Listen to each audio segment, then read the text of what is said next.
Okay, sorry. Whoa. Big hit on the beat.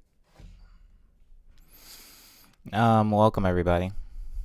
Clown arsonist, Jesus. Okay, let me sorry, I got like freaking hot sauce and stuff. I didn't actually finish the burrito. So if I take like the last 3 bites on stream, I apologize for that.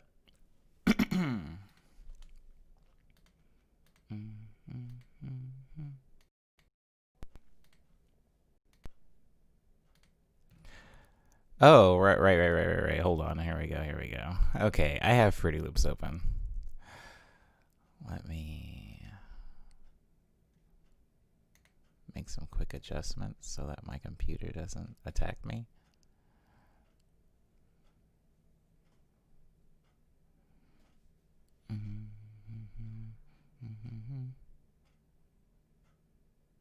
Whoa, what the heck? Oh, I see what's happening. All right. The breakfast burrito was good. I'm not used to eating something so solid before the stream. So that was nice. It was nice. I may or may not close the stream at some point to, or not close the stream, but like go into a weird like holding state just so I can make a smoothie, because I feel like I've put a lot of heavy in my body and there was no fruit. Okay. Oh crap. Sorry, I didn't read the Ruby by soundtrack today. What? Oh, just the Ruby soundtrack?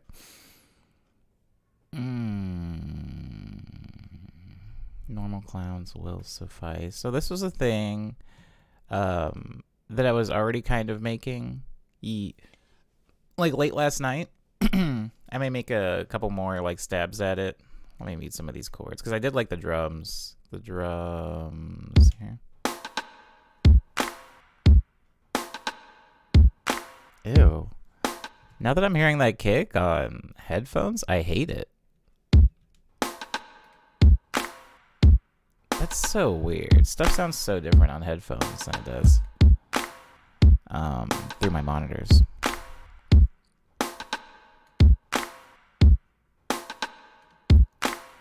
Here's what I want to do.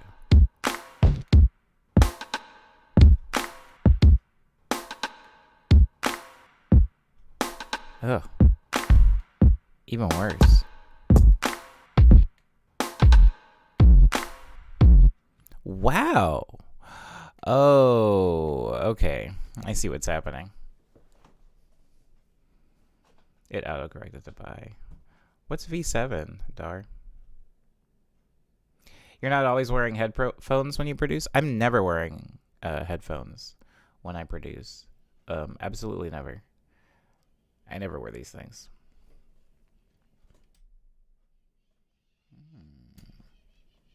Oh, I got hot sauce. Get hot sauce on everything.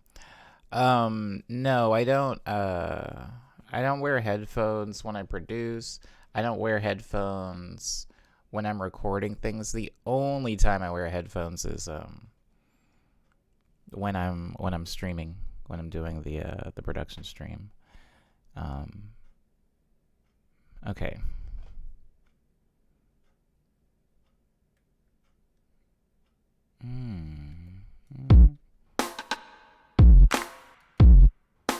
Ew, yeah, I hate that. That sounds horrible.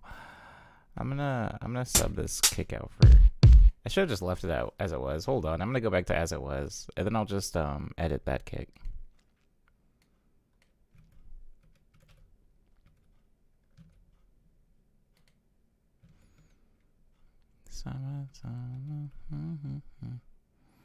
Something that's really weird is oh crap. That's right. I forgot there's effects on. There we go. There we go.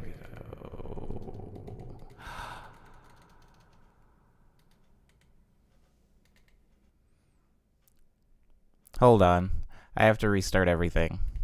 Or at least FL Studio. It was doing something really weird.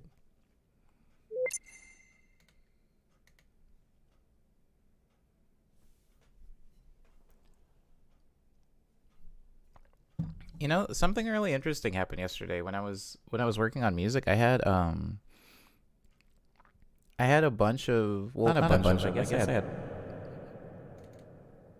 4 of my keyboards plugged in, and while I was playing, I was getting this weird fifth sound that wasn't any of my keyboards. It was like this weird, like, electronic artifact noise. And I was like, oh, I need to record this. Maybe I can use this and turn it into something. But it wasn't being picked up by my interface. It was really weird. For a second, I thought I was going crazy. Maybe that I was like hearing things that it wasn't actually happening.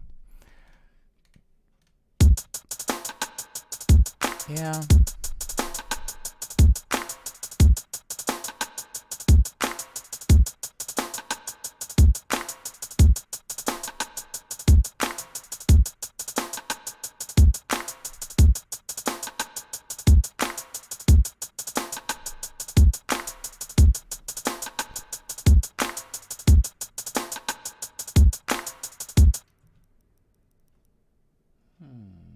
It'll only come through one.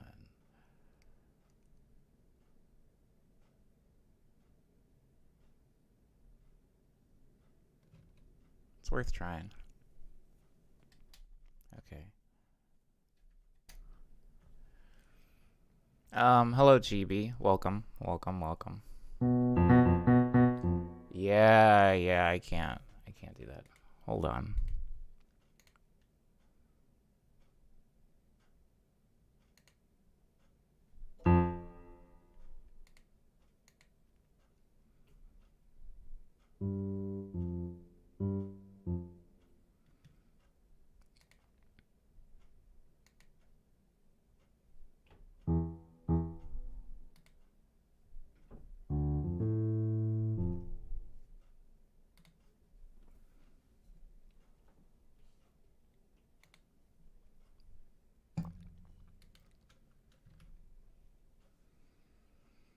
Oh, thanks, Jesse. Thank you. I'm actually going to open something we were working on last time. I'm gonna open up that pinball song, just while I figure out some weird latency stuff in the meantime.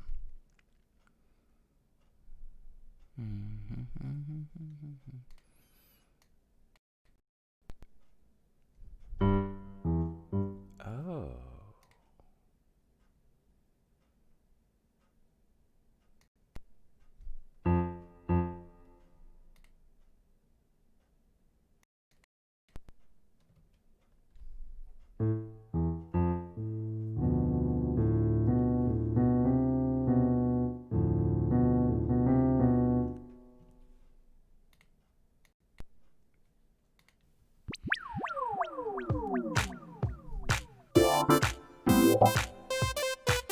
Hey. Ah! Hey.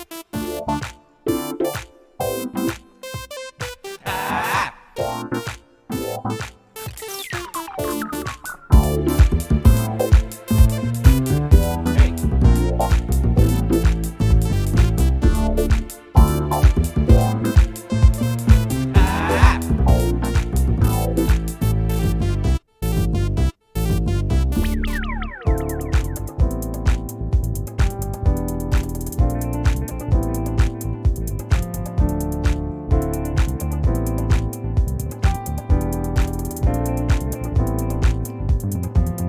Hey.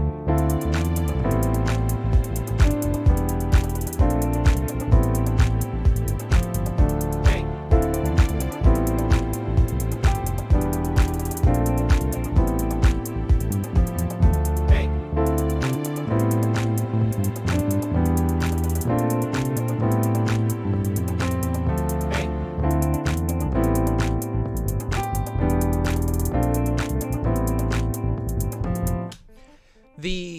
Hey. The piano part that I ended up recording for this song, Or for the outro of the song, I ended up, hold on, let me take it and unreverse it, because it uses the same notes kind of as as like this, I guess, verse.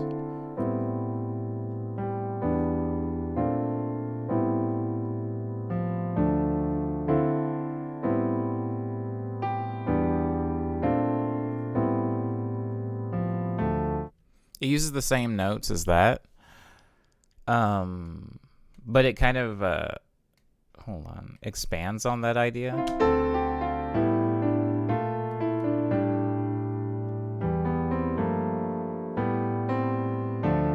Yeah, this was the one that started off as Unsalvageable Jesse.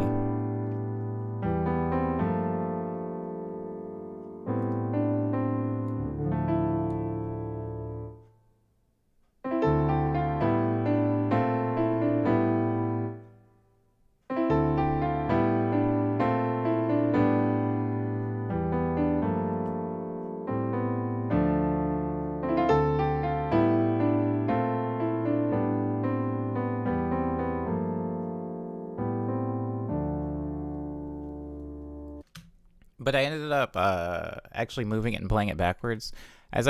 Whenever I'm like messing around with things, I try to mess with the tuning of it and also the way it's played, and I'll chop it, just because I feel like even if something doesn't sound good, or maybe it sounds stale, sometimes warping the original sound can improve it more than just erasing it and starting over from scratch.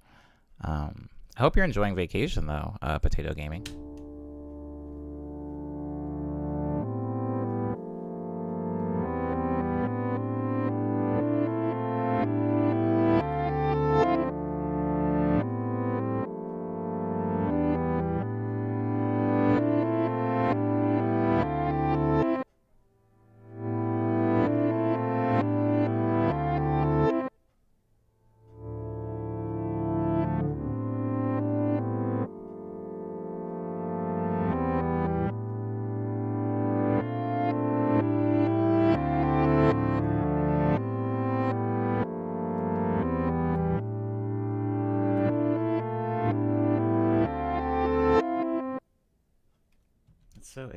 That's so interesting.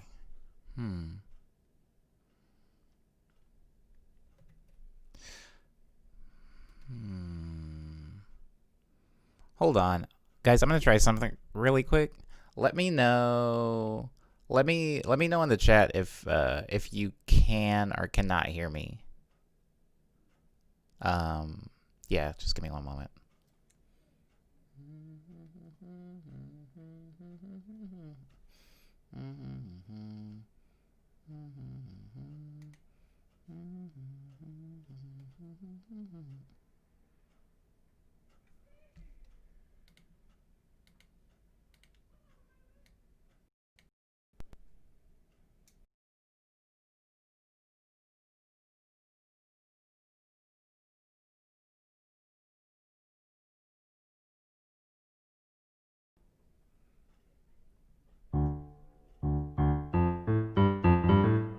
Okay. Can you guys hear me again? I fixed it. I was just dealing with like a really wild latency issue, and I was not going to be able to record anything in today's stream unless I fixed that. But let me make sure you guys can even still hear me before I go forward.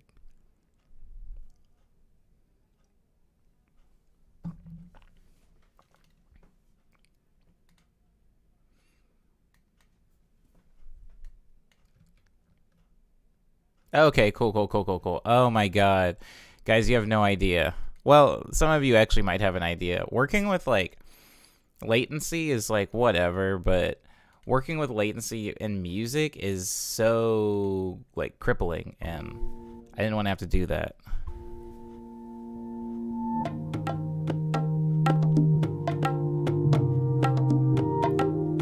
Okay. Oh, that feels so much better. Thank God. Okay, cool.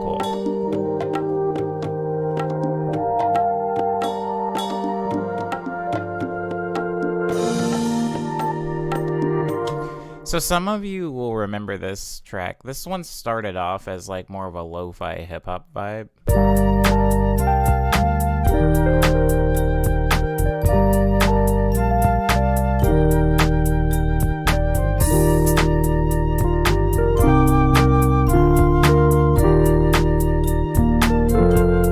But I ended up taking up the music from it and playing it backwards and using a lot of percussion from this guy over here, my MX61. Hold on. Using the percussion from this guy over here. And I'm just going to spend a couple of minutes cleaning this up and explaining what I'm doing. Because when I did this in the last stream, I didn't quite explain everything that was happening. So, that being said, so I recorded some hand drums from this keyboard. All of these drums that you're seeing up in this area come from the MX61.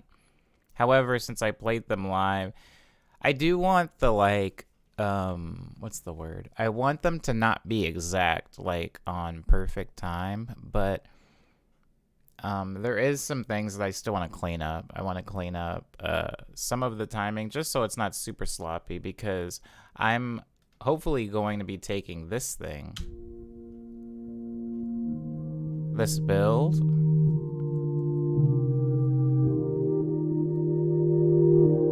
and building that up into something in maybe the later half.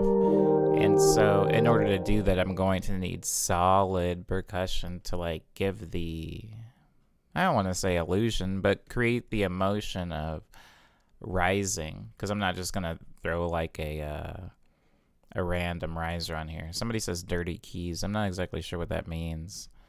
Hold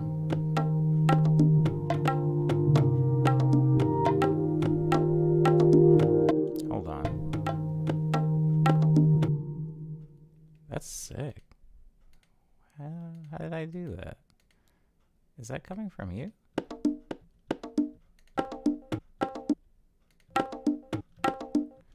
I guess because they're not hitting at the same exact time. See these two guys? Since they're not hitting at the same time, it almost sounded like a roll of some kind. So I was confused. But it's not. Just an illusion.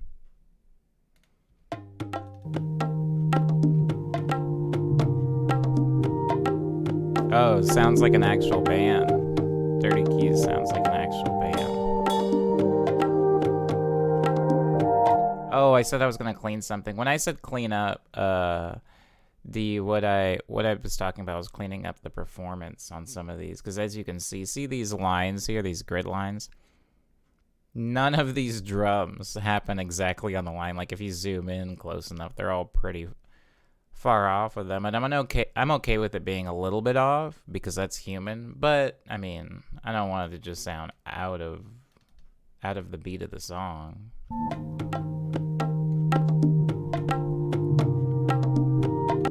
This one's a little early.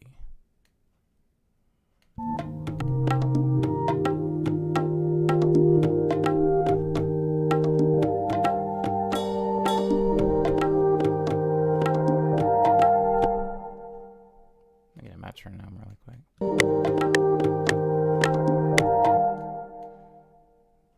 This could be moved back.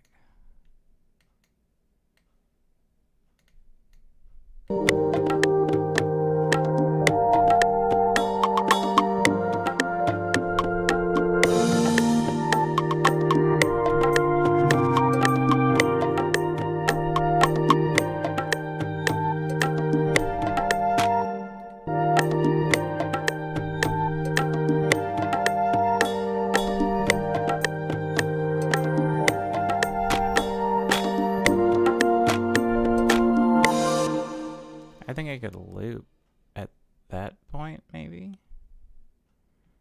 I do like the idea of it looping there, so maybe take that and do that. This could be dangerous, but okay. Now I'm gonna clean up these rides. Yeah, see, they're like really late, later than I want them to be.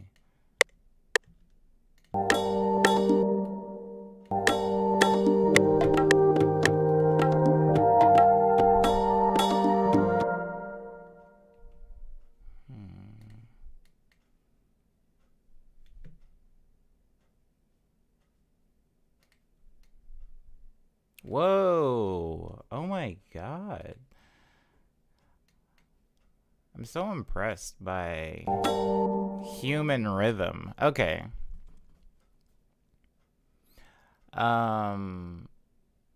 What? Did you listen to the first hand drums while recording the second? I did not, Lindsay. I just went with what I thought would work. A lot of times, I'll do song parts in isolation. Some of you might have even seen me do this with my woodwind stacks. Usually I don't listen to it as a whole until I'm completely done. And if it works out, dope. But sometimes, sometimes it doesn't.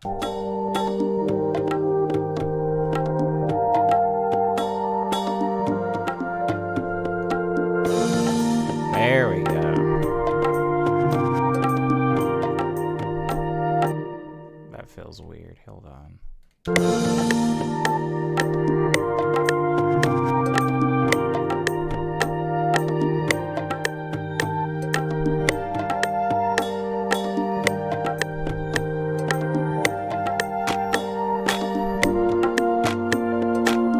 That's good.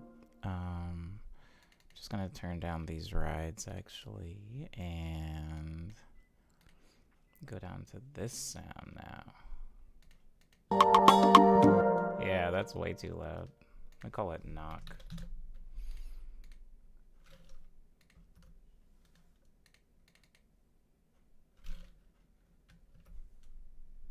Turn that down, pan it to the right. Put some reverb on it.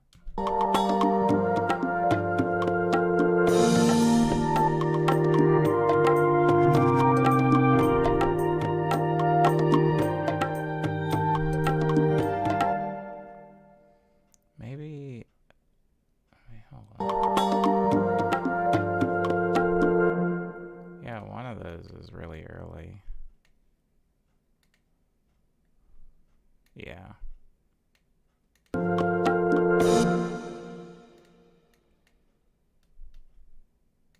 Move him there.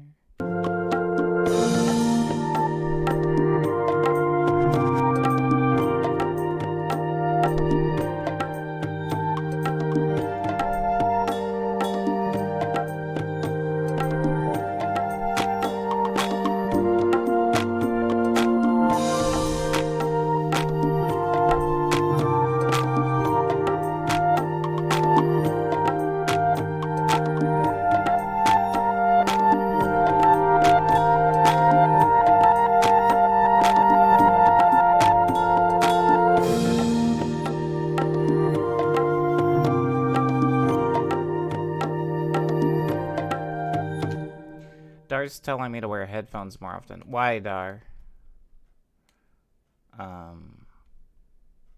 Why? This won't be big, right? Probably gonna end up turning a lot of these drums down, though.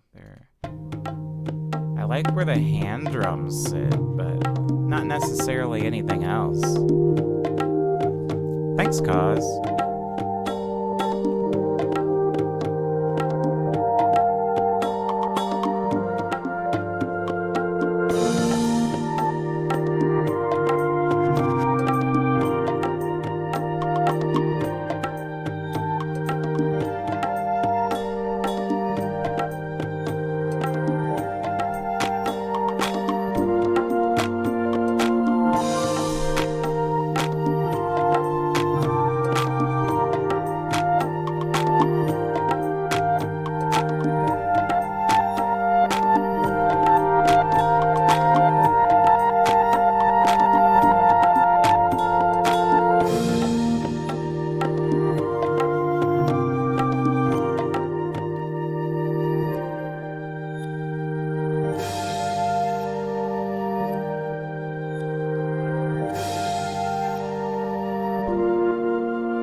Oh, I need to put a bleed on that.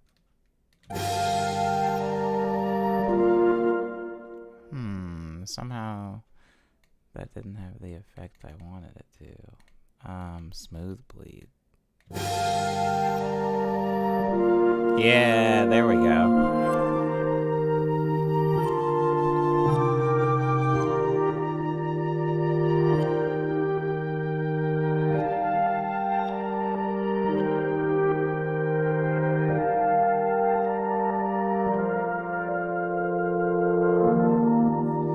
Yeah, Dar, I have monitors. So there's that.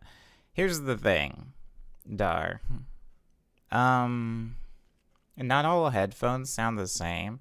It's not necessarily that things sound bad or worse in headphones than they do in monitors. If anything, my monitors are a more accurate response. But these headphones are not like production headphones, Dar. These are like literally I went to Guitar Center and instead of buying like a super nice mic and a super nice thing of headphones and a super nice mic stand, I just bought like this thing that they had called like a podcaster kit, which is, kind of like bottom of the barrel, all three. Like this arm for my mic isn't the most sturdy or quality. This mic isn't the best. These headphones are good for listening to your own voice and listening to like podcasts, but as far as like the frequency range that they have available in the response, it's not super clean. But what do I mean by monitors, asked Dar. I have studio monitors. Dar. Studio monitors, just think of like studio speakers. I guess monitor is just another word for speaker, but the reason that we specify that they're monitors is because there are computer speakers, right? When I make music, I'm not using computer speakers. I'm using studio monitors that are specifically designed for making music, whereas these headphones definitely are not.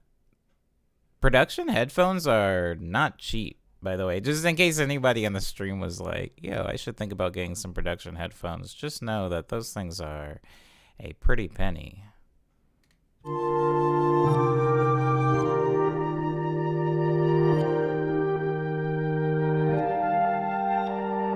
I love this.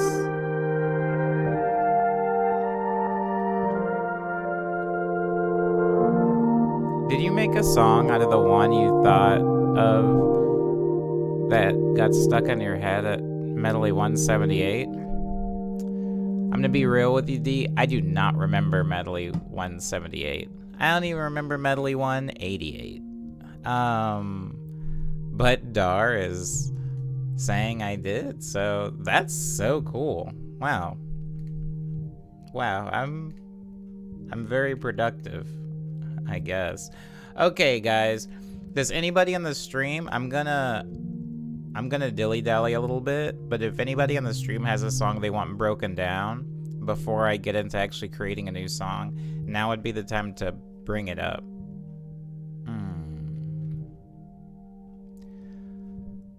Ultimately, you just want something flat with no hardware. Sorry. Umbe says, ultimately, you want something flat with no hardware, software, EQ going on. Yes. Which Beat headphones have. Oh, not flat. Beat headphones have wild EQ going on inside of them. I don't even remember what 178 medley they're talking about. Me neither, but I made a song out of it. I mean, technically, if I go to in the studio, over here on the side, I have all the songs that we've, like, turned into things. Hold on, let me save that. We've got Being a Man. You know what I should start doing? I should start numbering them. I should start putting, like, Morning Medley 190, Morning Medley 195, Morning Medley 200. I should start actually numbering them instead of just giving them song titles. Because this was sometime recently.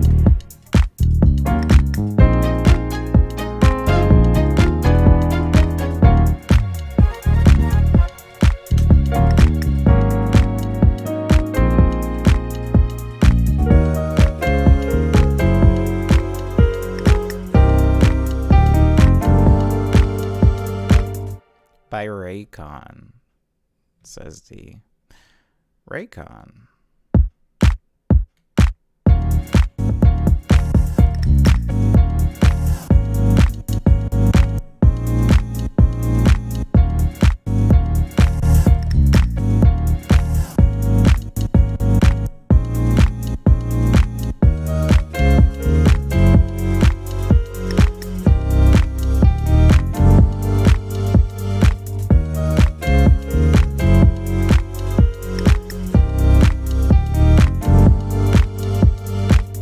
There's definitely a thread. Why do I get Dell updates literally every day? Like, not Windows updates. Like, Dell wants me to update every day. It's like there's 2 new updates. I'm like, what are you updating exactly? I usually put them off, but sometimes it'll like force restart my computer. I just don't understand what's actually changing. Oh my god. Hold on. Oh, this is sick. I have the worst memory. I wish I remembered half of these things that I make.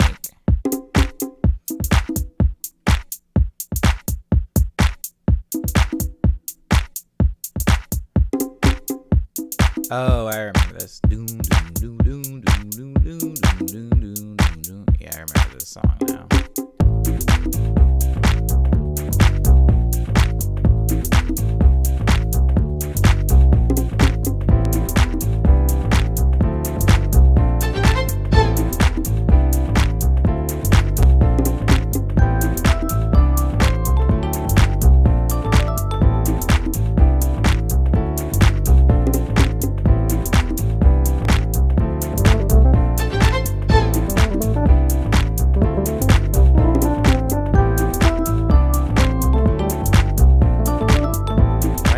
Section missing.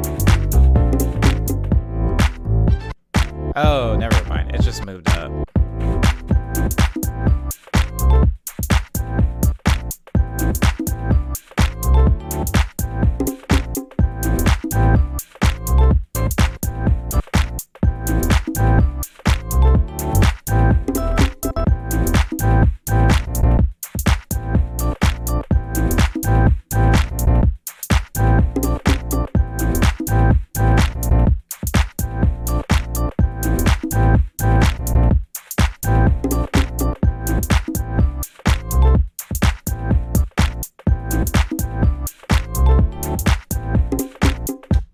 Yeah, I remember making that now.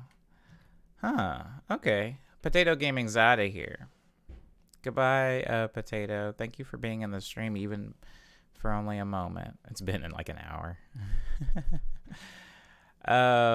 If you haven't done Inglewood, I would love that. Ooh, who knows what would even open in Inglewood? But yes, I will try to open Inglewood. Inglewood is a song.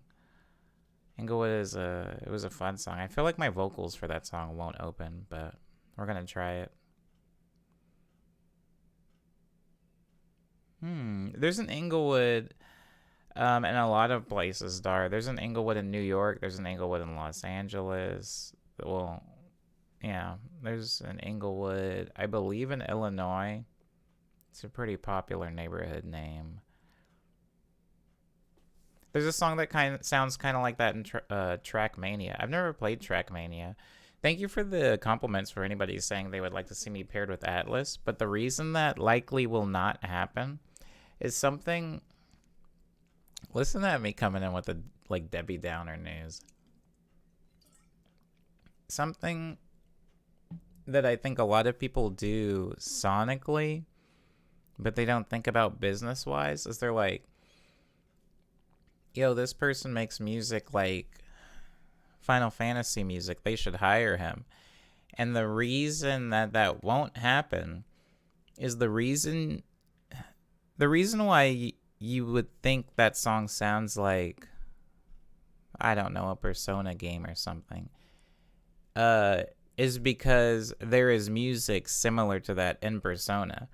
So it wouldn't make sense for a company like Atlas to fire the person they have making music like that and then hire another person that sounds like that, if that makes sense.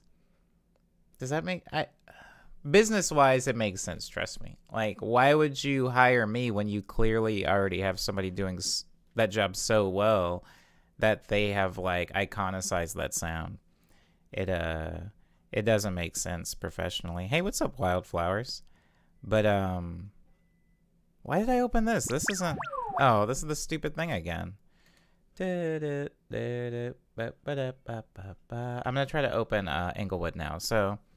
Inglewood is a song off of my collection of songs on Lushstream. So I'm going to go over here to the site. I'm going to open up Lushstream. Inglewood. Okay, it's probably in here. Yeah, here it is. Oh yeah, it's not. I'm not feeling optimistic about this. Just seeing the samples that are in here. Da da da da bum ba da bum ba da ba da.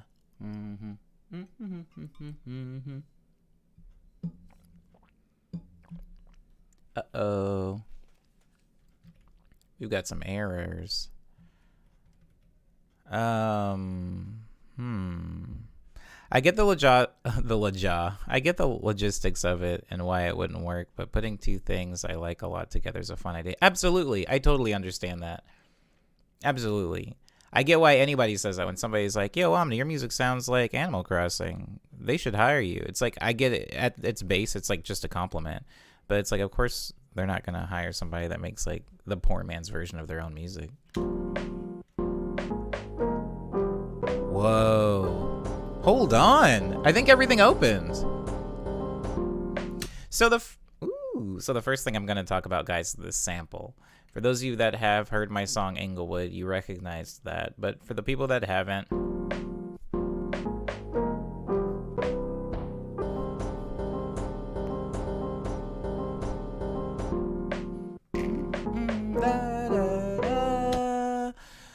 that's the sample. I'm going to take this part of the sample. See it? See it wiggling around? I'm going to take this and I'm going to put it way over here so I can let you guys hear what's actually going on with this sample. So if I stretch it out and play it, this is what it sounds like.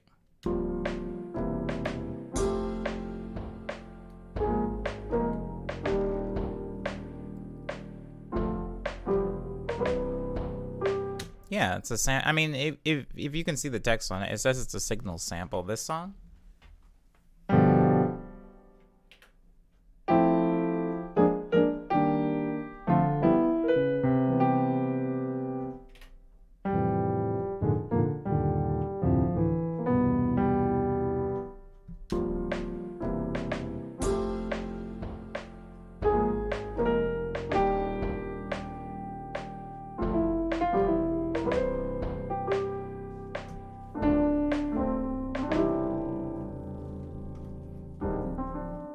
So, if you have heard my song Signals off of the EP called Signals, you realize that's like an older jazz song I made. So I slowed it down a lot and pitched it down and then chopped it up to make this sample.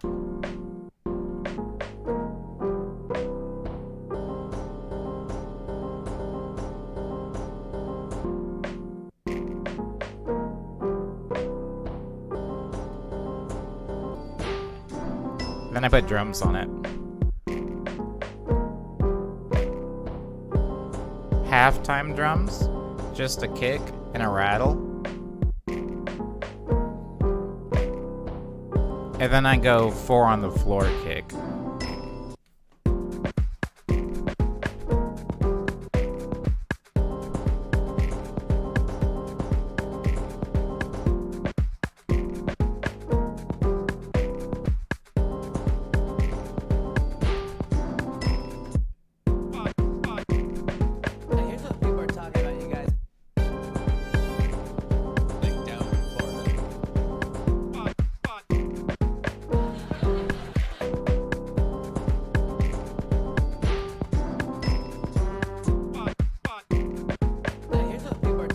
You know what's funny about this? Okay, so I'm gonna break into this.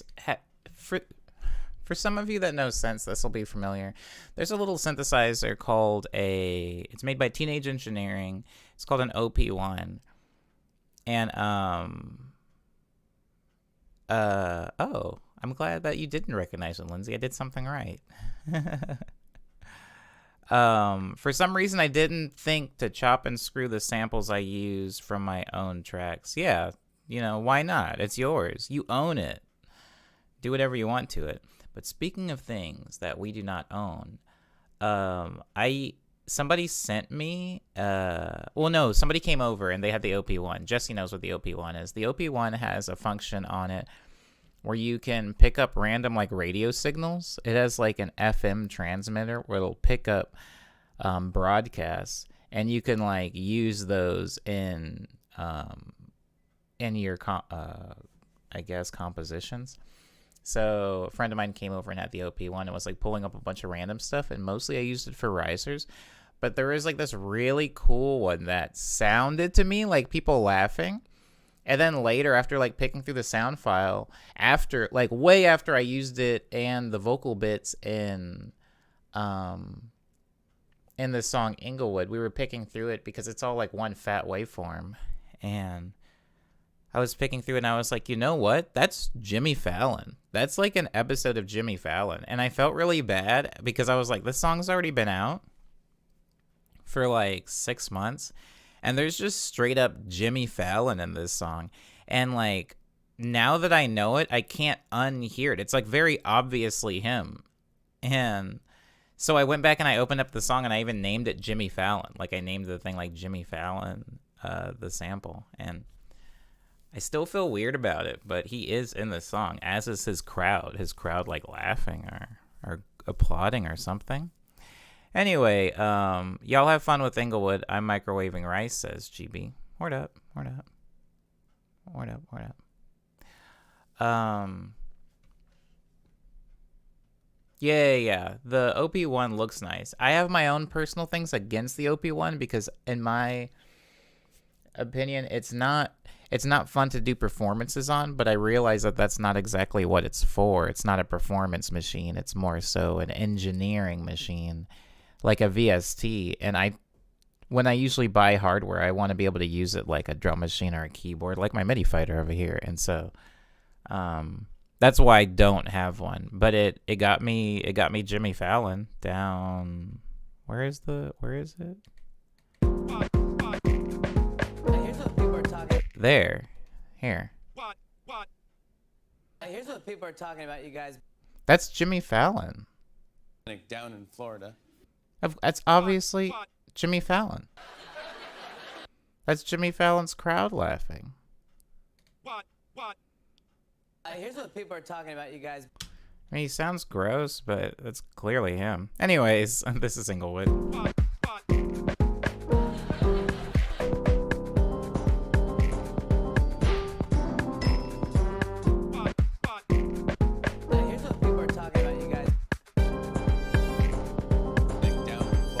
Hey, what's up, Oni?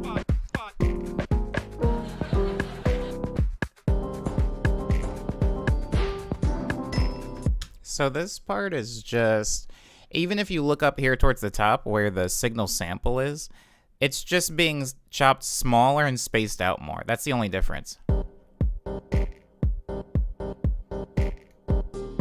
Again, hold on. Let me take this piece and I'll put it down here. And I'll stretch it out.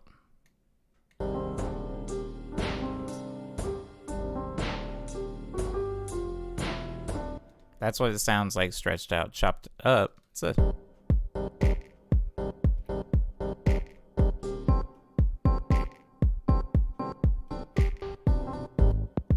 Ooh, and that bass.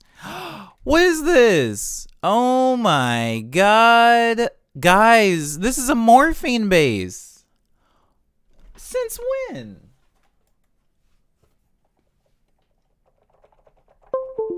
Come on. Where are you?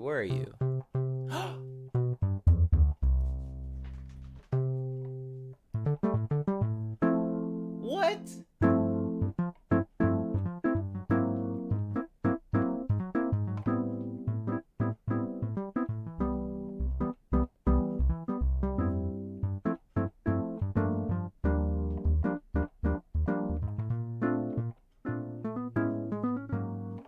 That's insane. Sorry. Sorry for getting distracted. So this is morphine. Morphine is a, oh my God. Sorry guys. So if you have FL Studio, it comes with a certain amount of synthesizers like built into it. And I admittedly do not use all of them. It's like kind of, I appreciate the variety and the quantity of them and the quality, honestly. But I think what happens more often than not is we as producers, once we're exposed to the grand expanse of FL Studio, you'll usually kind of gravitate to or frequently choose to work with anywhere from like 3 to 5 VSTs regularly. And morphine is one of the ones I do not like because I just, for whatever reason, I mean, you're looking at it on screen. This workflow I don't like. I don't like the way it's set up at all. But I did use it in Inglewood. There's been so many times where people have approached me and said, "Hey, how do you feel about morphine?" And I'm like, I don't like that synth. I never use it. I don't think I've ever used it in a song before. And even when I listen back to Inglewood, like in Less Stream, I just kind of assumed that was an upright bass from this keyboard over here. That's a soft synth upright bass. It's an additive synthesizer. I'm not going to really talk about the difference between additive synthesis and subtractive synthesis, but I personally prefer subtractive synthesis. I feel like it's more user-friendly and it makes a little bit more sense. Like my brain wraps around it a little bit easier. But for those of you that don't know, with synthesizers, there's a wide array of processes to get the same sound, you know? Think of it like if you're trying to toast bread, you can toast bread technically on like a ceramic pan. You can put it in a toaster. You can also put it in an oven. Like there's a lot of different ways to toast bread. And there's like minor differences in the consistency and taste of the bread, but for the most part, it's just a difference in process. And so for synthesis, there's like subtractive synthesis, there's additive synthesis, there's FM synthesis. There's a lot of different types, and subtractive is my preferred way. Also, I think it's the most common way. Anyways, wow, what a sidetrack. The bass line is morphine, guys.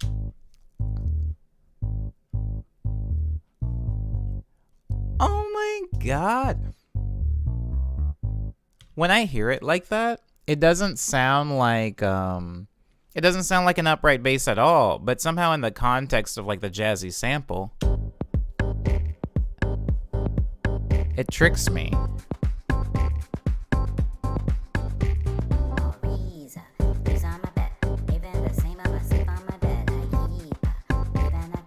I'm going to do something with these vocals really quick just for fun since somebody wanted me to open this song. So I don't know why, but my vocals are titled Tiger Lounge. I don't know. Sometimes I just slap names and words onto things, as all of us do.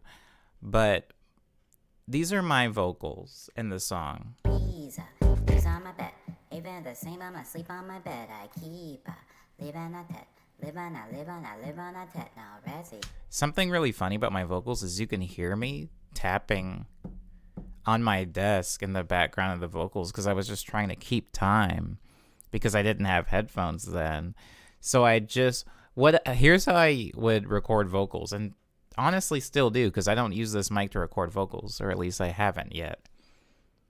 I will play a song and see, look up here. Or even if I set this up here to a spectrogram and I go like this, I used to mute the music and watch the spectrogram and sing to the visual of the spectrogram.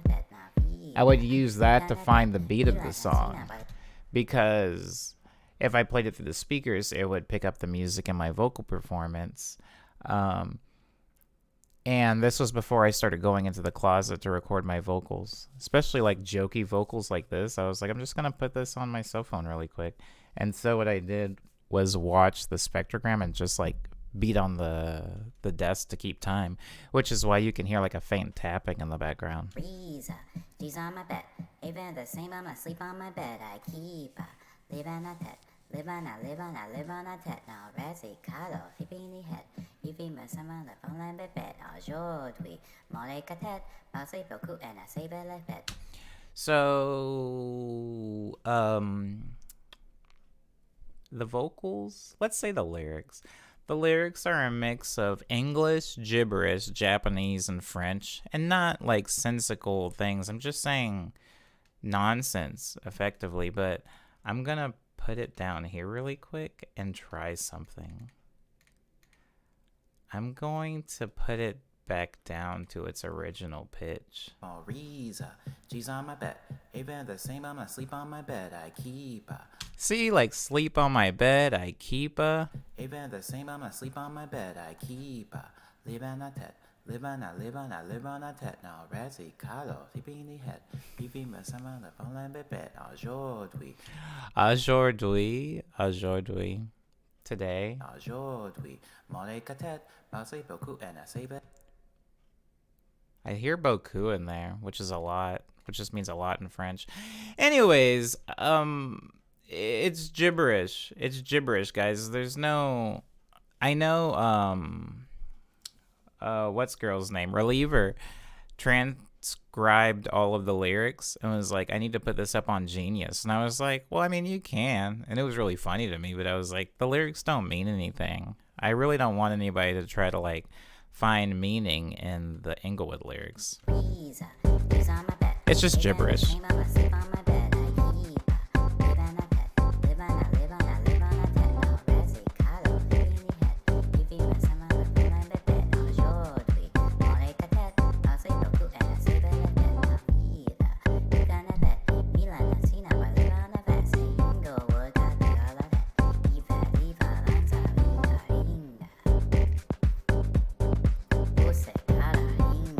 Usekada Lenga. Umi says, did you record the lyrics to it? Or was it one shot? I just turned on the voice recorder on my phone and just like went hamburger. There was no, it was all one take, which is why it all shows up as one big fat waveform.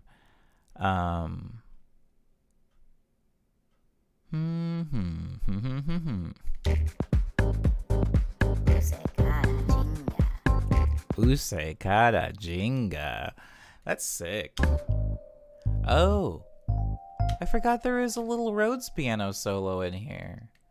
Hold on. I'm going to do something really quick that I should have done 2 years ago when I made this. I'm going to put the Rhodes solo in waveform. It's warm in here. Hold on.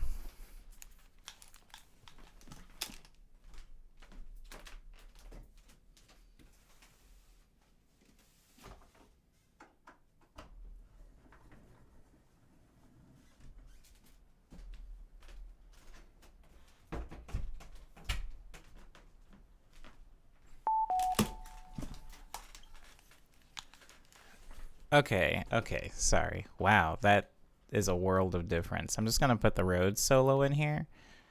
Wow.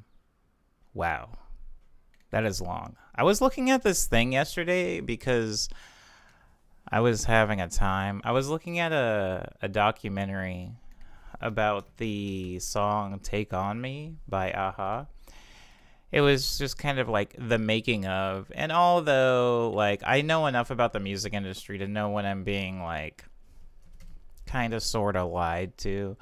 It's kind of like when there's like a retelling of a famous story and they dramatize it a little bit so it'll be more interesting. Like I know that there is some embellishing happening in this documentary. But something that was really interesting is like that didn't necessarily get in the way of the inspiring quality of the song. And it's like something I didn't necessarily think about is that the reason that song was so good or so appreciated, so valued, wasn't necessarily because the song was so great. It was because the song was really good. And it got to come out on a very, very high visibility label. And the music video was really good. Like, it was kind of this, like, multi-acided... Oh, hey, Zeph. Sorry, what the heck? Hi, how you doing? I like your little Caesar's banner thing. Yeah, it's a towel. There's a little, I don't know if you can see it. There's, like, a little plush of him, too, back there. Yeah, it's like a beach towel. Favorite lo-fi beat, says D? I don't have one. Merci Goku is really funny to me for some reason. Okay. And so we just have this Rhodes solo.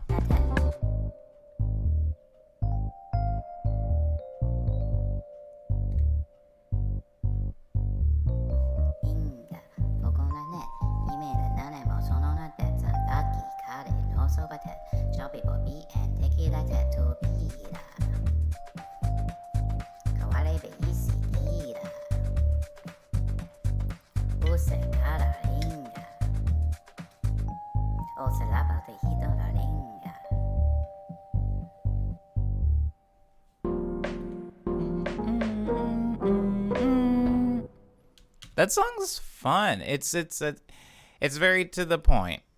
It ends before the 3-minute mark. It's just, yo, here's the sample, here's For the Floor, here's some lyrics, here's a lead, and we're out with the same sample we opened the song with. Hey, I think I like the song a little bit more after having done this. Thank you, everybody, for wanting this as one of the breakdown tracks for the day. I'm the same person as Zephyr, if it wasn't obvious. I just felt that the all caps was over the top. Oh. Word. Word up. I feel you. Okay. Anything else? Anything else? Or I will now. Hold on. I'm gonna do one more thing while I have this open. I'm just gonna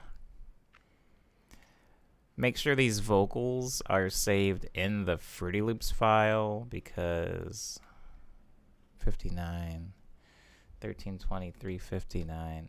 Just because, like, you know, something weird could happen in the future, and then I want to make sure I have these vocals, because honestly, I thought I had lost them.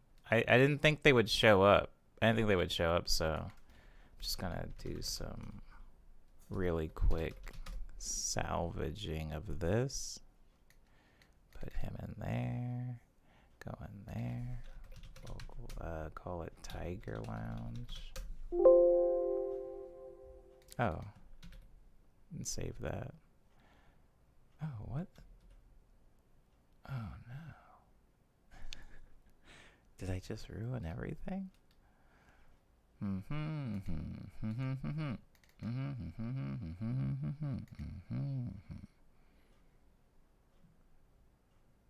Oh, what?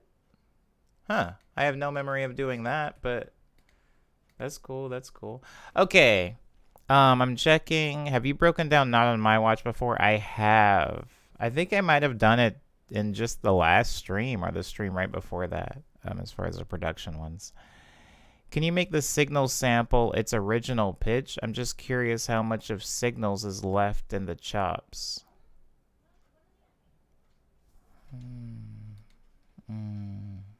Okay. Hold on. Have you heard the song Signals before? I'll play it at it. Okay, all right. I hear you.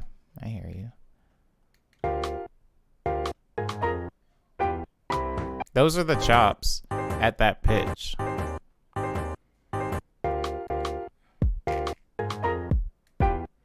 Sounds horrible, as one could assume, but this is the original pitch of Signals.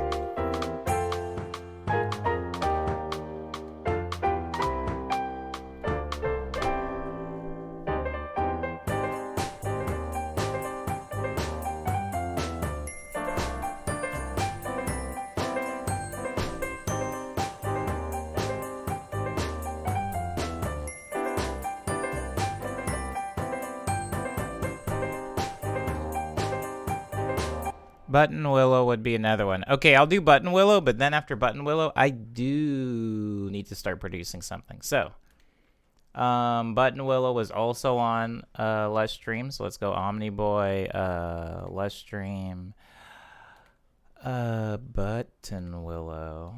I don't know any Japanese tongue twisters, D. What about Olympus? Quick Breath is probably my favorite project you made, says Zeph. You know what's funny, Zeph? I will do Olympus, but Olympus, because Olympus is pretty easy, Olympus and Button Willow are insanely similar. In fact, a lot of the same moves that I incorporate in Button Willow were called back on Olympus. But let's talk about Button Willow really quick. So first off, in Button Willow, you have down here, I'm going to maximize it so you guys can see it without my head in the way. This is the Embrace sample. So before I started straight up chopping waves, how I used to make my sample chops and my sample play was I would upload an entire sample into Fruity Loops Fruity Slicer, which will automatically chop the sample, and then you just, place the pieces wherever you want them, kind of like a puzzle. And so, yay. So here's Embrace. You can see the slice is named over here, slice 1 through 69. And so if I click on, actually, hold on. I think it's hooked up to my MIDI fighter, actually. Oh, it is. Here we go.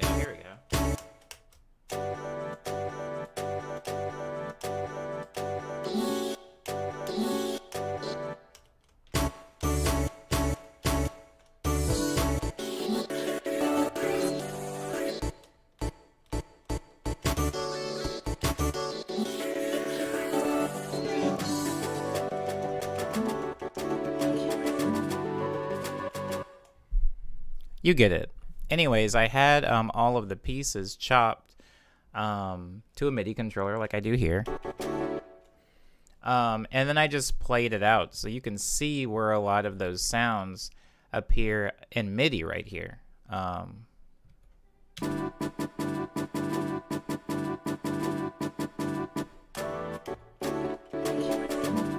There it is.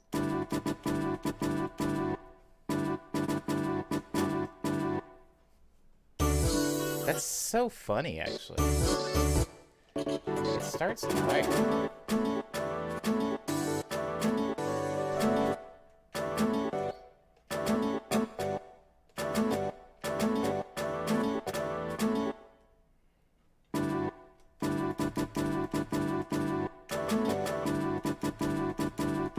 Yeah. Ooh. Hold on. Where's the other button? It's way over here.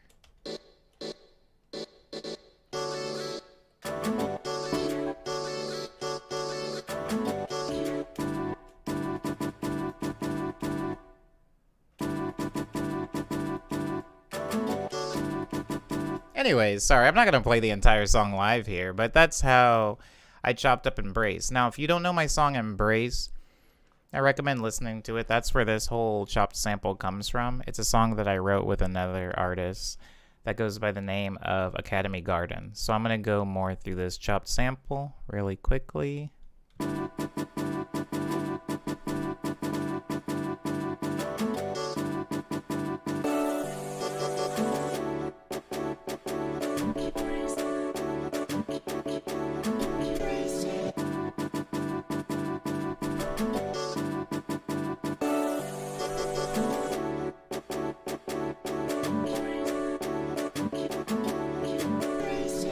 Now that's the entire chopped sample line.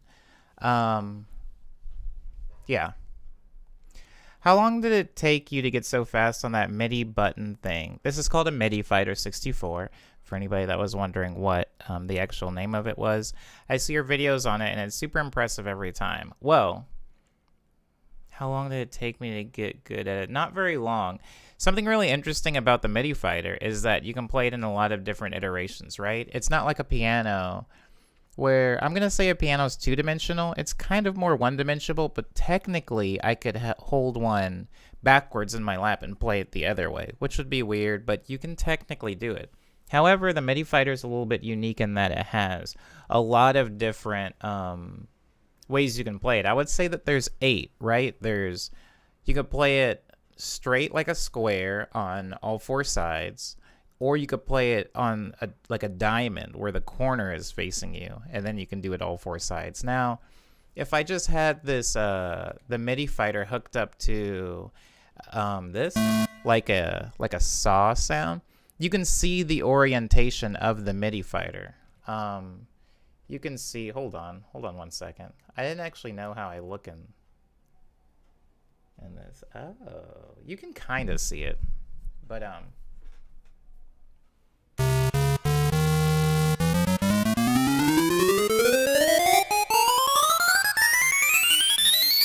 so mine is set up to where it's like I have to climb it to make like a piano roll.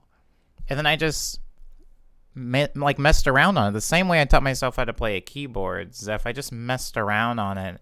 And now I'm good at playing my specific iteration of the MIDI fighter. If I went over to, say, Daedalus's house, or I went over to Sean's house and messed around on theirs, I probably wouldn't be as good at playing it because the notes would be completely shifted. If that makes sense. It's not like a piano where you can just sit down and play it no matter whose it is. It requires a little bit of learning and also customization for each individual person. So how long did it take me to get decent at this? I would say like a month of just like messing with it and then not messing with it, messing with it and then not. It's very chill. Okay. Ooh. Yeah, depending on the orientation, right? Because I have it right now, so the cable's coming out of the top. But when I play it, the cable comes out of the left side, so I technically play it like this, which is different. I noticed that Sean plays his with the cable coming out at the bottom. Yes, mine is set up the way I prefer mine to be set up. Okay. Wildflowers says that sounds like they're sleep paralysis demons. This is the sample breakdown. So now I can talk about the bass line. The bass line is 2 notes generally, because the song Embrace really quickly is this. Sorry.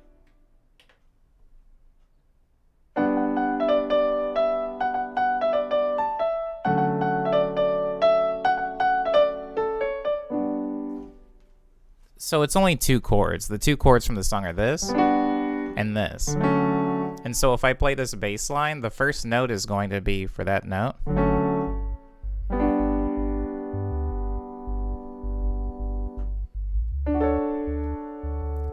See how it just follows those 2 chords? Because those are the only 2 chords in the song.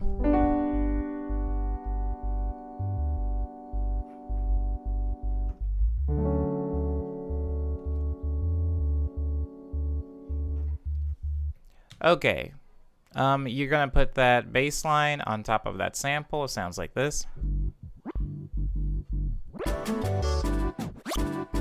Sorry, there's a gross beat on it, and I don't know where it is, so I'm just gonna unmute everything. Then you just have your typical like boom bap, kick snare, kick snare.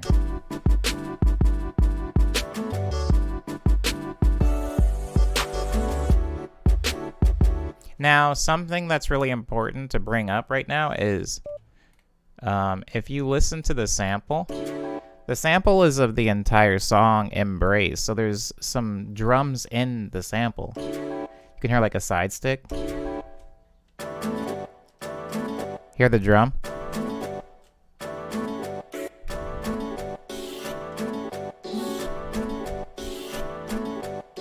Yeah, I could have gotten a lot of good samples out of this one song, but anywho, there's extra drums being added via the sample.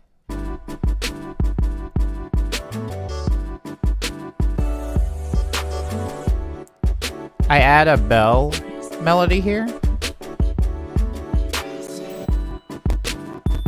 Ooh, they got crunchy for some reason just now. Yo, you chill?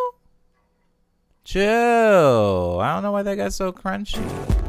Ooh, it stayed crunchy too. Oh, I figured it out. I actually have some I have some VSTs I don't need open in here for some reason. Any rhythm games you play, D? Not actively right now. I've played a lot. as a kid, I was really into Bimani games, so I mean, I guess DDR was the first Bimani game I played, but I also liked Frequency, which was a Harmonix title. If some of you remember Amplitude, that's another one. Space Channel 5, Parappa the Rappa, Unlamorjammy. If you count that, Rez. If I'm getting into more recent stuff, I actually really liked Beats and Shapes was really good, as well as Sayonara Wild Hearts was another good rhythm game. Guitar Freaks, a lot of those older ones as well. So yeah, but there's no rhythm games I currently play.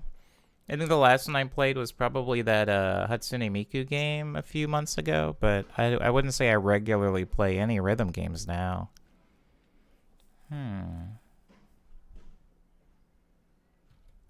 Yeah. CPU's just randomly picking times to give me a hard time. Anywho, it all ends up getting low passed at this part.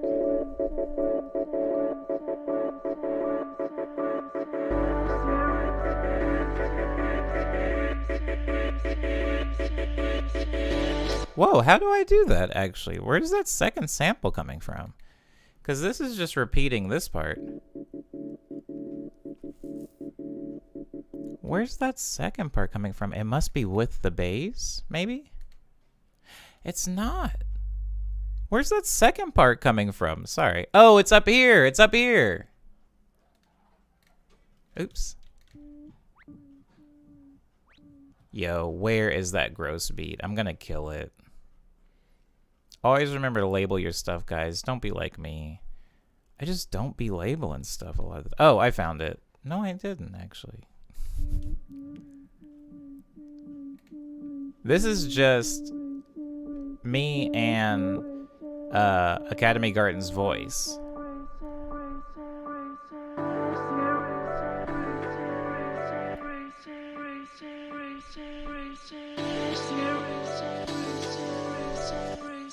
And there's a sample under this playing.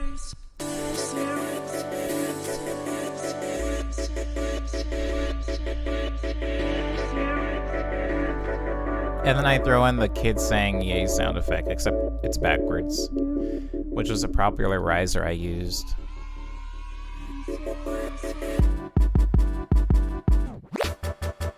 And then it just goes back to the same thing. Except I add some string layers. I had this chip. Part. Where is it? This part? I'm actually really proud of this one because I did all these notes by hand.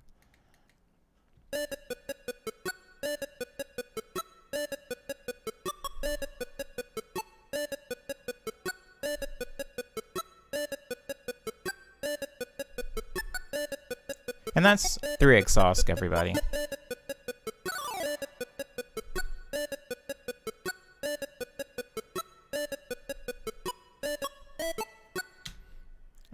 And then I just play that over at the very end, which is going to chug. I know it's going to be crunchy. I'm not exactly sure why. Oh! I just figured out why. Oh, that's what it does. Oh, well, yeah.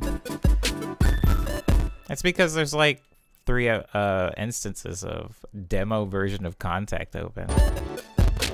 Woo! It's chugging. We're going to go ahead and take that as a sign and move on to the next track. Button Willow took up actually more time than I thought it was going to. So, if there's anything I want you to take away from that song is that I took an older song of mine and I used it as like a chopped sample, and not in a lo-fi hip-hop way, but more so in like a fun, bouncy way, like taking a lot of the artifacts from the initial sample and kind of like repurposing that through other aspects of the song. I'm going to now go into Quick Breath and open up Olympus, which does a lot of the same things.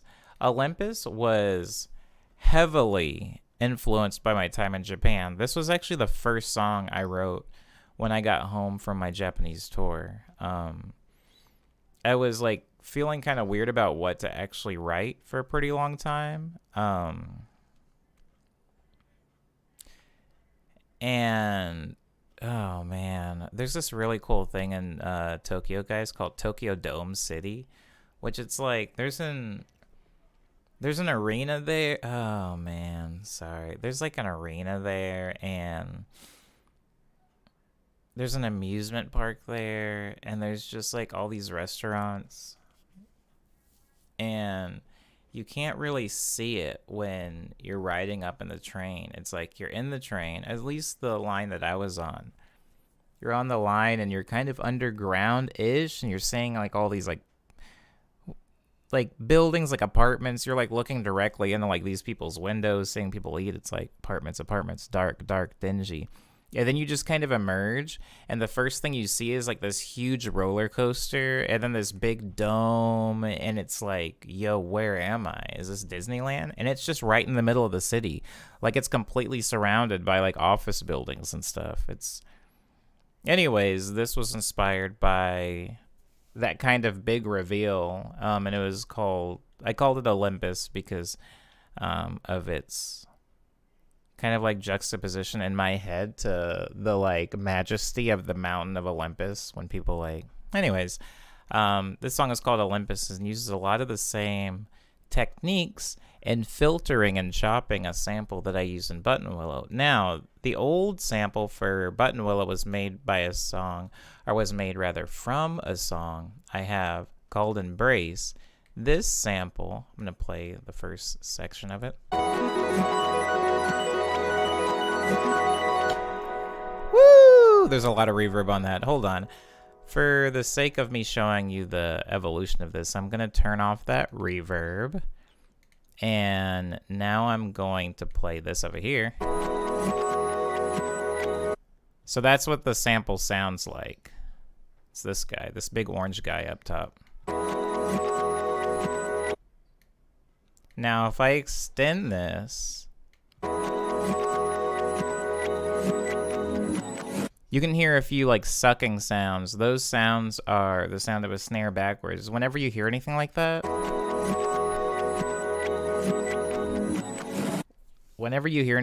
it should be like a dead giveaway to you that what you're hearing is backwards. That's a snare, by the way. That's a snare backwards.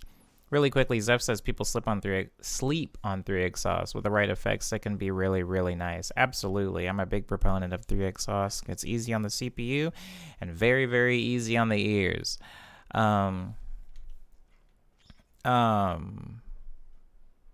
Do you still have a project file for the very best one? I think so, Umbe. Vocals might not open, but I have the project file. So if I take this and you can even see in the title of the sample, it says Sixella sample. So I'm going to go ahead and if you look over here in this window, you'll see 2 things. You'll see the pitch is slightly down and you'll see that it's being played in reverse. So if I revert these 2 really quickly, if I reset the pitch so that it goes back to its default pitch and I unreverse it, and then I extend this bad boy, you can see it's Sixella.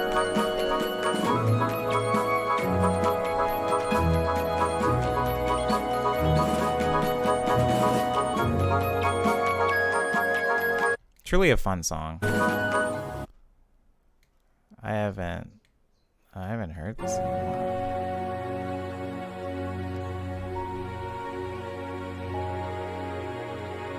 Goodbye, Wildflowers. Thanks for being on the stream.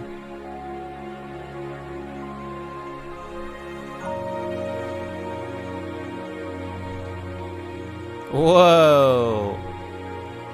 Sorry, my head moved.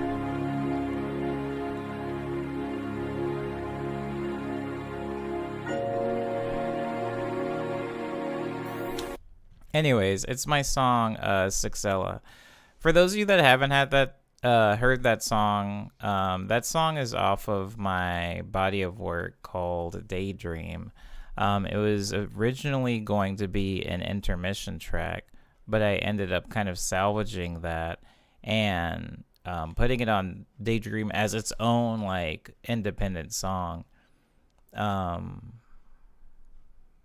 People didn't like it a lot, or possibly at all. People were not a fan of Sixella, and I felt like it only existed to me. So me using it as the main sample for Olympus was me kind of like validating the existence of this song. It's like, yo, people didn't seem to care about it the first time, so maybe if I use it again in a different context, people will appreciate it or enjoy it more. So I slowed it down a little bit. I added a lot of reverb to the song, like as one chunk. I compressed the heck out of it, and then I reversed it, and I just played it for a little while with the reverb reversed on loop, and like kept turning up the like wet, turning down the dry a little bit on the reverb, just like messing with it in general, until I felt like it didn't necessarily sound recognizable. Lindsay was talking about Inglewood and how Lindsay didn't recognize that it was actually the song Signals. I was kind of trying to get that feel where it was like somebody could listen to Olympus and I would go, that song's Sixella, and they would go, oh yeah, I didn't hear that at all, because Sixella has a really like slow, more somber, classical feel, and this already feels more hyper and tense, even though I haven't even brought in any of the drums or anything in. This is just Sixella. Now, I do have an art playing over it, my like Coldplay art. I named it that a lot. This.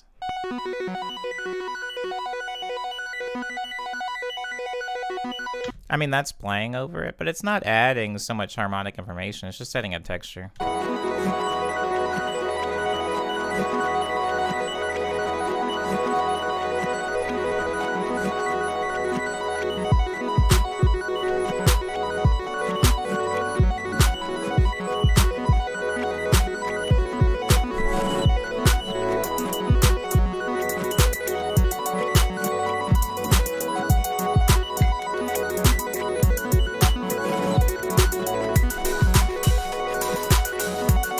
Just building percussion underneath the original sample, and then I get to the chopping. Then we take the sample and actually start adding some chops to it, and it sounds like this.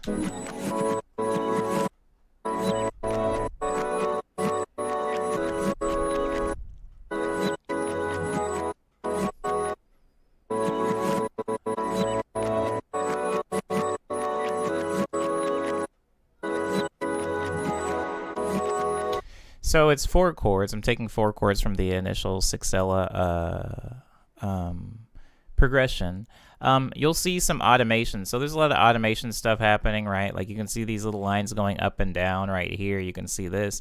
This is the reverb. I'm just turning up the reverb and turning it down. So when you see this line at its lowest, that's when there's no reverb. When you see it up here at its highest, that means there's a lot of reverb. A lot? None. And then right here for a second, it goes up to a lot. Then it cuts back out. Very subtle automation, but it's there. Let's talk about the bass. The bass is hitting whenever the initial sample is. Like if we kind of zoom in here, let me move a little bit so you can maybe see it. If you look at this line, because you can see the line from the bass kind of goes just as long as the sample. And it keeps happening. The bass is never playing where the sample's gone because I want to create negative space. Negative space is a term that I used in my art history class. I took an art history class my freshman year in college. In fact, it was the only class I enjoyed. That was the only class that didn't make me want to drop out. But anyways, in art, they talk about negative space, which is, leaving space open. Sometimes you don't want to overwhelm the audience with just information all the time, so you'll have some open space in your piece, and if anything, the negative space draws more attention to the thing that is the subject of your piece. Do you use 3 exhausts for your sub bass too? Sometimes. In this song I do, but not all the time, Zeph.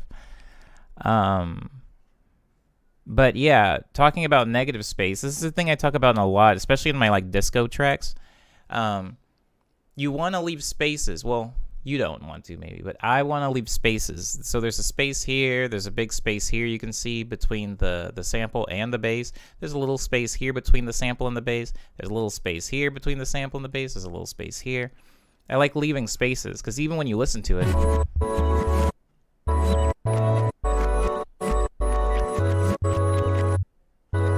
sounds incomplete. And even when I unmute the drums, let me find the drums and unmute them so you can at least be able to find the rhythm, hear the rhythm in this. Dang, there's a lot of drums. There's a lot of drums on this track. This track sounds really simple for as many drums are on it. Okay, so here's the drums.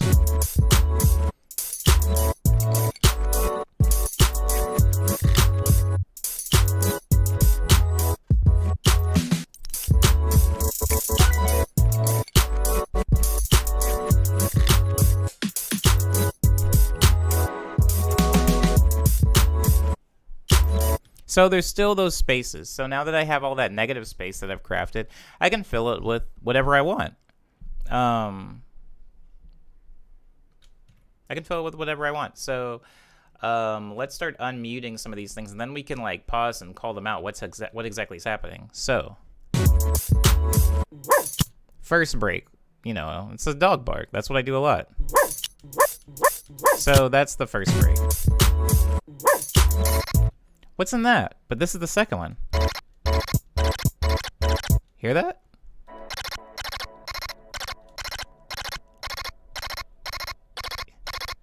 You know what's particularly funny about this sound? It's Willow Smith.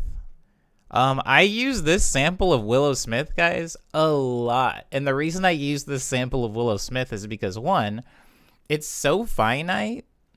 It's so micro. It's such a micro chop that it does not only does it not sound like Willow Smith, it doesn't even sound like a voice, period. If I take it down, like if I put it down here, for example, and then I extend it, this is what the full sample sounds like.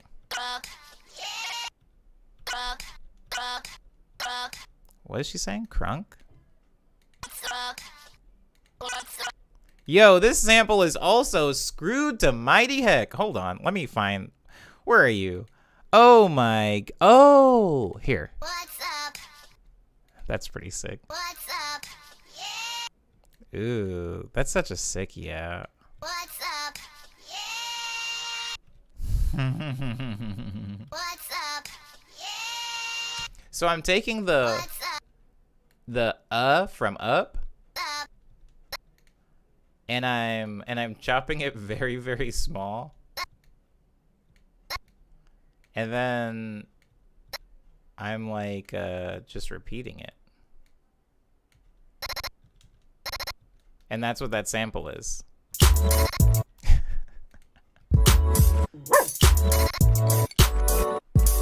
Yeah. So there's a lot of stuff that's being thrown in. Yeah, it's from Whip My Hair. It's from Whip My Hair. The way the automated reverb lets the sample ring out on only some of the breaks is so... Oh, thanks for that. I actually really appreciate that. A friend of mine taught me how to automate reverb, and didn't really teach me how to automate reverb. They just said, hey, have you ever automated your reverb? And I was like, in my head, I was like, no, that's stupid. Why would I ever do that? And then I did it once on a Daydream song, and I never looked back. Actually, yeah, it was the song Key Lime. Key Lime was the first time that I automated reverb. There's another break. So what do I put there? A bass slide.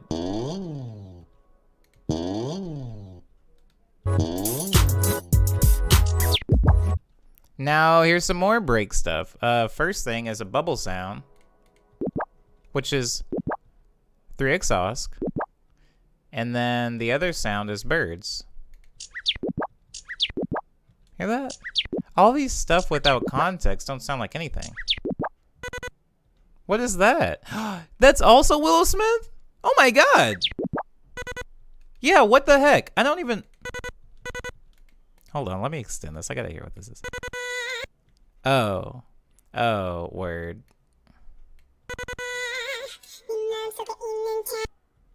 That's not Willow Smith, is it? It's not. Oh.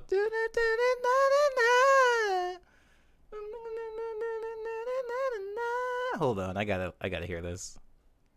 네 마음속에 있는 작은 꿈을 말해봐 네 머리에 있는 이상형을 그려봐 그리고 나를 봐 난 너의 진이야 꿈이야 진이야 난 그대 소원을 Wow. 이루고 싶은 행운의 여신 How long have I? 소원을 말해봐 Yo, that's sick. Sorry, I've gotten. Wow, that's definitely not Willow Smith, guys. Willow Smith.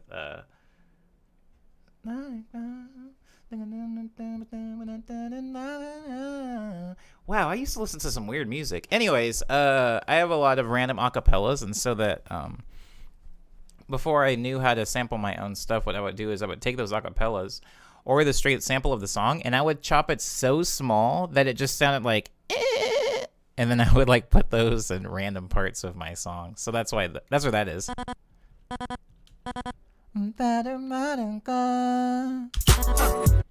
That's wow. That's wild. Then you have some strings up here, right? We have some strings. And then this wiggle sound. There's just a lot of sounds. Like for Olympus, I mean, you can go back and listen to this. I'm not gonna go over each individual little like tiny chop because this song is filled with so many. It's not even based off a loop either. So like if you look at a lot of these chops, there's not really a looping fashion to them. Some of them are kind of random. And the bird sounds, for example. Anyways, point is, I'm not gonna go over all these. Listen to the song if you ever have a second, but it was basically one sample of Sixella played backwards, and then I just filled the negative sound, or the negative space, with a lot of just random noises. I like that one a lot. That one's sick. Hold on. This one? Ooh.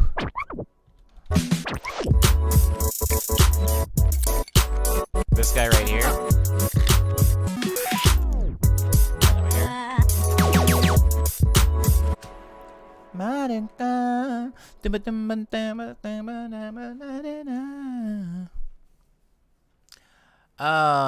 That song wasn't in English, says Unbei. Yeah, it's not in English.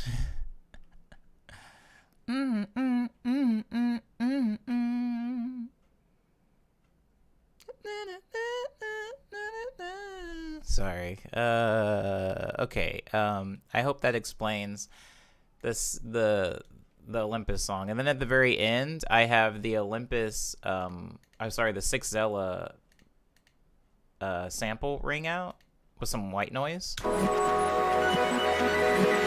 For atmosphere, really quickly, here's the white noise.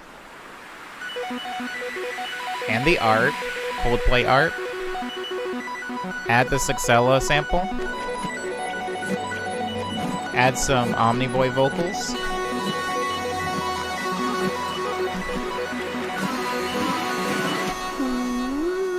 I was just figuring out how to do like weird parallel processing of distortion on my vocals, so that's why my vocals sound like that in this song.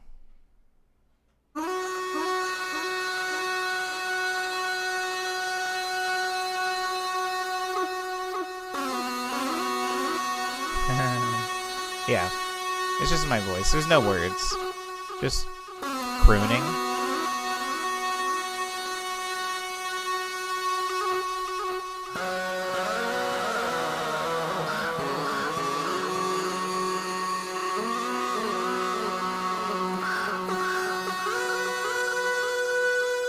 For some reason, my voice in this song reminds me of those like war horns that they always have like in like 80s, some 90s, but mostly 80s films when there's like a tribesman that's like alerting the village of danger and they blow into that like horn. It's like, that's what my voice sounds like in this to me.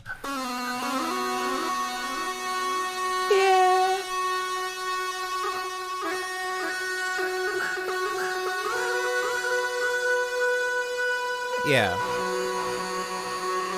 And I just layer that underneath the sample.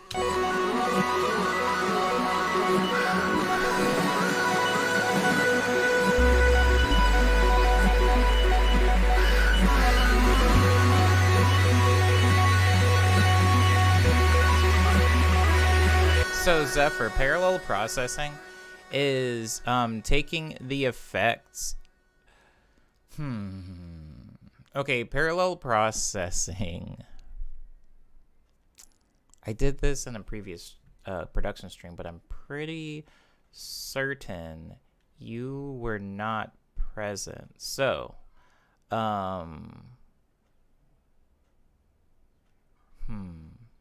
I'll come up with an example because I'm gonna leave this song and I'm gonna start my own. In summation, parallel processing is just taking a signal and taking a signal with effects and processing those two things separately, and then maybe putting them back together. A good example of this. I'm gonna call this. I gotta save this as something, so I'm just gonna really quickly go back and call it. We're in the studio. I'm going to in the studio folder. I'm going to name this tentative track I'm going to start working on right now. Drop out.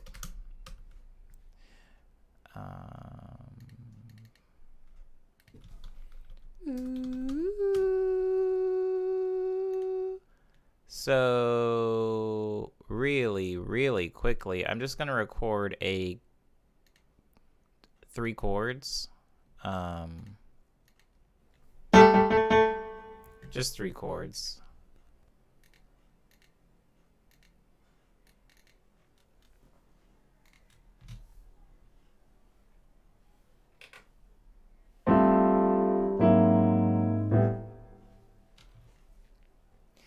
So, hold on. If I take those 3 chords and I have them playing right here. Oh crap. Right here.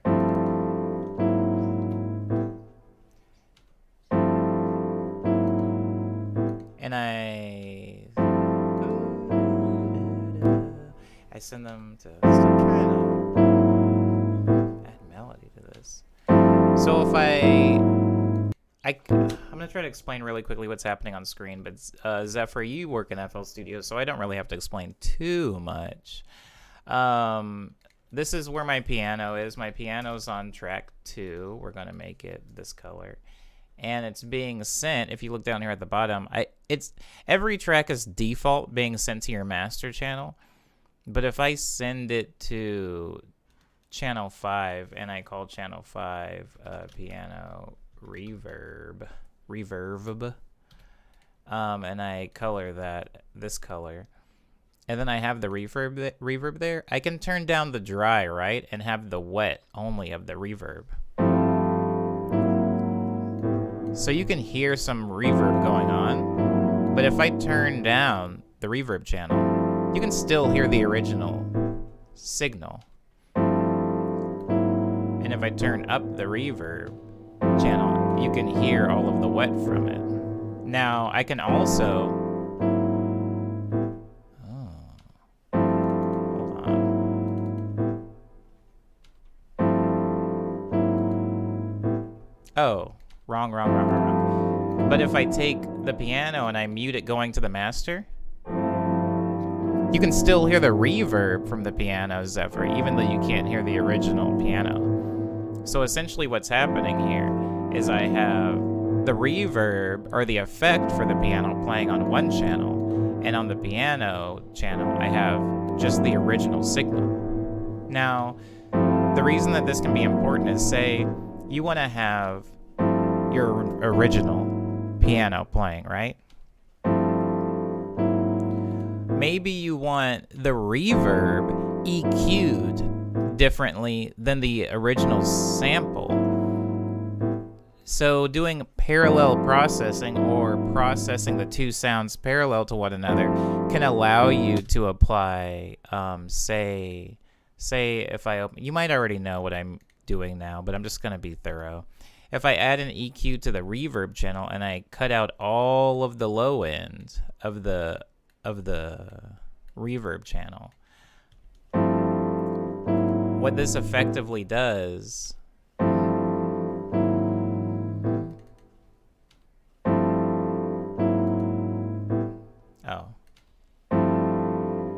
what this allows you to do is cut out the it allows you to cut out the signal, or sorry, it allows you to cut out the lows from the reverb. So hear how the reverb sounds really tinny?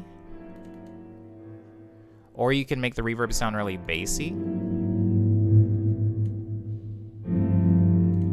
But putting that EQ on the reverb does not affect the piano, the initial sound.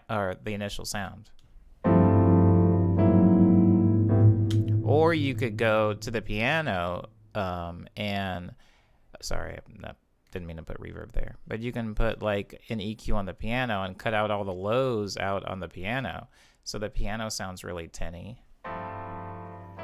But you can still hear some low end coming through the reverb because I have the reverb bass boosted. It's a whole thing. Yeah, you get what I'm saying. Sorry, you know what parallel processing is. A lot of people in music know what parallel processing is. They just don't use that terminology. That's like a studio term. Like a lot of producers will say parallel processing. And even myself, I didn't use that term until maybe 2 years ago. And I've been producing for a lot longer than 2 years. Chibiluzi says, I ask out of curiosity just how much of the process of making a melody is banging around on the keyboard until you get something.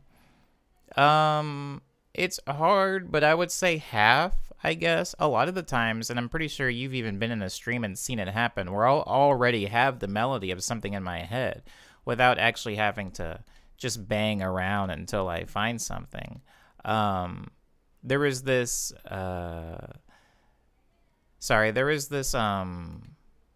melody and chord progression that I'm kind of always working on in the stream. This thing.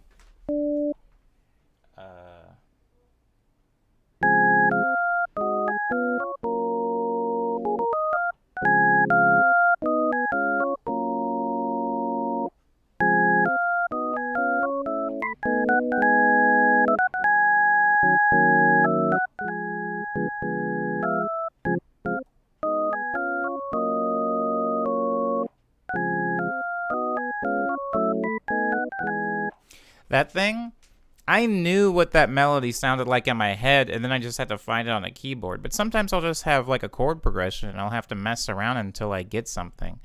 But my imagination is a big part of that. Yeah, Chibi Lucy. I still feel weird about calling that song that, but yeah. Sounds like something off of Yeezus, says Diz, talking about when I put distortion on my vocals. When I put distortion on my vocals, I use a plugin called Destructor. Do I? No, I don't. I use a VST called Hardcore, I think it's called. Yeah, I think it's called it's called Hardcore. That's what I use for distortion sometimes, Zeph. I don't think I have a consistent with distortion. Only thing I don't like about 3X Sauce is how heavy and harsh the mids and lows are on it. It gets distorted so easily when you play chords on it sometimes. Yeah, sometimes when that happens, I'll just take away a lot of oscillators. So I'll have, if it's like one oscillator.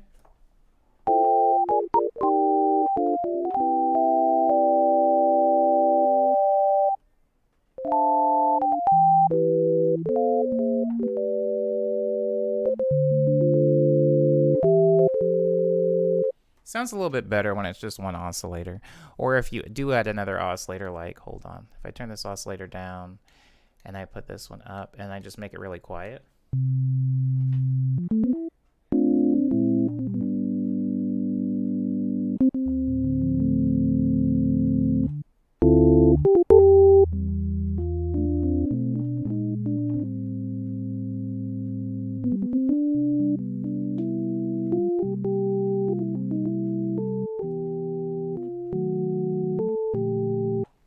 Anyways, I'm going to start a song now.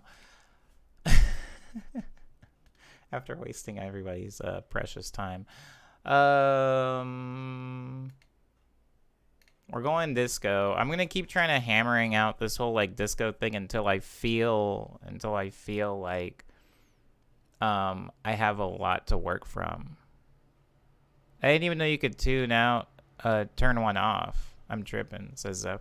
Yeah, honestly, Zeph, neither did I for a really long time. I mean, it's not super new to me, but I think I used 3 exhaust for like 4 years before I realized you could not only just completely silence 2 of the oscillators and make it a 1 exhaust. So I'm going to start building a beat first. We're going down to 120. No, I'm not going to use those chords. Hold on.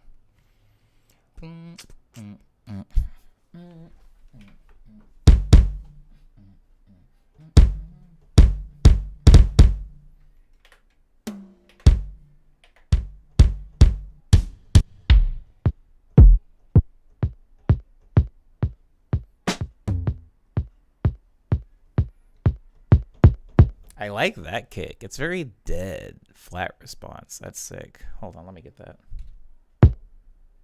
Oh, I have to actually start recording first. Hee hee hee.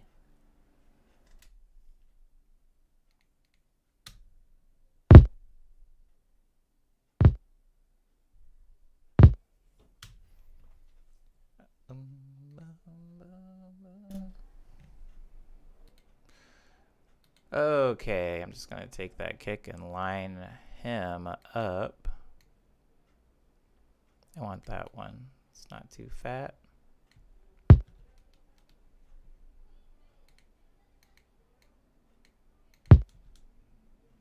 Oh my god, stop recording. Wow.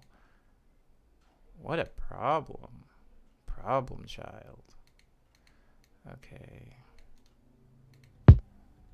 That's good.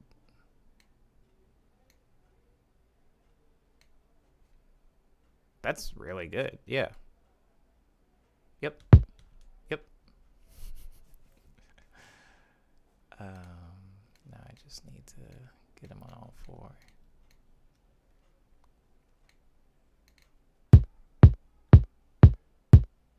Ew. Okay, maybe that's not... Yeah, that's better.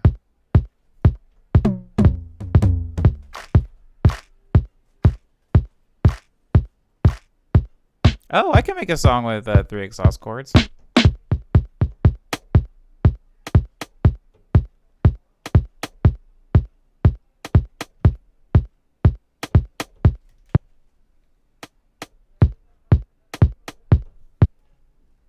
Oh, Omni.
Then for the hi-hats, I think I'm gonna do... Hold on, really quick purge. I have this problem in FL Studio where like I'll click play with like this button on, like I'll have like the record button on, and then I'll like finally get the take that I want and I'm like, okay, cool, and then I'll like listen to it back, but I hit play forgetting to turn off the recording button, and so I'll end up recording a lot of accidentally silent takes, and they just build up over time, and I think I've built up like hundreds of silent takes, and so every so often I have to go into FL Studio's like macros, and there's a macro in FL Studio which if you do a lot of recording and this happens to you, there is a macro that says delete or purge all unused audio, where if there's any audio that your track is loading that isn't on the arrangement, it'll delete it. And this is really good for me because I'll end up having like a lot of things that are open that are taking up like CPU, and I'm not actually using them for anything. It's really annoying. So maybe if that happens to anybody else, they would do that. I like 3 exhausts for 2 to 3 note chords only for that reason, says Umbe. You should make a song with those chords. People always get surprised when I tell them I record on FL, and then they tell me it's the worst DAW for recording, and I didn't get it. But to be honest, they write, you gotta click like 30 things every time you record something. Well, it's made slightly more problematic when streaming, because I have to like mute and unmute things to make sure that my voice isn't coming in a certain way for you guys. But I would say it's pretty easy for me, but that's because I have the Akai Fire. So if I want to record something, it's as simple as hitting the record button, hitting the play button, and then going to town on the keyboard. But I understand everybody's setup is different, and FL Studio, fresh out of the box, yeah, it's not... I mean, I haven't really recorded in live on any other thing, so I guess I can only speak for FL. This is a good point. Okay. Looking for hi-hats, but not one that's like basically a crash. Jesus.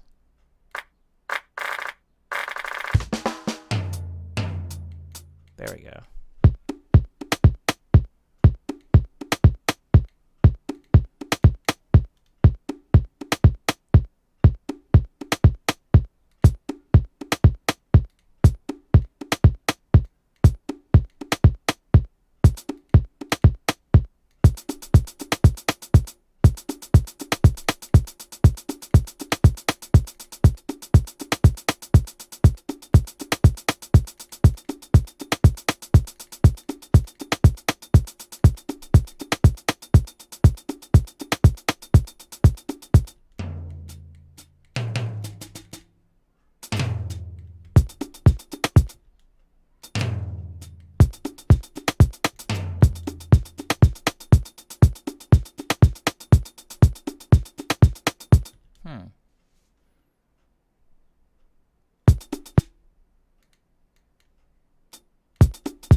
I can keep that.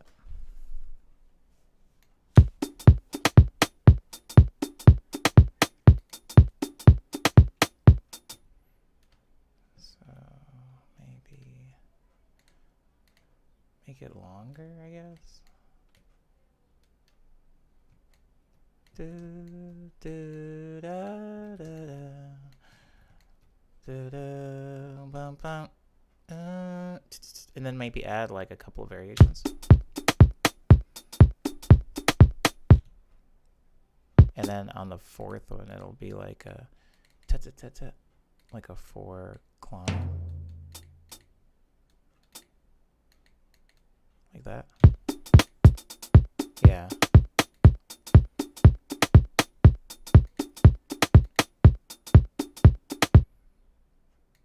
And then take it all out right there. Okay. I feel good about that. Then we're just gonna put it as a wave so that we don't have to worry about things crashing. Oops. Okay. Jazz has to be like, dude, that's such a nice A flat minor 7th to an augmented D sharp diminished 13, man. Love your sound. I mean, yeah. Is it weird that I want to see him use the MIDI fighters as Mobtown? Not necessarily. I mean, I was messing with it earlier in the stream. Were you here for that? Is that why you're asking that? Because you saw it happen already and you didn't get enough? You needed more of the MIDI fighter? We're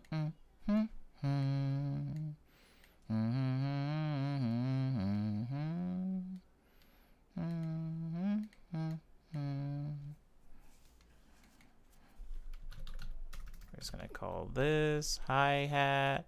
We're gonna make it black. These are things that I don't really like doing, like all of the color coding and naming and all that. But I need to do it now before things get out of hand. Before I have like a million things that I need to name and color code and I don't have places for them. Okay. So everything is labeled now. Let me just send them all to mixer tracks.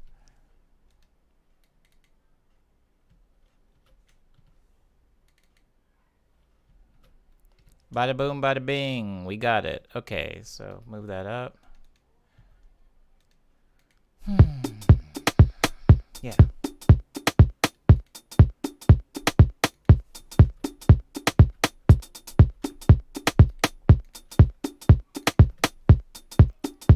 We're gonna go ahead and do the clap thing that I do, where I layer like 4 claps. So clap number 1 is going to be right here. Clap. Clap. Clap. Clap. Now let's go line them up. Clap 1 will be here. Woo! No, it won't. It'll be here. Clap 2 will be here. Clap 3 will be here. Clap 4 will be late. Maybe a little bit earlier. Kind of want it.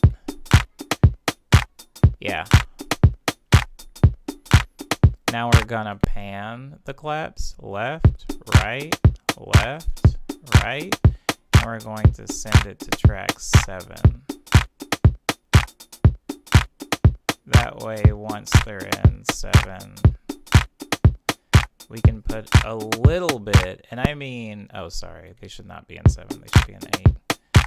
We can put a very small amount of reverb on them.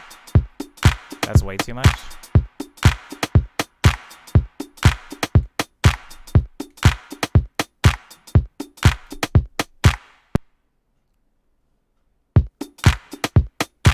Still too much?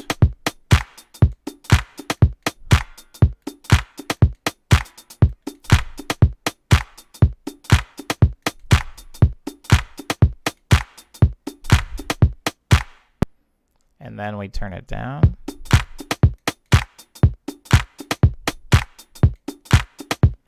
And then we call those our claps.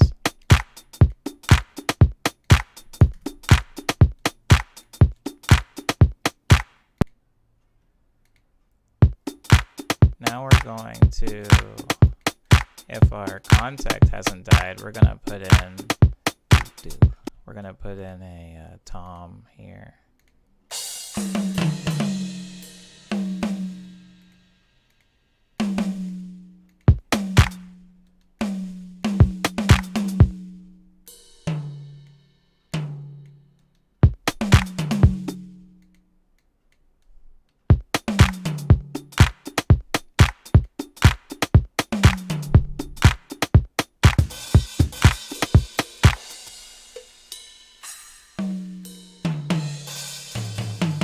Ooh, there it is. Doom doo doo. I wish they didn't ring out so much, but that's okay.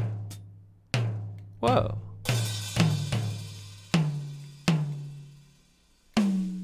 Oh.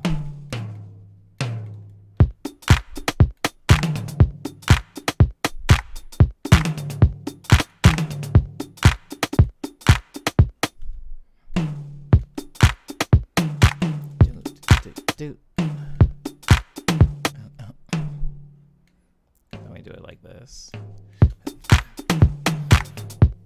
Yeah. Cool. We're gonna go ahead and make one variant of that as well for the second half. Wait. Let's swap these. He plays right here. So we're gonna take him out.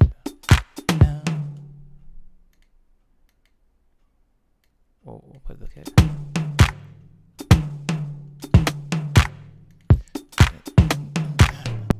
Yeah. And then for the first one then, for this guy here, instead of putting all these hits, we're just gonna do this. Maybe lower? Maybe build it up?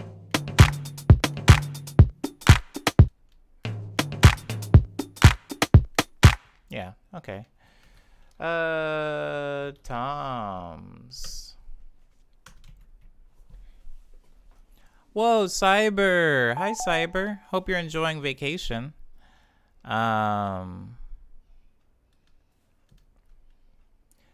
Okay, now we're gonna go in the studio. We're going to quickly grab the tom that we just made.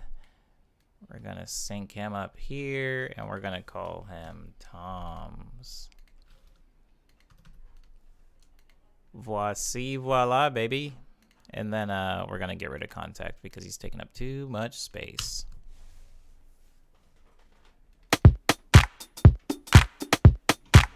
Then I'm gonna take one of the loops. We're gonna take one of the loops from in here. That one's too much. Keep in mind these loops are for texture. Ew. Yeah, like that. These loops are for texture. So when I say they're for texture, think of them as almost white noise. What we end up doing with them is first of all, we name it loop, and then we take that loop and we put it in track 1 for some reason. Hold on, let me move him over. We put him in there, and then we take the kick and we side chain it to the loop. If we do this, it makes it so that the loop becomes even more of just a texture because it's not competing with anything else. It kind of ducks under the kick.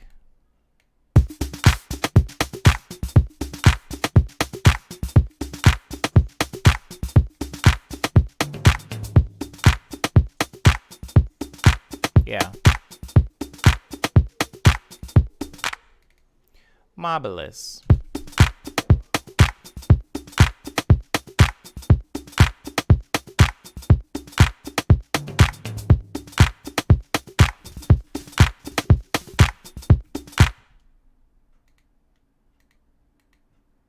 And we did say I would use 3 exhaust chords, so I'm gonna take a crack at those.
I can keep that.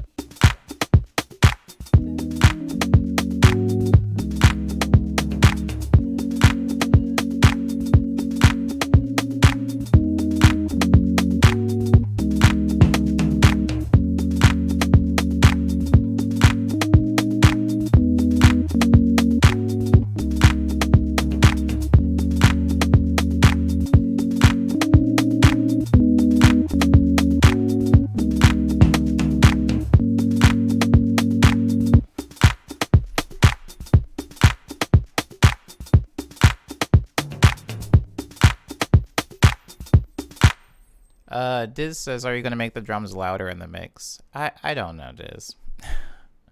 I just started the song like, I don't know, 10 minutes ago. I don't know what's going to be loud and quiet in the mix because there isn't even really a mix right now.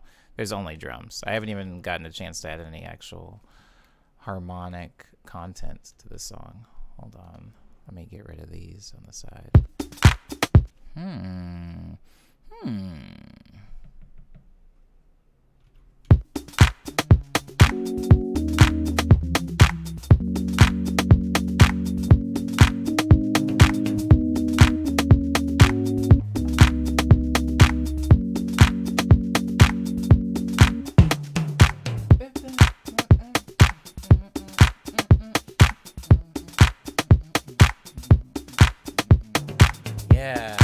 Yeah, okay, hold on.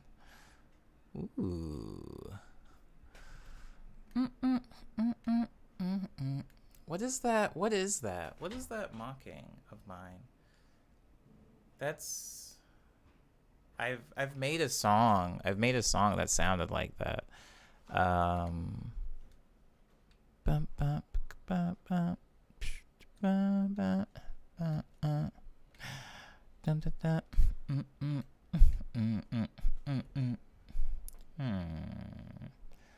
Interesting.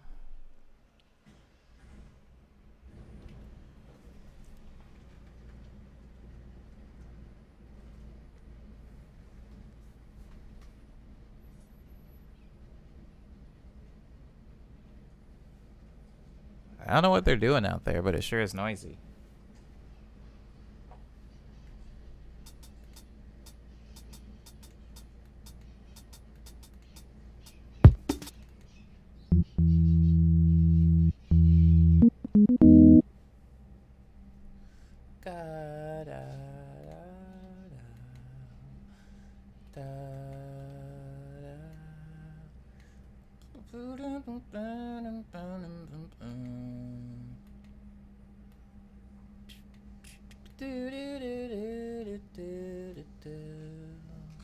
Hold on.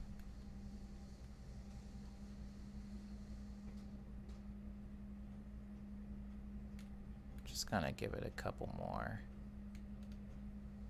Do-do-do-do-do-do-do. Don't get your head of yourself, Omni. Chords first, chords first.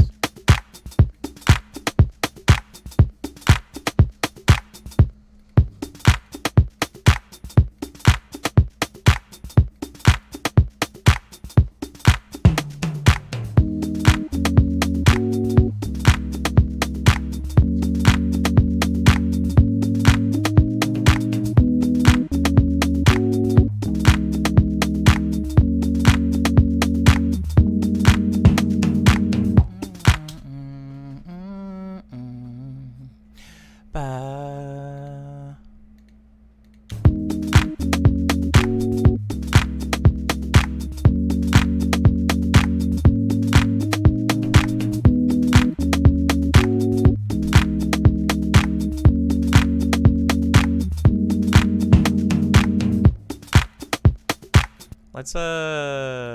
Let's give this some well, first of all, let's loop it, and then let's start shaping this 3x aux sound. See what we can do.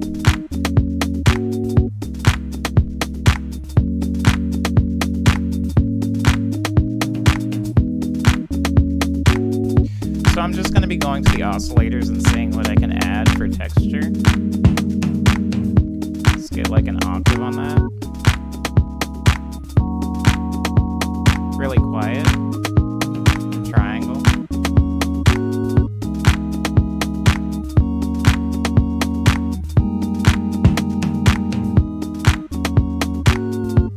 Let's get some pitch waving. Hold on.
I guess that is right.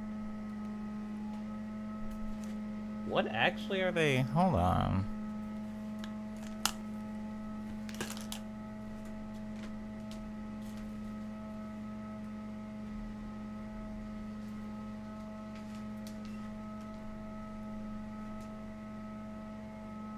Oh. Well, that sucks. But at least I know what they're doing. Oh boy.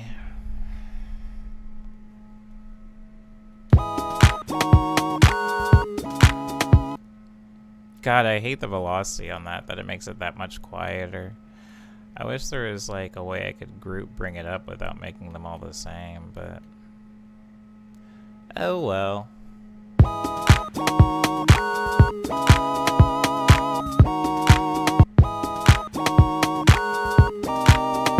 Oops.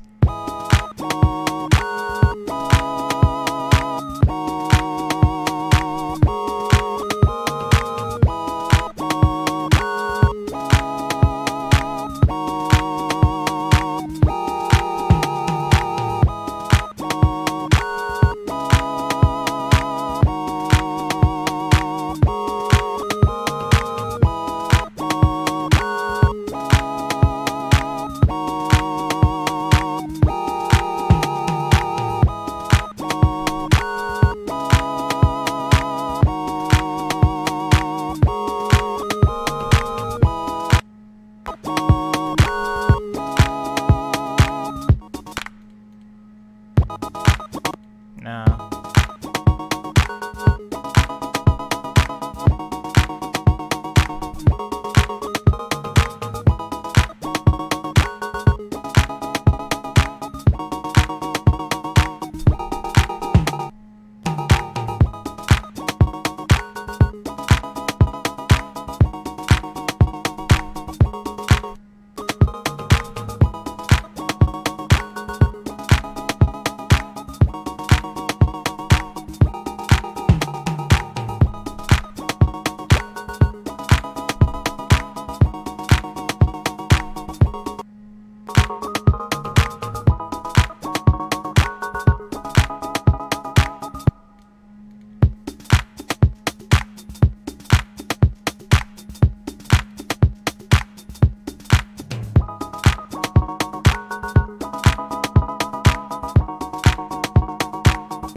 Oh, it's not a leaf blower. They have like one of those giant vacuums. I think they're like cleaning after doing some home improvement because they're like getting new tile, and so I imagine there's just a big mess, and so they're using one of those high-powered vacuum cleaners to get everything out of there. I like this as like an intro of a track. So, hold on.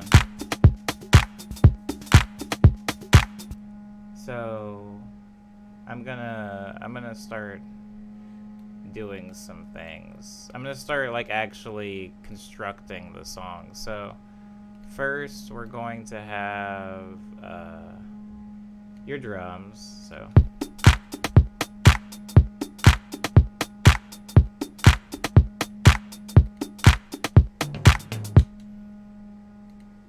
but we're going to take out the claps. Save those.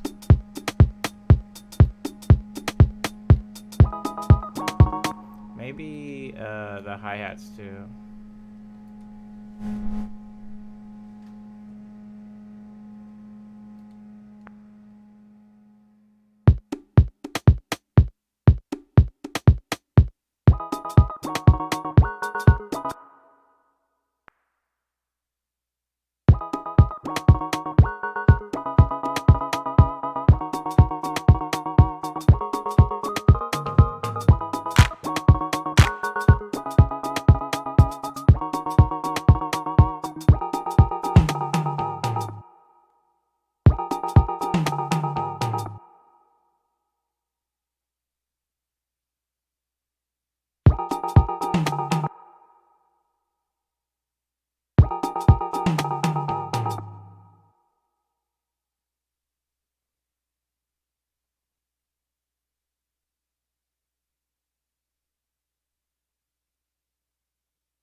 I'm gonna call that sound Skittles. Sorry guys, I muted my mic because of all the noise.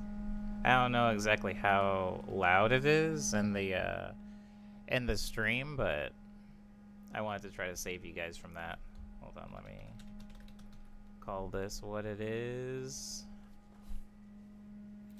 Group with above.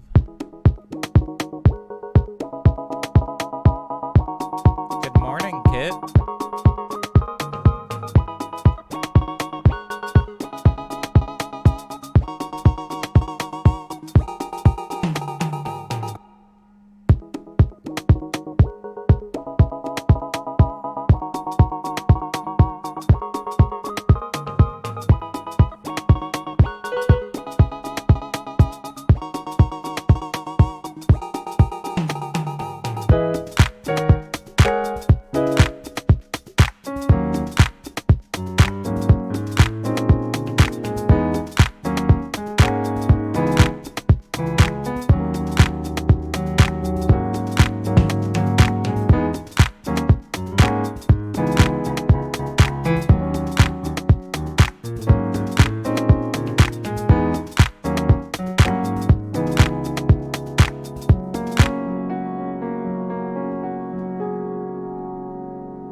I'm doing okay, Kit. Oh, how are you doing?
Oh, I actually just figured out what song that's too close to.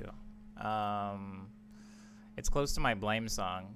Dun dun dun dun dun psh, dun dun dun. Yeah, it's too close to that. I'm gonna have to think of a chord progression. Maybe that's outside of that thing that I wrote with the.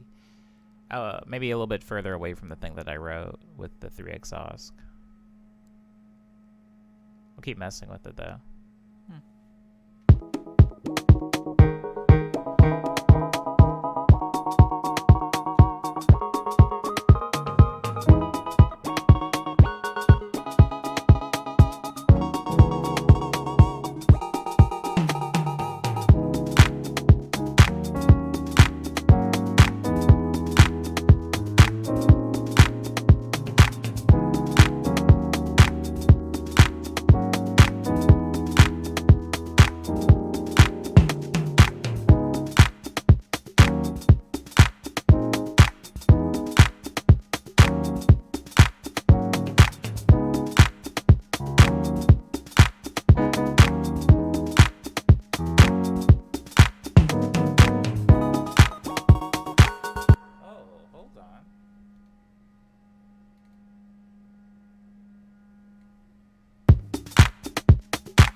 I've actually been like dying lately, if I'm being honest. I have been getting a horrible sleep for the past 3 nights in a row, and it's starting to take a little bit of a toll. But I'm glad that you got 12 hours. That's insane. I don't even know. I don't know how to get 12 hours of sleep. I don't know how to keep my body unconscious for that long without some type of illness. I'm glad one of us is getting sleep, though. Da, da, da. Goodbye, Diz. Thanks so much for being in the stream. Appreciate you.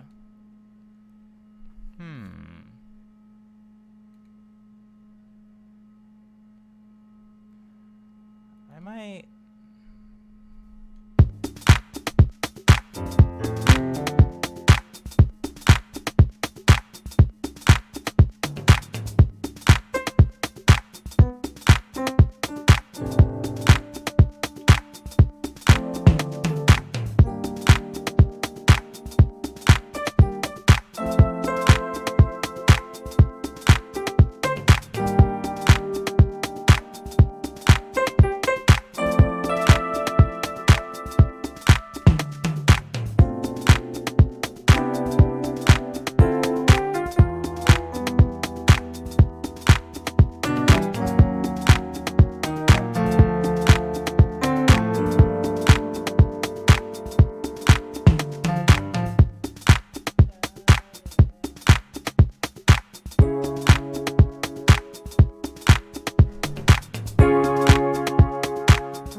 Oh, thank you, Easy Dory, for saying so. I built the drums, just kind of a simple layered, like, disco drum ensemble, but I'm noodling around on it right now, like trying to find the right chords or something that sparks something. And so, thank you everybody for your patience with that. My bass cable was broken and I had to go to a music shop. Oh, I'm sorry to hear that, Easy Door. I hope that you got it fixed. I hope that it's okay now.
Do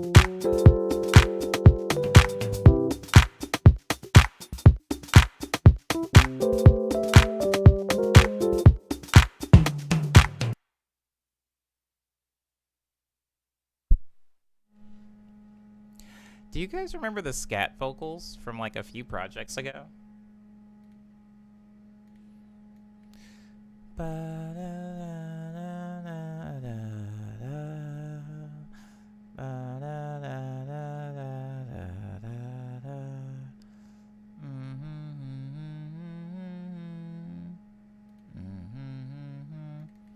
I'm gonna go ahead and open them up. I completely forgot about them.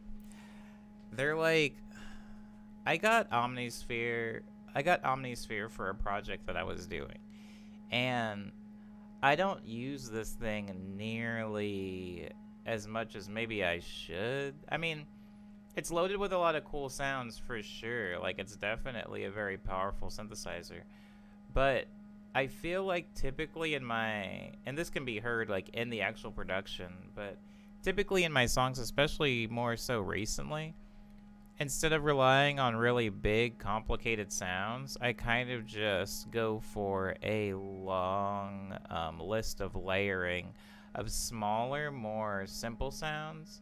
And I think because of that, big, powerful synthesizers that usually take up a lot of CPU, like Omnisphere or Serum or Contact, I don't really use those. I don't really use those sounds so much.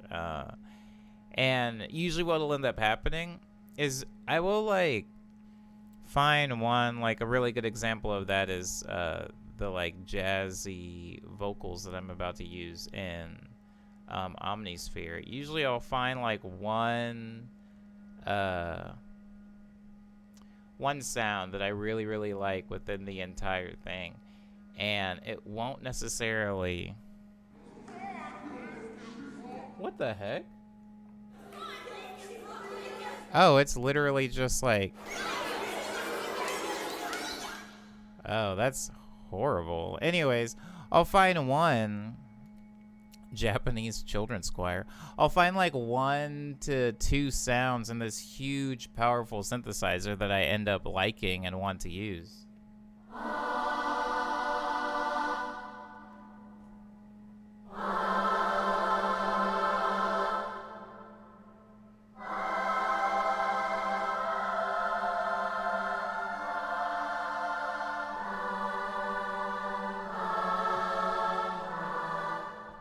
That's funny. I'll end up like found the bow sound. That tool was nice, but I don't think I'd use it enough to justify buying it. Yeah. I feel like that happens a lot for me. And so I'll end up having this huge, powerful piece of gear. Like, I don't even really want to use the Japanese children's choir, which like sucks because that's really cool, and I'm sure it would be at home in one of my more orchestrally driven tracks.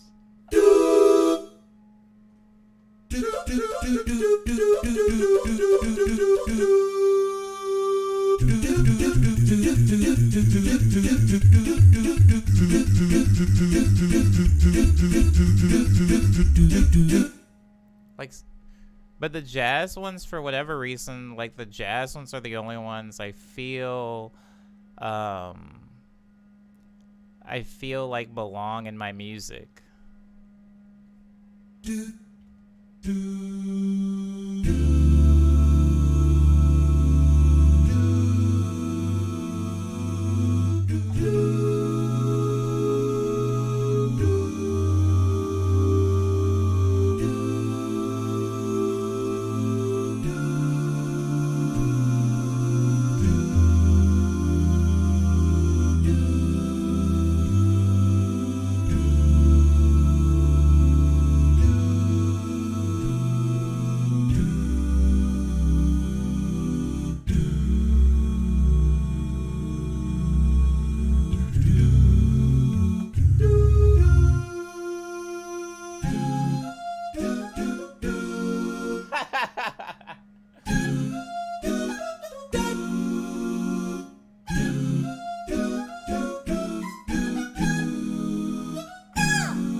Sorry, guys. I'm definitely not gonna record that thing. But I do like that there's a little bit of variation in the stacks. Like if I hit it lightly, it makes like a do sound, and then if I hit it really hard, it does that more. Dat.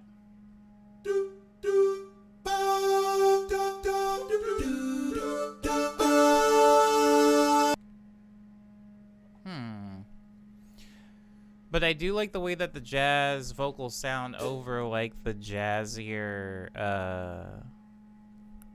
the jazz house drums. And I don't want to overuse it, but I do like it.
It should build up like that, I think.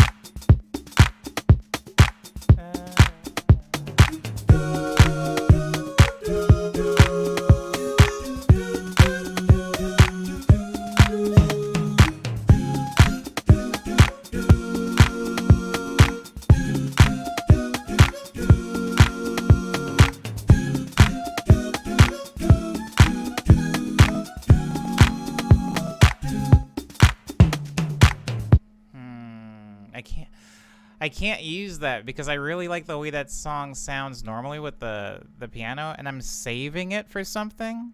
I don't know what for. It just, right now I'm trying to write like a funkier housey one, and that is so goofy and like it's way too bubbly. It's way too like bubbly and, for lack of a better term, Nintendo-y for me to put into like the type of sound I'm going for right now, which is almost impossible to explain without just making it in front of you guys. But there is a very specific sound that I'm going for right now. I promise.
that.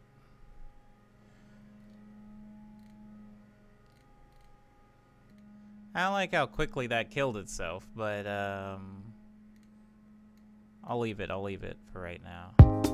Because I just wanted the chords. So I knew what to work around.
Okay.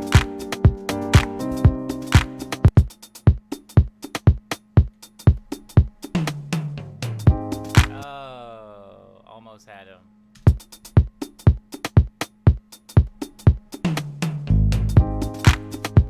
How am I so early?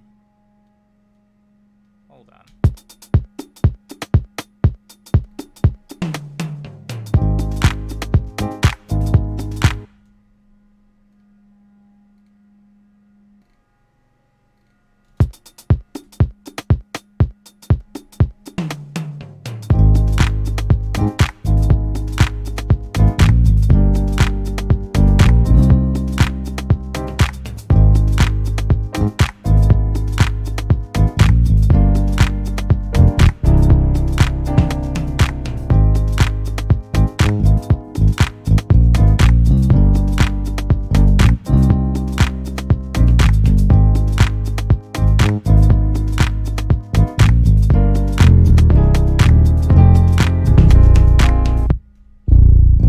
I need to go an octave up. Hold on.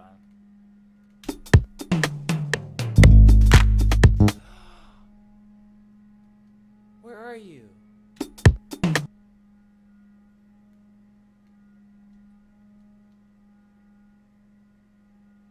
Where'd it go?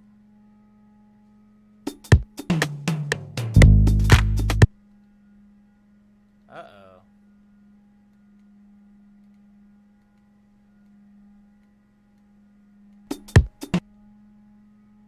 That was weird.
I found the magic notes. Okay, hold on.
bass line took such a surprisingly long amount of time to... Oh, to record. I don't like it. I mean, I like it now, but Jesus, it did take a minute.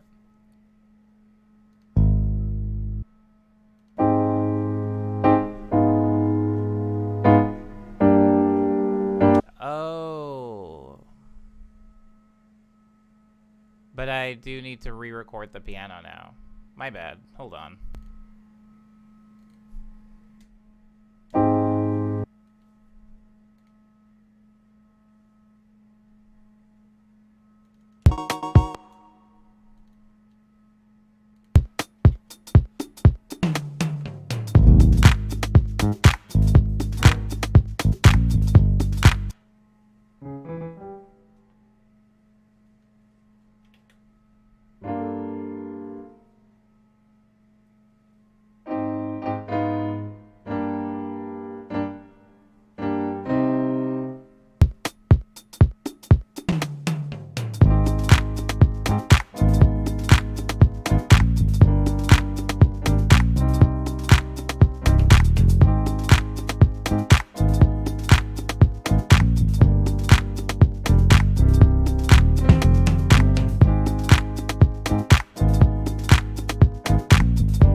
Whoa, they stopped.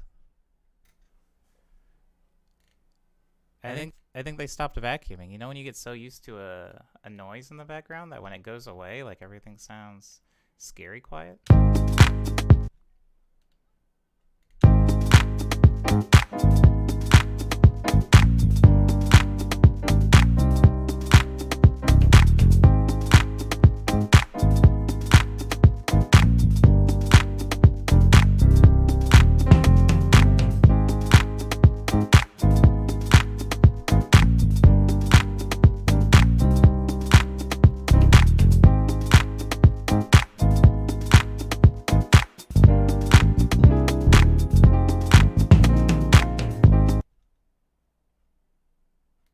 Yeah, that's also too early.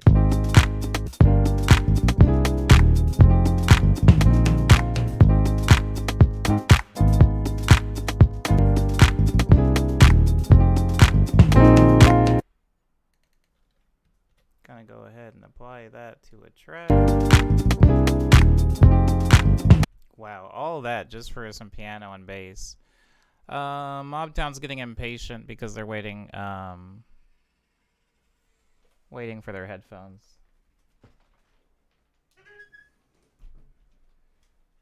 I'm sorry to hear that, Mobtown. I need to get a new chair. It's like bonded leather, so it's doing that weird, like, gross thing where it starts cracking and peeling. It's about time.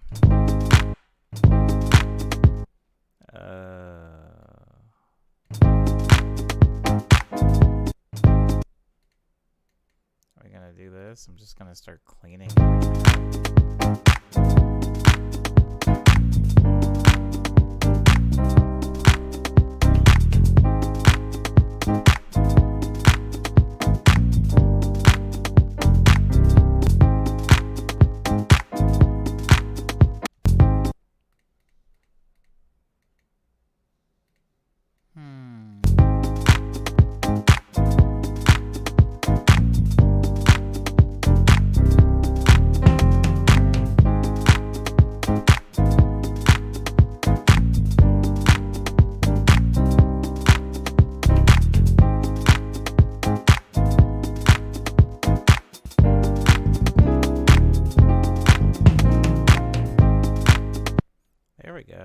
There we go. That's sounding good. That's sounding straight. Gonna call this bass. Also gonna purge these unused clips, because Jesus, there's a lot of them. I think one of, like, I guess as artists, we all have,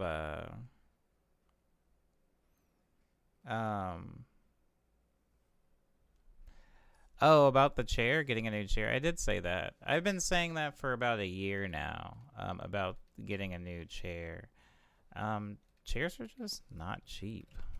And I want to have something that I'm going to be comfortable in. That doesn't mean that I'm, like, holding out for some, like, $900 leather chair, but I'm just going to get, like, a cloth chair.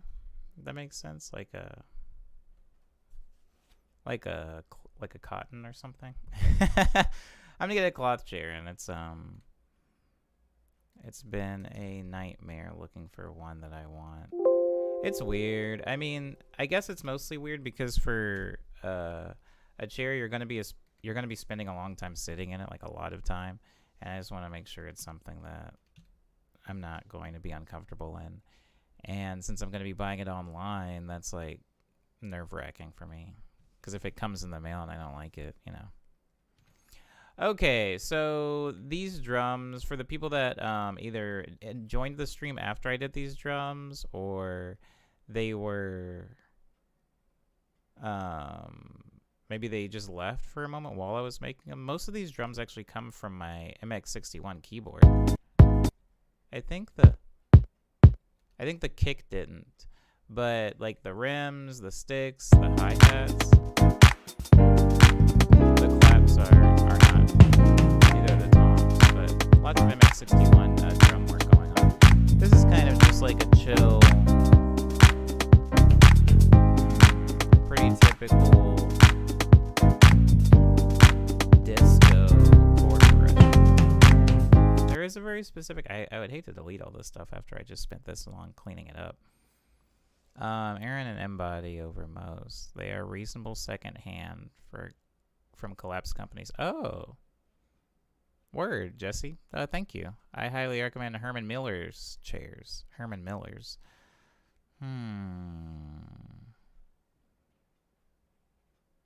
Oh, no. I would never do a GoFundMe for a new chair. This chair's fine. It's actually like, I mean, it's comfortable for all its uses. It's just that I feel weird. I can, like, gross when I get up from it and I have, like, weird, like, leather flakes all over me. It's pretty gross.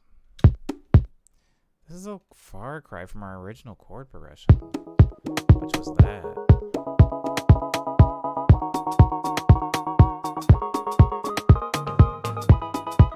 It's hard because then I still have these. I'm such a chord person. I don't know what everybody else in the stream starts with when they're making a song. I used to never start with drums, by the way. That's like a new thing for me, that I'll actually allow myself the patience to build a drum part this far in. Usually I'll just do a kick, and then I'll make like half of a song just to a kick, and then I'll go in and actually add a lot of other drum things in post. But I've been trying to spend more time filling out the drums now, at least so that I can get it to like a muscle memory, so it's like the same thing every time. That way when I have to add drums to something in the future, it isn't like eating up so much time. Hello, Mochi Cosplays. Sorry, I didn't see you. It doesn't eat up a lot of my time.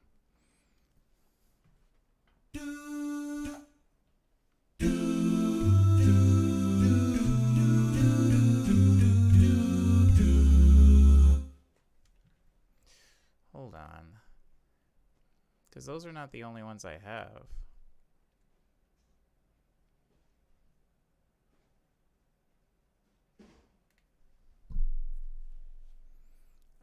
Oh.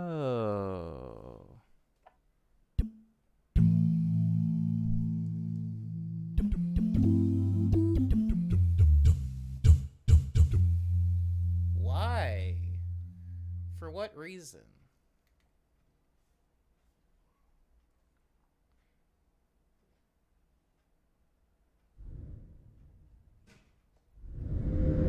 What the heck is that?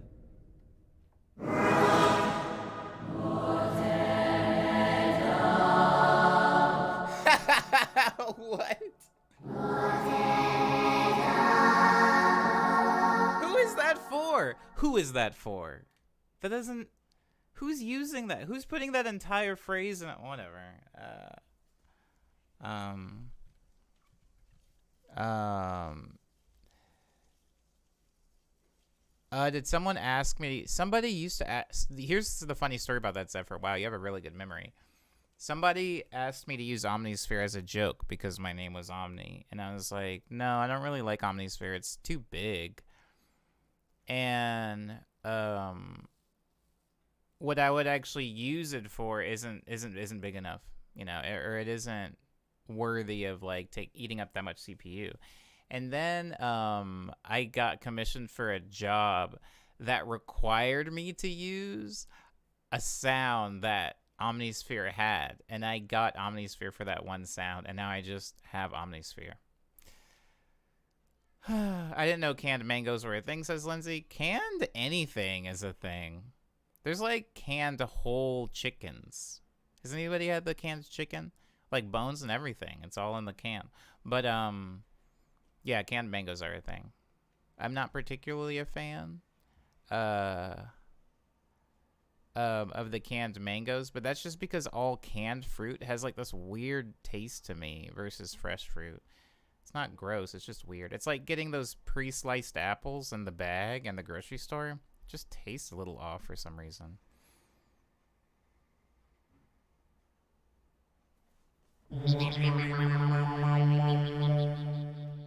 That's not what I want. Pod people? This is stupid. A lot of these are stupid, I will say. This is why I like had my feelings about Omnisphere. A lot of these aren't necessarily useful to me.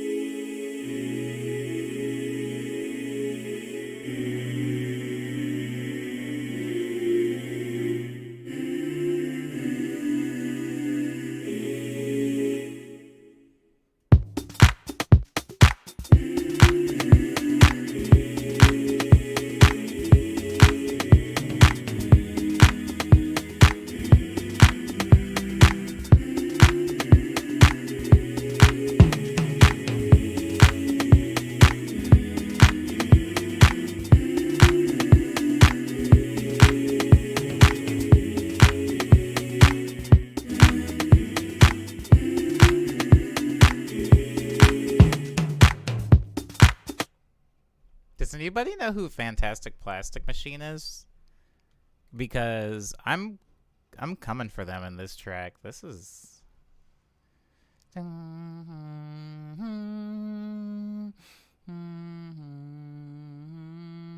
kind of want it to be faster. And erasing everything I just did. Hold on. I kind of want it to be faster though.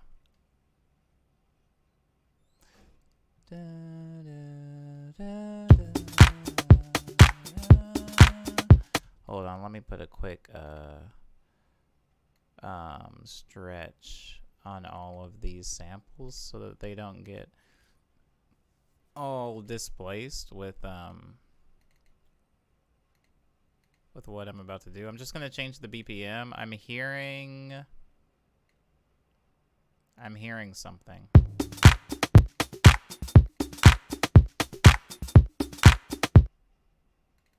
Eat it up.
Oh, okay, okay. I hear it. I hear it. I hear it. I hear something finally. Have you seen those synth presets, SF, that come on synths like Omnisphere, where it's literally an entire song, but it changes key when you press a different one? Yes. What is with that? It'll even have like drums in it, and a chord progression, and a lead, and it's like, who is this for? Who's doing this? Who wants to press a... I mean, I know exactly who. But who wants to just press a button and it plays an entire song? Like, how is that helpful in the creative process? To have...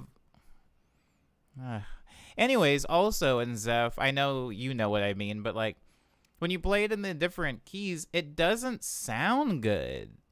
Because it's not like they performed it in every different key. They just transpose it. So if you play it up too high, it's not actually being played in that key. Everything's being like stretched and morphed and warped. All out of character. It sounds disgusting. Anyways, I think I found my chord progression.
Sorry, I think I'm just going to change the actual vocal sound that I'm using. Pop Vmail VVS? I don't know what that means. But I'm about to find out, huh?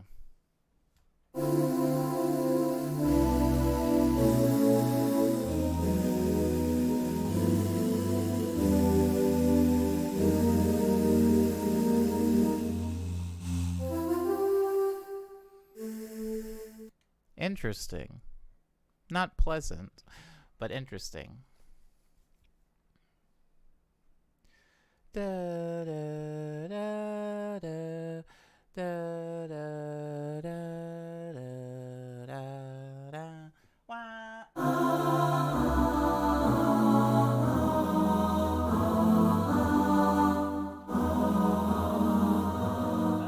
Stop.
close. I'm close. I'm like really close. Hey, Omni, turn your mic up just a hair. Really? Okay. Let me turn down my headphones. I don't want to hear myself that much. The production streams are really effing cool. I gotta make it in more. Oh, thanks, Zephyr. I actually feel like this is maybe like the most dead, boring one of them. So, if you think this one's cool, that makes me feel better. That makes me feel better as the person creating the stream. This one's called a female scoop. I'm close. I'm close to the chord progression that I want to use for this song.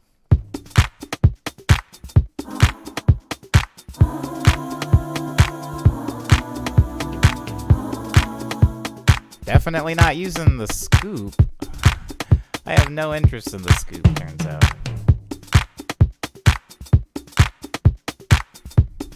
Random Dream Boys. Jesus.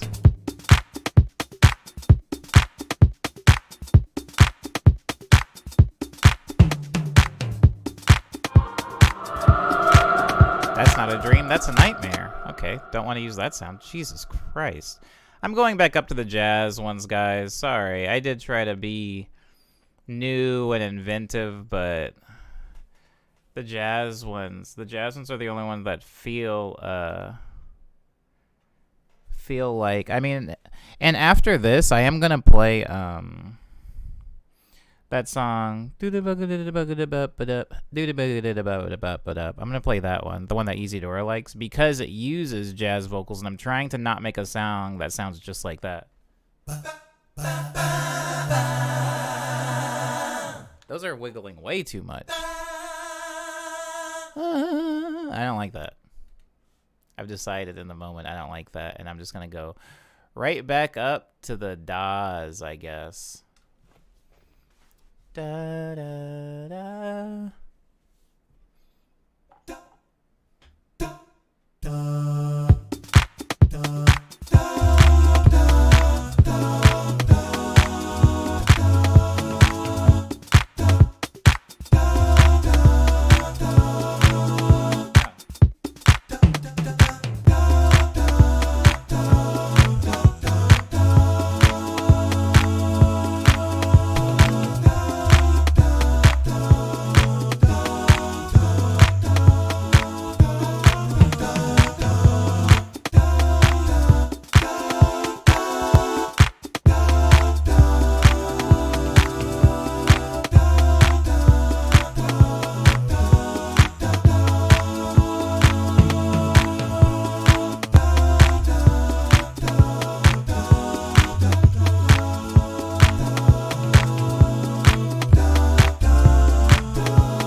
Okay.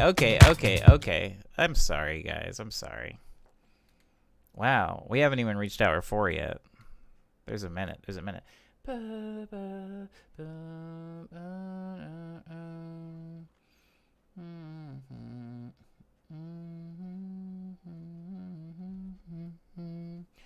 can hear it.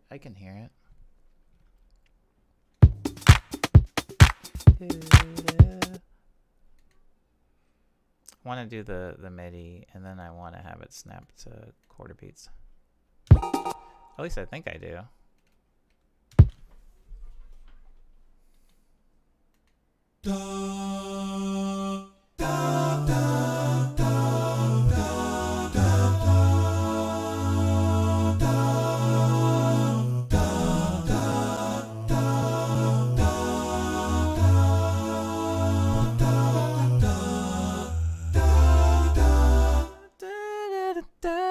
Yeah. And I can always go over and add extra, like... I can always go over and add extra. For right now, I'm just going to focus on the chords.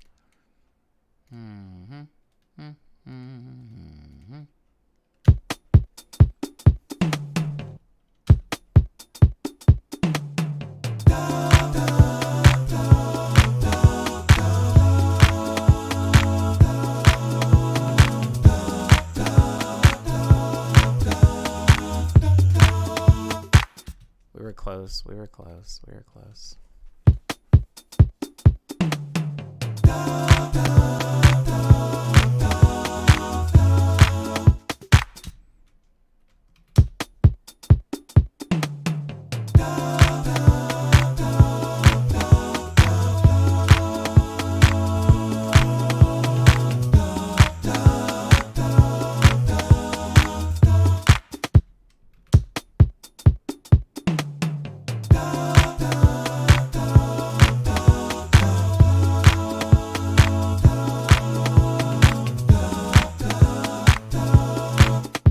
It's automatically snapping them. Okay, I have to make sure that it's snapping it.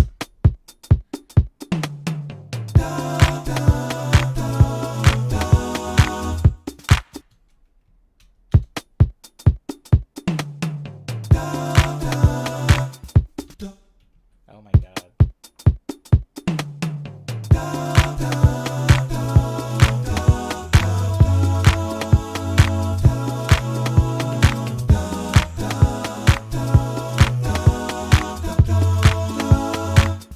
So close.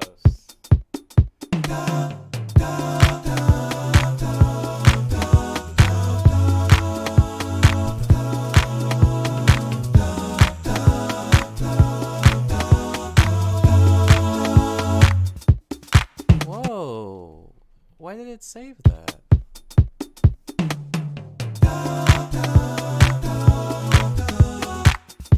Let me make sure this is long enough, because I feel like it's not allowing me the length or something. That's weird. Whatever. Should be okay.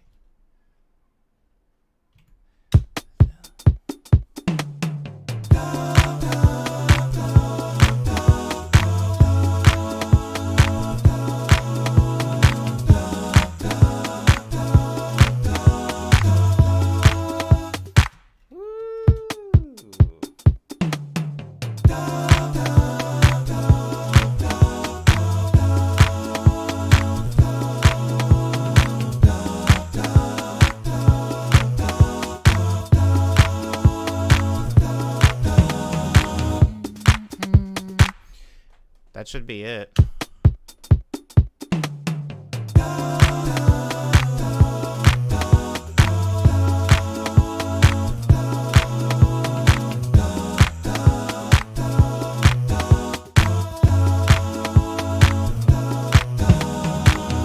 We're gonna go ahead and trust that and then loop it.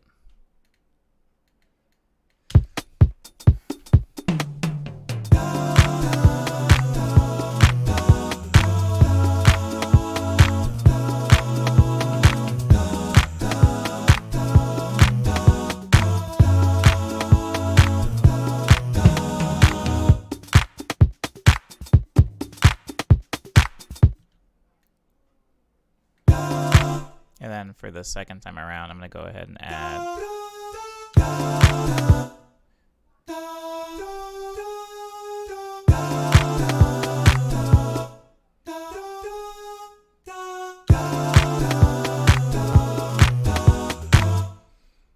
Yeah. And then we're gonna extend.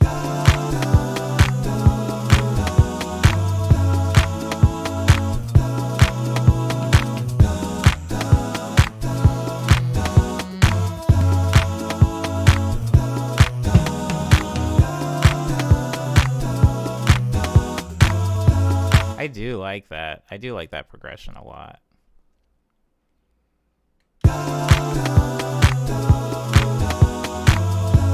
Anybody got any dope weekend plans? Let me label this really quick.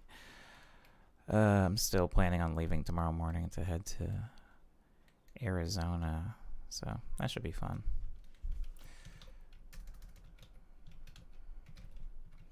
Da, da, da, da, da.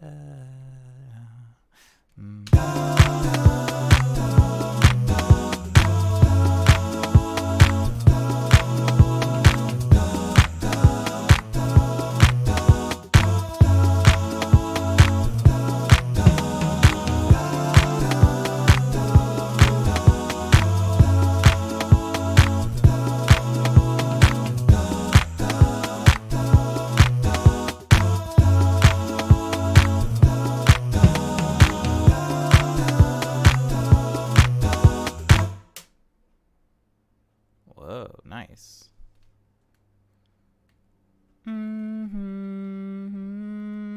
I do. Oh, that's good. I like this.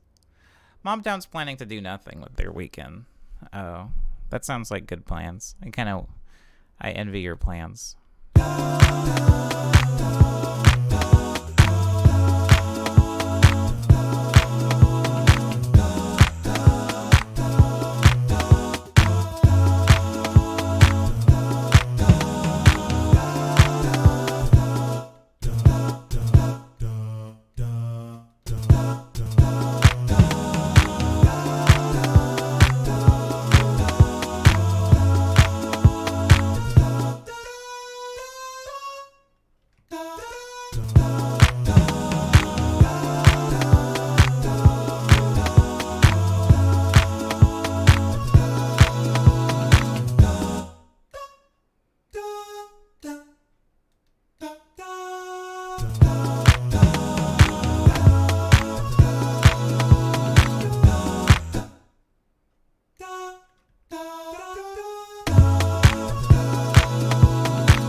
There he is.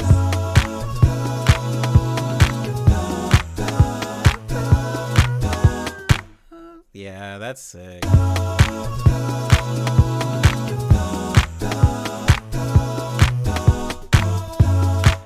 I'm gonna shorten that.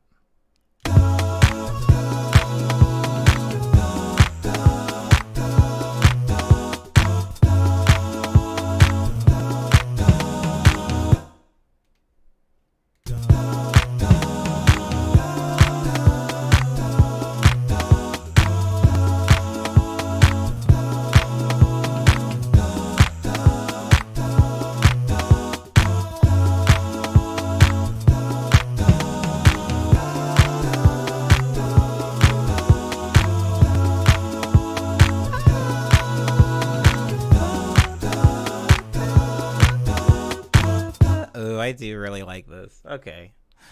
I'm proud of this. I'm gonna should I?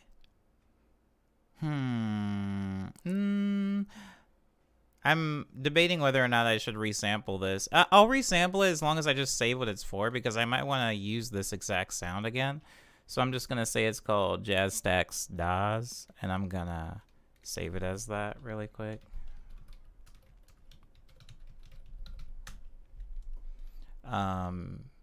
Because I kind of just want to get rid of this. I want to get rid of Omnisphere being open in this project file, because it's like It's not making my computer crash, but it's just eating up CPU that I don't necessarily want to be taken up anymore. What? Sorry. Okay. Lindsay says, I'm beginning my dog sitting tomorrow, so that's something. It's way shorter of a duration than I initially thought, so I may not bring my keyboard after all. Also, I realized her rowdy dogs might be a good combo with my precious baby keyboard. Oh, word. I forever relate dogs to music because I use that dog sample so much. Isidore needs help with word in English. How do you say pet food in a cheesy way, like a funny way? Kibble? I don't know. I say kibble a lot. Is kibble just a brand that has like gotten into my like the vernacular, I guess?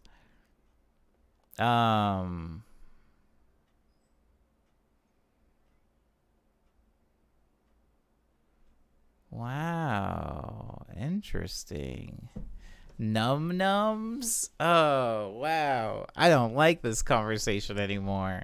Yeah, I use the word kibble though, but I also use it in a derogatory term sometimes for humans. If humans are eating something that I deem gross, I'll refer to it as kibble.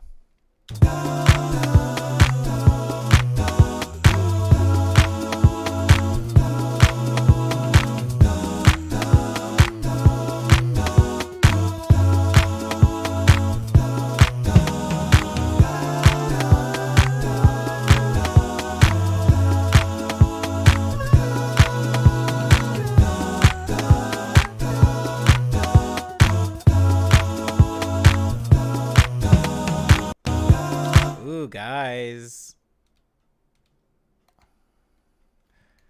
There are definitely chords. I usually try to stray away from like people owning chords, right? Like people will be like, "Oh, this is a very these are Bowen chords," or like these are Omniboy chords, or these are Flume chords. I try to stray away from that because I think what actually ends up happening. Hold on.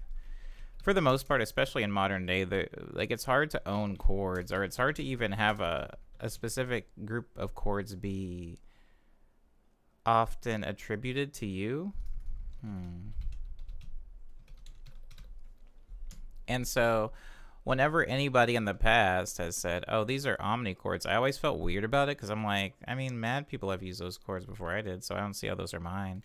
But I understand that everything is relative, and if somebody maybe only hears these chords and these sequences in relation to me, then, I mean, that's cool, right? I'm okay. I'm okay with that. I'm okay with somebody saying these are omni chords then. And, like, I feel like jazz MIDI. No, jazz vocal MIDI. I feel like even sometimes I will hear my chords in somebody else's music. My chords. I'll hear like my stylings, I guess, in somebody else's music and go like, oh, those are omni chords. Maybe the reason I like these sounds is because they're using omni chords. And there's a very specific way I play chords. I guess I have a camera. But like a lot of times I'll do yeah, people can't own chords or sounds, says Mobtown. I agree with this. But I think what happens a lot is there's a lot to be said, not necessarily about the chord, because like this chord appears in a lot of music and a lot of songs. And that chord has a name. But I think after you've been playing any instrument for a while, you'll do specific things physically that are comfortable to you, and sometimes those things can be evident in the sound of the actual music. So for example, if I was trying to play this chord, instead of playing it like that, I typically play it like this. And it's a very, very small difference, right? Very, very small, but that's how I play a lot of my chords.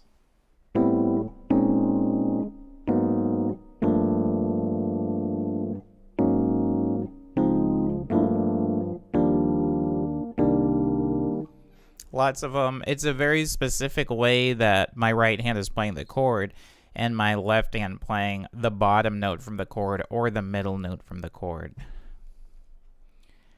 And since I do that in a lot of my music, I end up playing a lot of chords like these.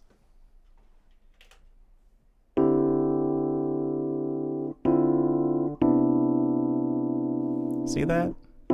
How there's like a big spacing in the chord where it's like a jumbled up top.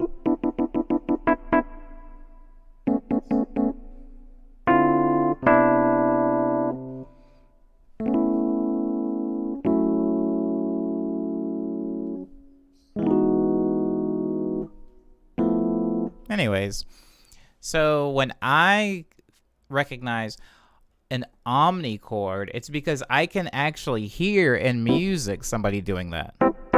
That. It's like not playing the chords super open, playing them kind of jumbled up. And so I definitely hear that in other people's music, and I kind of gravitate to that because I put it in my own.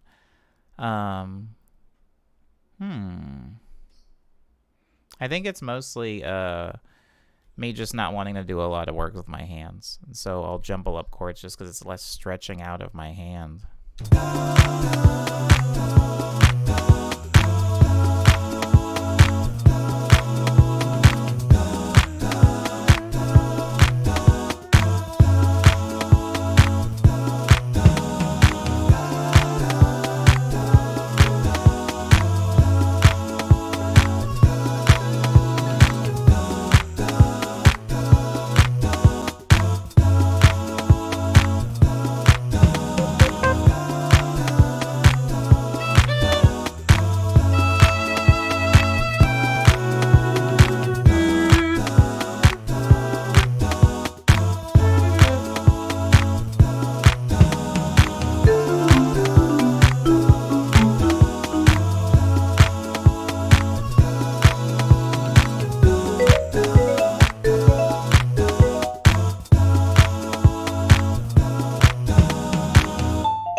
That's from something.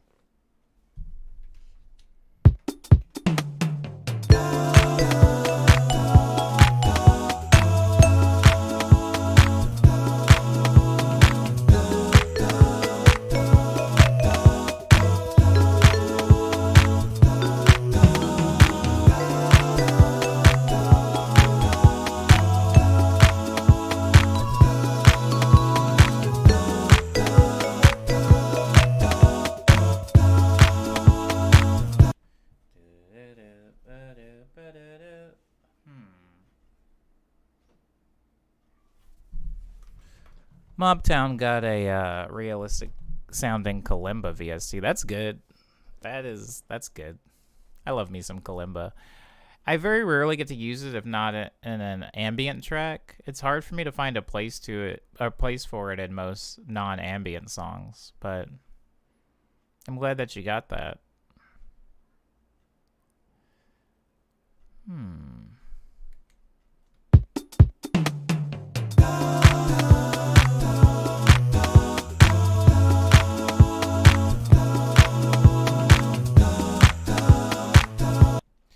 Maybe I move it earlier. So like here.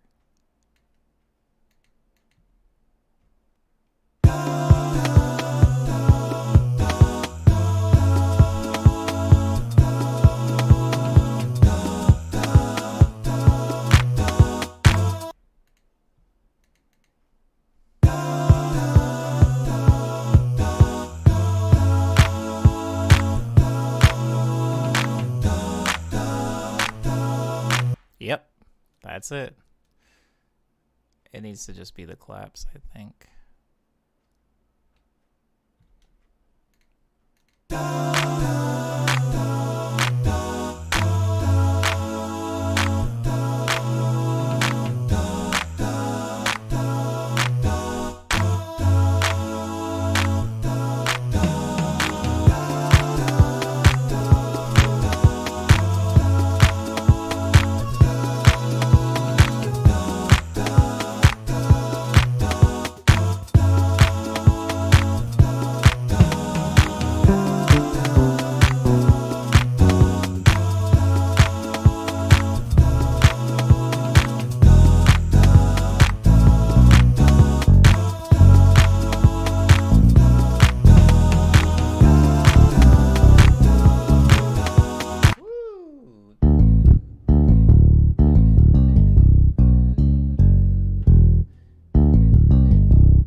Something in there.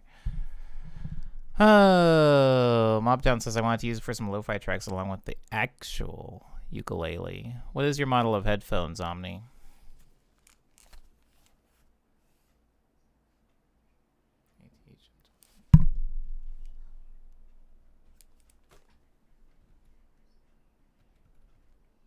Hold.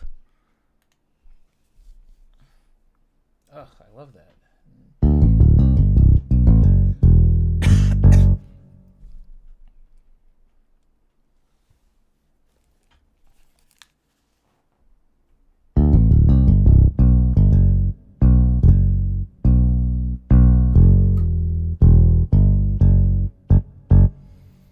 ATH something? It's like ATH M20X? ATH M20X? I would type it in the chat, but I don't have the chat open on anything. Ow, at least not where I can participate with it. I never got my smoothie. Oh, I never got my smoothie, Lindsay.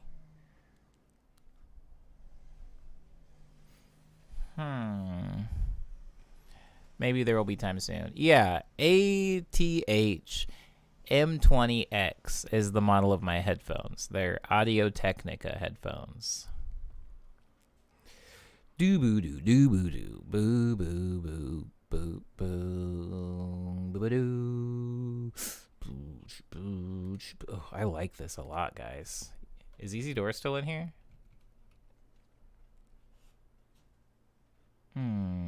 Yeah, yeah, Audio Technica.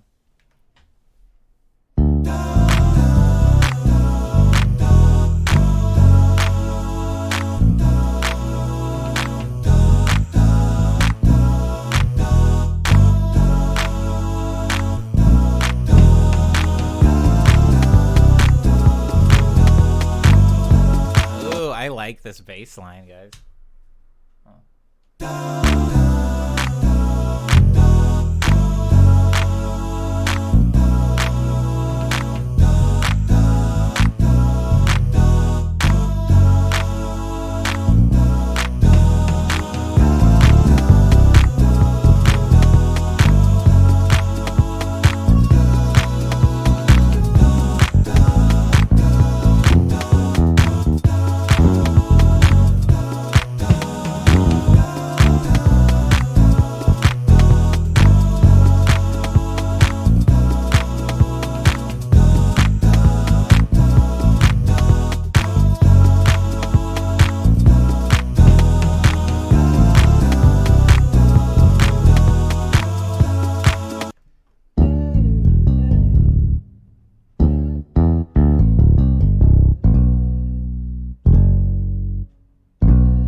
I love the sound of that bass, particularly.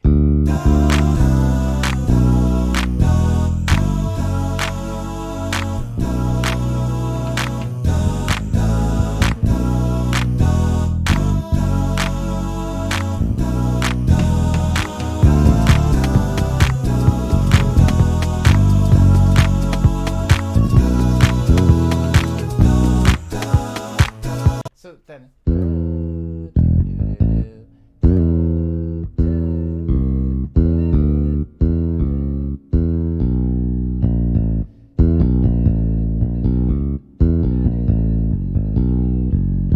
Okay, that's. This is a challenge for me. Sorry, guys.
just trying to pick the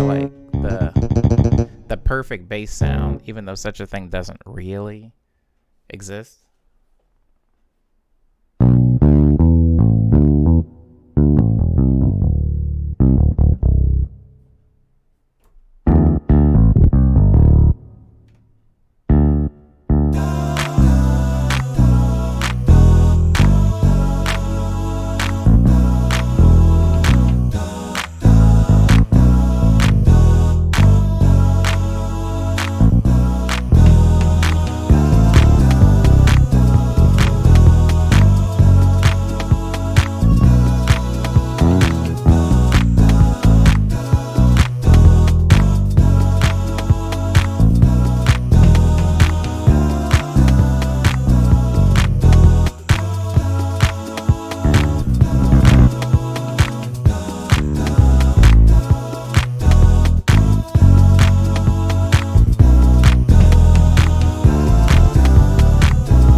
It's like peaking.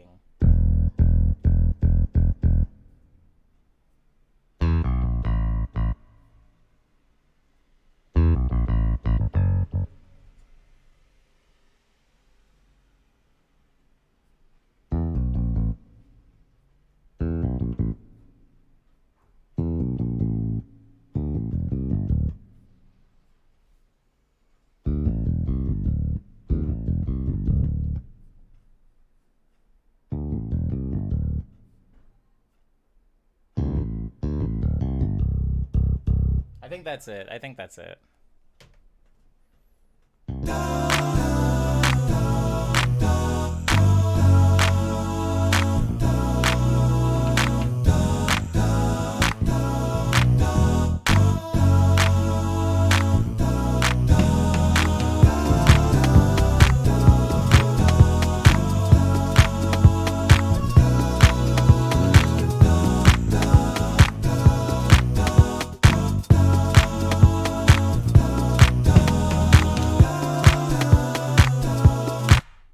Yeah.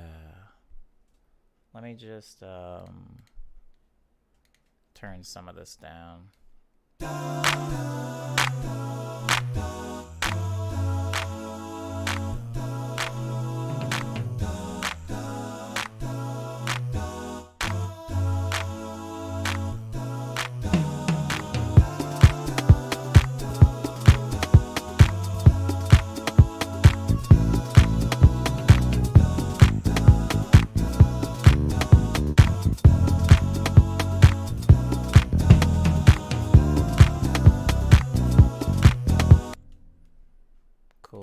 Cool. I kind of wish I could get MIDI for this, but that's okay.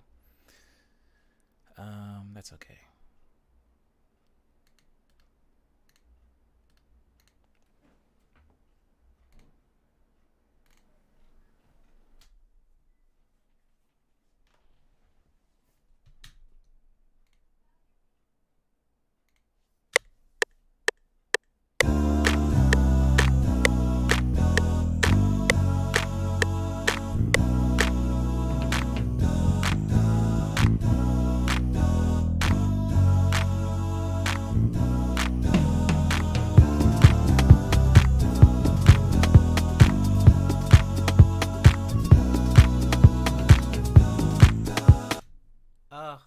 I was doing so well.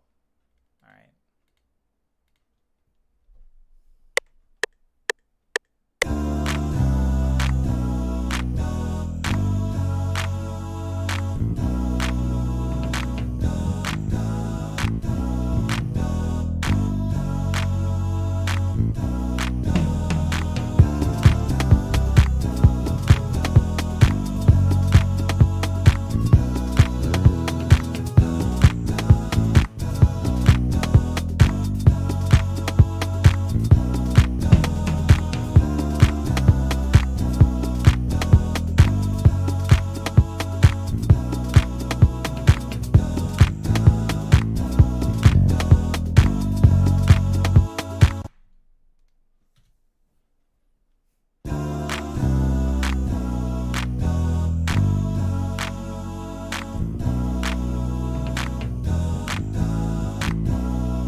was right. Huh.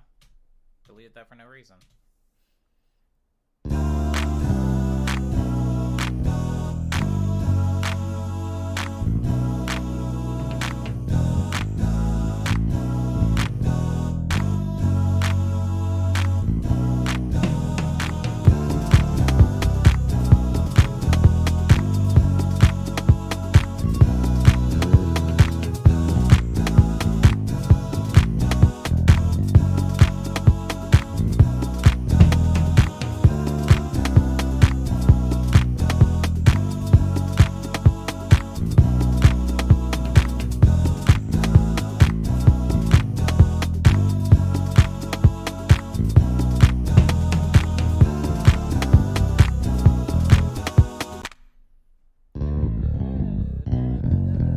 Oh, wow. Why is it so hard to remember? Oh, man. Hold. Oh my god, that's so loud. Okay. Mobtown says, I'm gonna guess it kind of depends on which sound comes first to mind. Oh, crap. I missed a whole thing. I'm missing a whole conversation between Mobtown and Lindsay. Perhaps it'll be good. I think I may buy Omnisphere later down the line. Sounds like I could use some of the sample sounds from it, but it'd be expensive. It is pretty expensive, Mobtown. I think you missed it when I asked earlier, but you said you usually start songs with chords. What made you switch to using drums first more? That's a good question. Oh, crap. Oh, thanks, Mobtown. Oh, I appreciate that. Maybe I'll do, like, because the MIDI fighter's so far away from, you know, the overall, like, you can't really see what I'm doing. Maybe I should get a third webcam and have it set up, like, over here, over the MIDI fighter and the reface. Maybe I'll feature it more heavily in, like, a future stream. Maybe I'll move things around so it'll actually be, like, in view. But yeah, maybe something for a future production stream. For sure. Lindsay, the reason that I started with drums is just because I feel like anytime I get locked too deep into something, it actually starts, it increases workflow because I work faster, but I think it also restricts me creatively. So every now and then, not too often, but every now and then when I feel like I'm kind of stuck in a rut, I'll purposely go outside of my comfort zone. And drums are not something that I am comfortable making, nor are they something in songs that I usually give a lot of attention to. Usually the drums are kind of an afterthought for me after the harmony.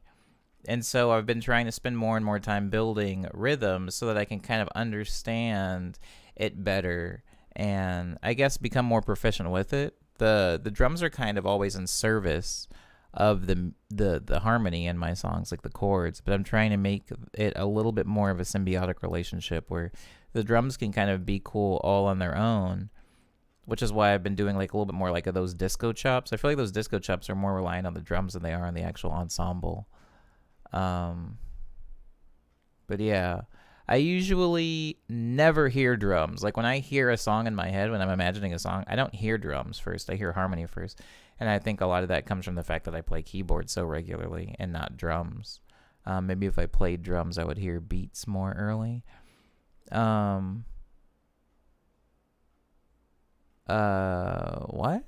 Jesse feels like they're missing some cool stuff. Random meeting changes. Oh. I'm sorry, Jesse. You didn't miss anything too cool.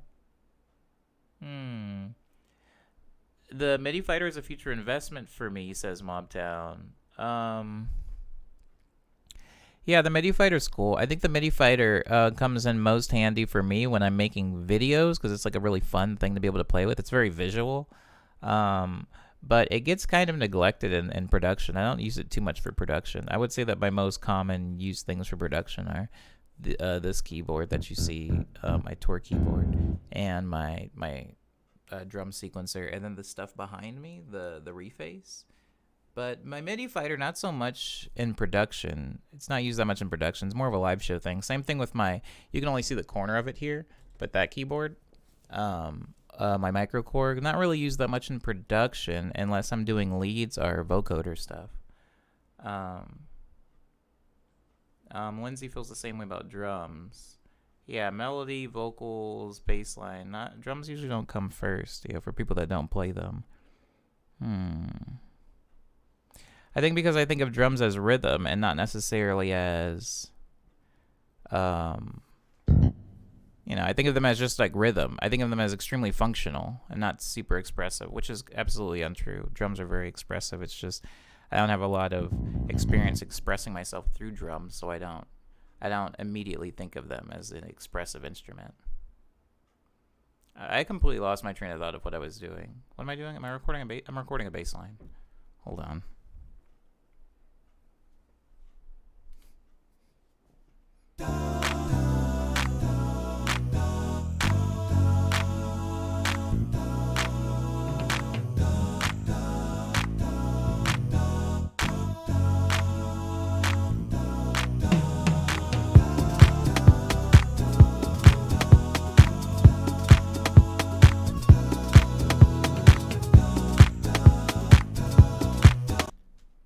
Oh, none of that was recording. I'm glad, because I actually messed up.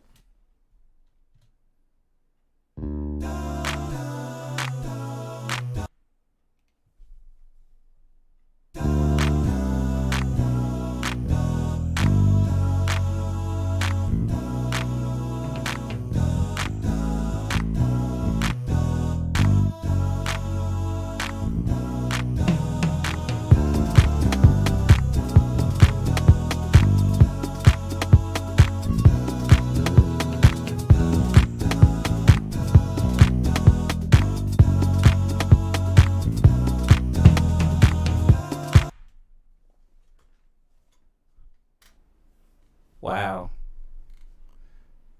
That's like kind of embarrassing. I was working on that bass line for what felt like an hour. And then I just got it on my second try after that conversation. Sometimes you just need to take a break, I guess. All right, put that in there.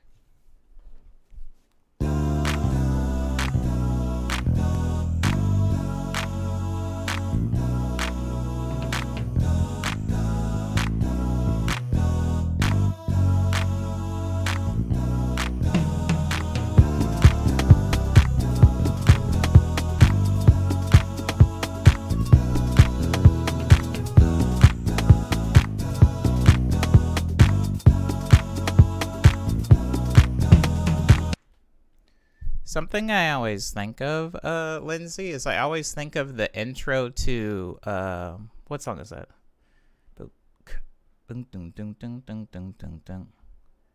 Billie Jean.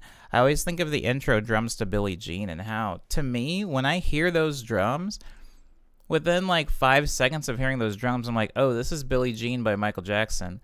And it's weird because they're not particularly complicated or complex or unique in my head. It's very, very simple. It's almost mundane, the kick and snare combo that's being played, but it's almost instantly recognizable as Billie Jean. And I think about that a lot, when building drums. It's really easy to build throwaway drums. Somebody could even make a very good argument, that person being me, that the drums in this track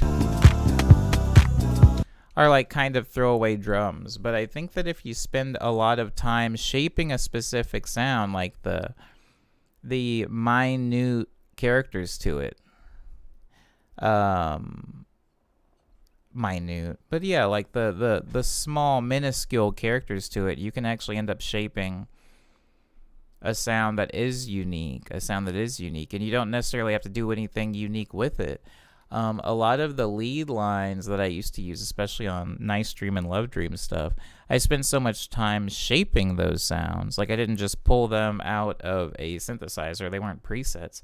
I spent so much time shaping those sounds that even if I hit like 2 or 3 notes with it, it was evocative of like the Omni Boy sound back then.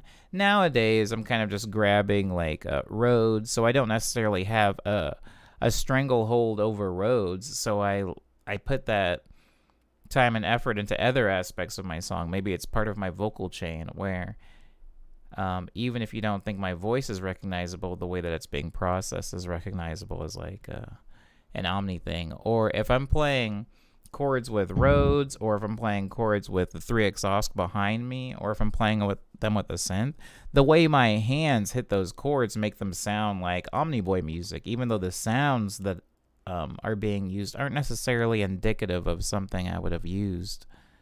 You feel? Yeah. Yes. I have no idea how to go about it with just my mic and FL, says Mobtown, talking about vocoding. Well, it's very easy. It's very simple. Hold on, Mobtown.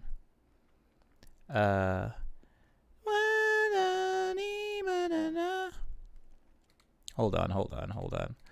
I'm gonna take a small. I love this song, by the way, but I'm gonna take a small break in this song to do something specifically for Mobtown. Da, da, da,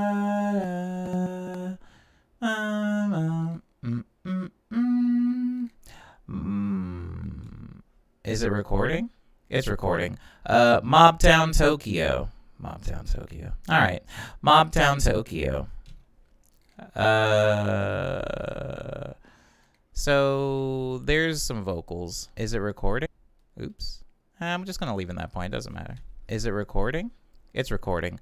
Mobtown Tokyo. So this is my voice. I'm gonna go even further out. We don't want to get too close to my song because we're gonna do something really stupid. So this is my vocals. Let's call this Mobtown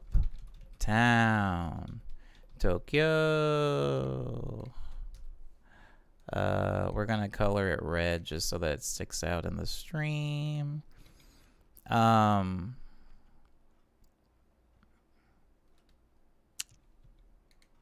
Let's put it here.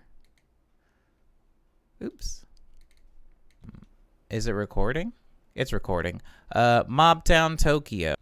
So I'm gonna take the Mobtown Tokyo vocal and I'm gonna send it here to 12. Mobtown, are you looking? Actually, I'm gonna put it on 16. Do you see it? Do you see it, Mob? The two songs that came to mind for me personally are What It Is and Chosen by Blood Orange. I love those two so much and realize how much the rhythm has to do with why I love them. Very, very interesting. Okay, so you would take... There's a vocoder. I don't know if Mobtown's listening, so I'm just going to keep talking as if they are. Oh, I see they're listening. Okay, so Mobtown. On 16, we have the vocal. Again, is it recording? That's me. And then on 18, we're going to have a vocoder. Now, Mobtown, if you have FL Studio, which you said earlier that you had, it comes with a thing called Fruity Vocoder, I think. Or it might just be called Vocoder. It and Vocodex are the same thing. Let me see if I can find. I don't know what version of Fruity Loops you have, but Vocodex is included with Fruity Loops. So I'm going to open Vocodex. If you don't have Vocodex, you could use something called Fruity Vocoder. They're the same thing. Slight UI change, but they do the exact same thing, Mobtown. So I'm going to go over here in 18, and I'm going to open up a Vocodex.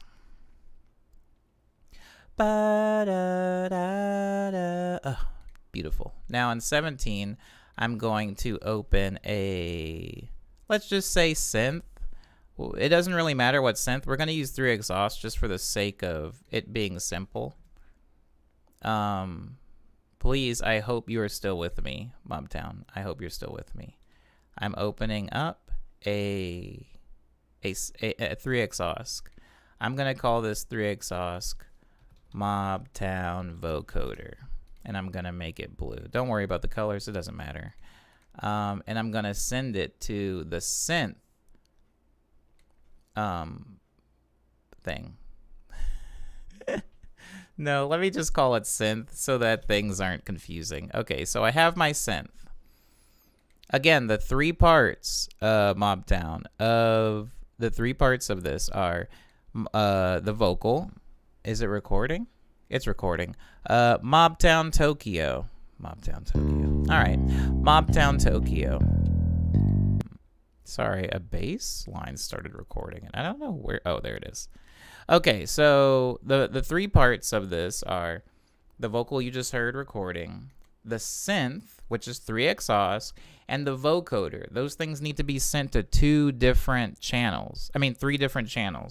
I'm putting them right next to each other here, so it's a little bit easier for you to see what's happening. The red being the vocal, the pink being the synthesizer, and the green being the vocoder or vocodex. Now, I'm hoping you're still with me. What I'm going to do is take the chords. I'm going to take the chords that I used for the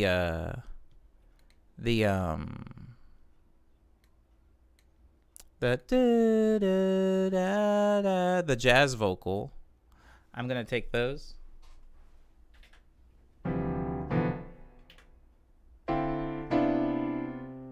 Oops.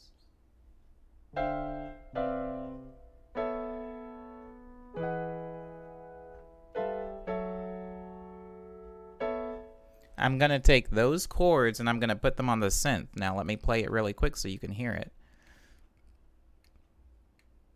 It's recording. Sorry, let me mute the vocals. Here's your synth. Let me name it and color it so you can tell. Let me make it a square so it's easier to hear.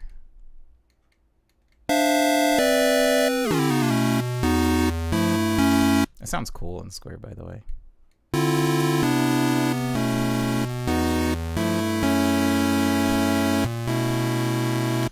Okay, you get that? You with me still, Mobtown? Hey, what's up, Charles? I'm taking a quick little break from the song that I was making to show Mobtown how to vocode vocals. So right now we have your 2 parts, right? We have your synth, and we have our vocals playing underneath it. It's recording. Mobtown Tokyo. All right, Mobtown Tokyo. Hopefully you can hear them both. It's recording. Mobtown Tokyo. All right, Mobtown Tokyo. So you have your synth and you have your vocals. Now what you're gonna do, look, see how every track is being sent? If you follow this little green line at the bottom, it's being sent to your master channel. And you can send it to any channel, you know, you can like daisy chain it to anything. But by default, every track's gonna be sent to your master. So you're gonna take the vocal, this is the important part, you're taking the vocal part and you're gonna route it to your vocoder channel. Your voice is going into the vocoder and you're going to mute it from the master. You're gonna say, don't go to master, only go to the vocoder. Now you're going to go over here to your synth, and you're going to do the same thing. Don't go to master, only go to vocoder. So now both your vocals and the synth are just being routed only into the vocoder, nothing else. Now you're going to go to your vocoder, and you're going to open up vocodex. It looks like this. Up at the top, you'll see 2 little boxes with numbers on them. You know, and since you're sending 2 channels to it, it can either take none of the channels, 0 of the channels, or it can take 1 or 2. What you're going to have is 1 is your vocal that's being routed in, so you set this to 1, and the second one is your keyboard, so you set that to 2. And if you do it and you're not getting any sound out of it, just mess around with them. I mean, it's an exact science, but there isn't like some hard success or fail rate. Just keep flipping through the sounds until you get one. It's recording. Mobtown Tokyo. Mobtown Tokyo. All right. Mobtown Tokyo. Now, you can take this vocal now, and I can just set it so that, like, I'll find where I say Mobtown Tokyo, and I can make it so that just repeats itself over and over, right, on the playlist thing. So I would go like that. Mobtown Toke, Mobtown Toke, Mobtown Toke, Mobtown Toke, Mobtown Toke, Mobtown Toke. So you can technically, Mobtown, do, if you have like your synth plugged into a computer, I mean, sorry, what am I saying? Hold on. if you have your 3 exhaust plugged into a MIDI fighter, I could say have it repeating itself and play live the chords I want. Down Tokyo, mob down to mob down Tokyo, mob down Tokyo, mob down Tokyo, mob down Tokyo, mob down Tokyo, mob down Tokyo, mob down to mob down Tokyo, mob down Tokyo, mob down Tokyo, mob down Tokyo, mob down Tokyo, mob down Tokyo, mob down to mob. Anyways, that's how you vocode. You don't need to own a vocoder, Mobtown. You can do that stuff native in Fruity Loops. Now, granted, the weird workflow I showed you how to do that is kind of janky. There's a lot of routing stuff around, but it mimics the exact analog processes that would be happening if you had an actual hardware vocoder. So hopefully take that bit of advice and run with it. You can save a lot of money. There's a lot of things like vocoder sounds, talkbox sounds that can be recreated in Fruity Loops just by routing vocals through a synthesizer. Okay. That's good. Wow, that's progress, Lindsay, that you're able to follow that.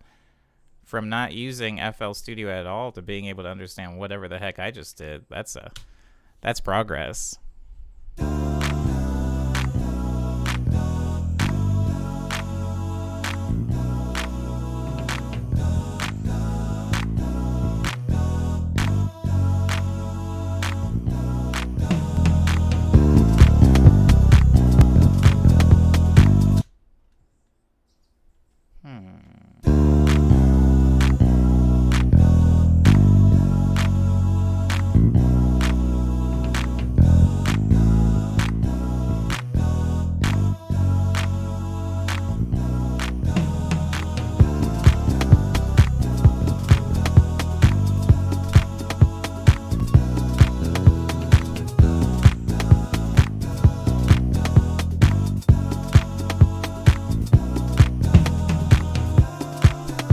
I do like where this bass line's sitting now.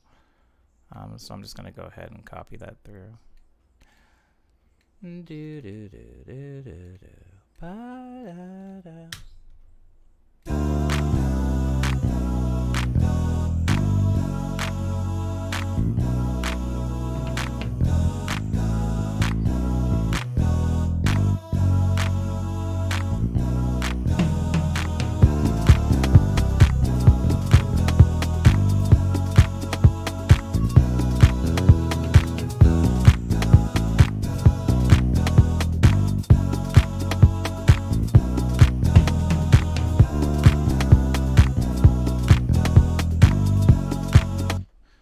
Thanks, Charles.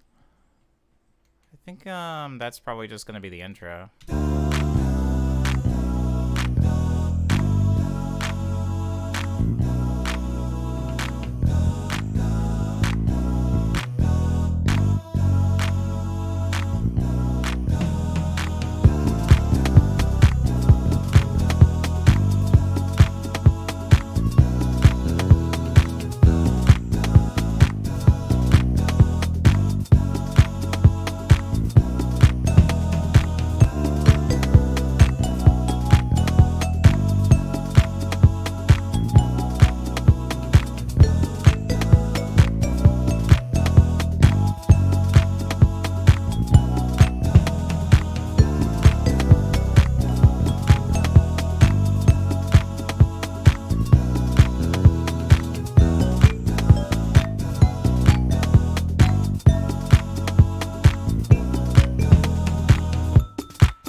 Da da da da da da. Hold on.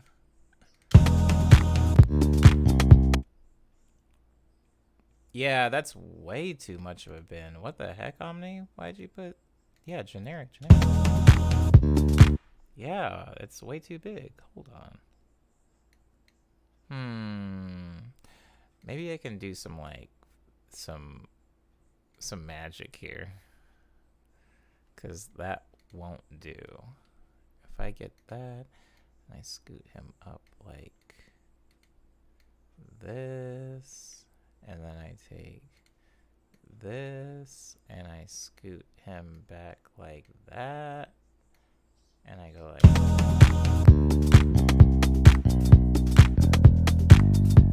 Yeah, that's good.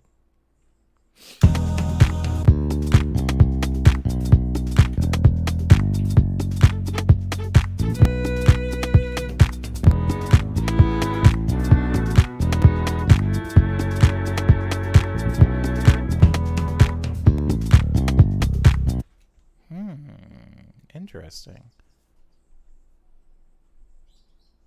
Can you guys hear those birds?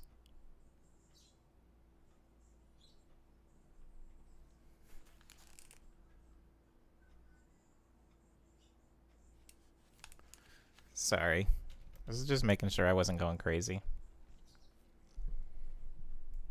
Yes, you can share something unrelated. Just got my headphones. Oh. I didn't know that they were that close, Mobtown. Hey, what's up, Preston? Sorry, I didn't...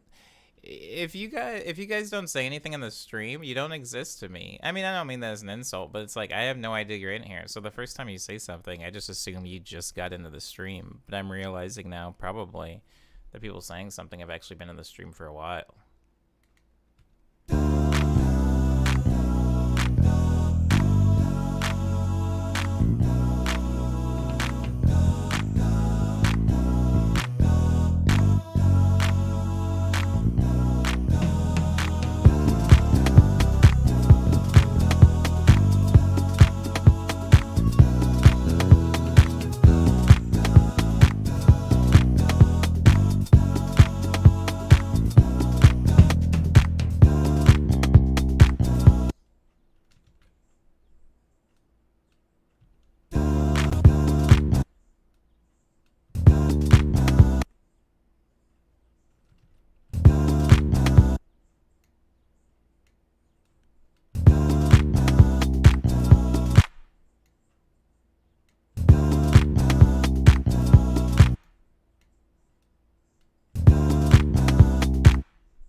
Yeah.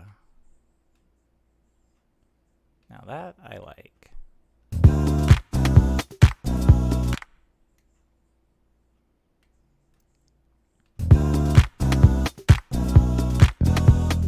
Comes in too early. Comes in too early.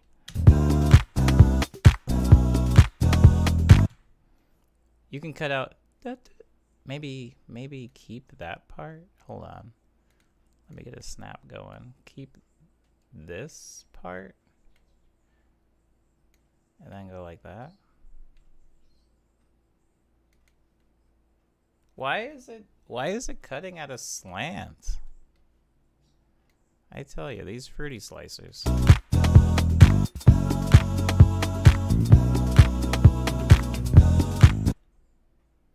I do like those chops.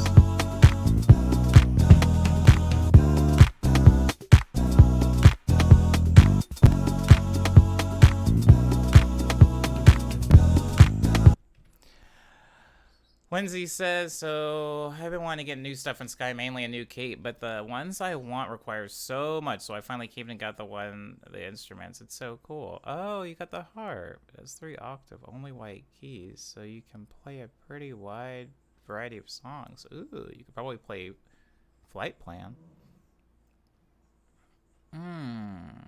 Interesting. I still haven't bought a musical instrument yet. I'm saving up for a black cape. Goodbye, Easy Door. Thank you for being in the stream. I'm glad that you like the song. The song made me think of you because I know how much you like Talkbox.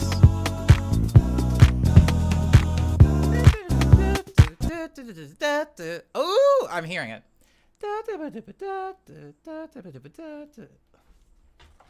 Hold on.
Close, but this.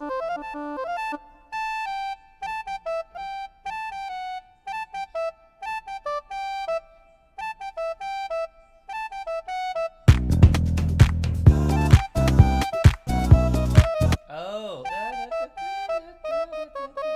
that is so weird sounding.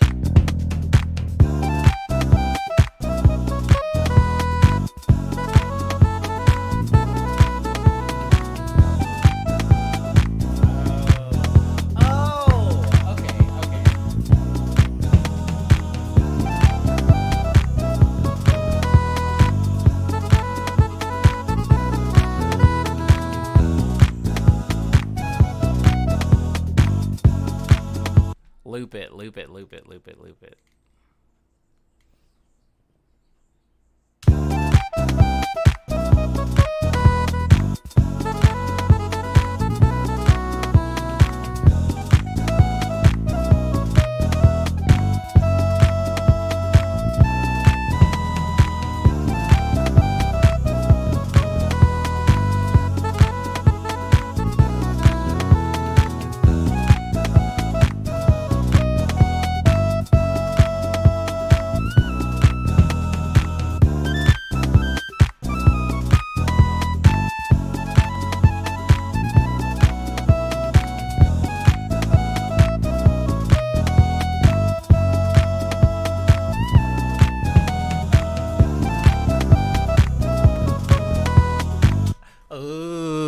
like that a lot. I like that. Momtown says, hey, Omni, you should download Sensual Sax for Contact. That's nice. I've been trying to get away from Contact, but I probably will return. Sooner than later. I played Cirrus this morning. It was so great. Aw, I wish I was there. I still need to do my daily challenges for today in Sky. I want a white, red, or pink cape, but they require so many hearts.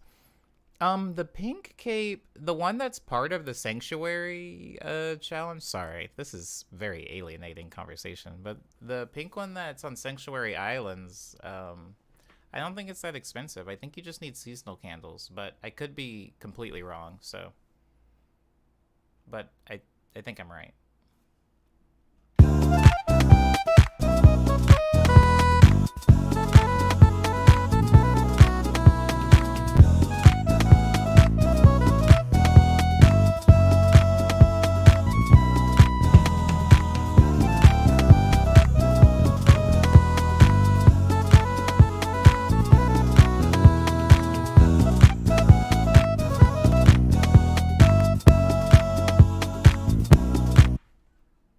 Okay, who's the culprit? Who's doing this? Who's doing it? I hear it. There's nobody even here. I'm getting like weird. Hold on, let me erase all this stuff that I only had here to show.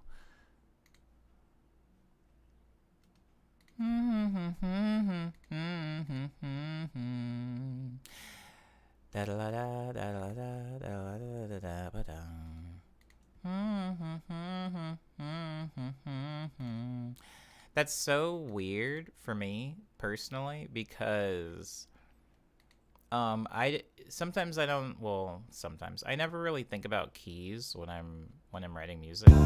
Most of us don't. And this this vocal, or this lead line, to me sounds like it should go, because that's all on the same key, you know.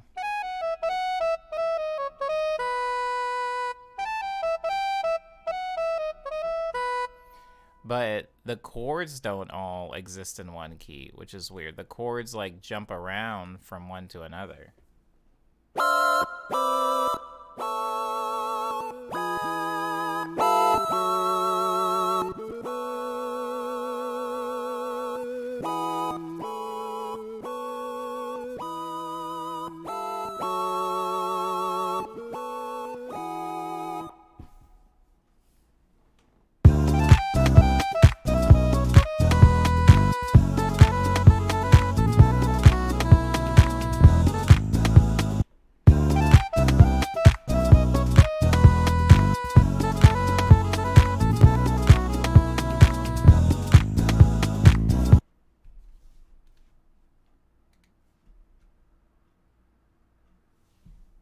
Wow. Hey, is your bass part of the keyboard sound font, or is it a VST? Is your bass part of the keyboard? Everything, Mobtown, you hear me play over here is coming from this keyboard. This is not a MIDI controller, so I can't control VSTs with this. So, no, the bass part is not a VST. It's just a bass sound in this keyboard.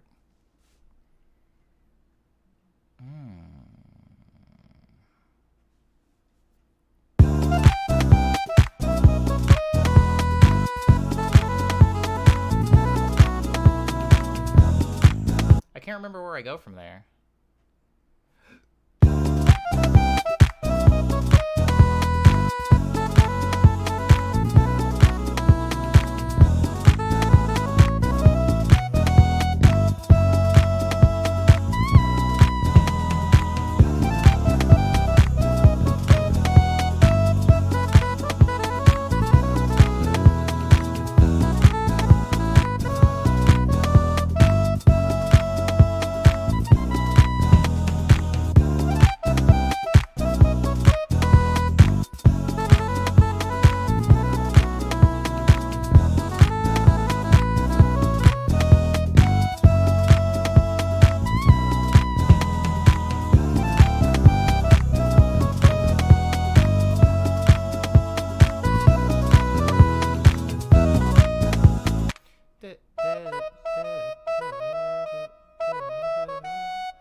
I was talking about the pancake from the valley, not the sanctuary one. Oh, word. Yeah, it's a very good game. I do play it pretty often. I skipped a couple of days, but I'm usually pretty on top of my daily challenges. Wowee. I do like this song a lot. I'm gonna record this lead line because I really like the way this sounds. I'm gonna record this lead line, but then I am gonna leave this because I do want to open up Talkbox, which is very, very similar to the song, and it's jazz stabs.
I'm about to lose my mind. Okay, hold on. Oh, yeah, I'm about to lose it.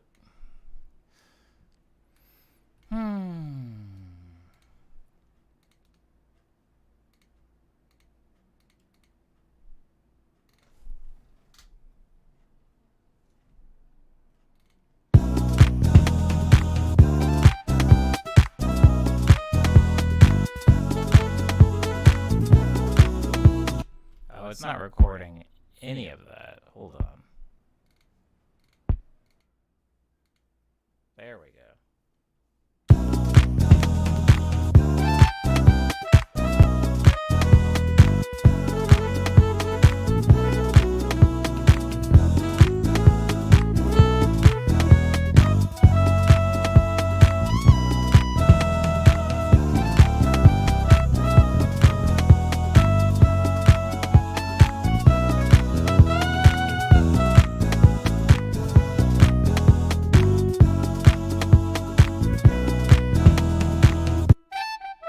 Oh, boo!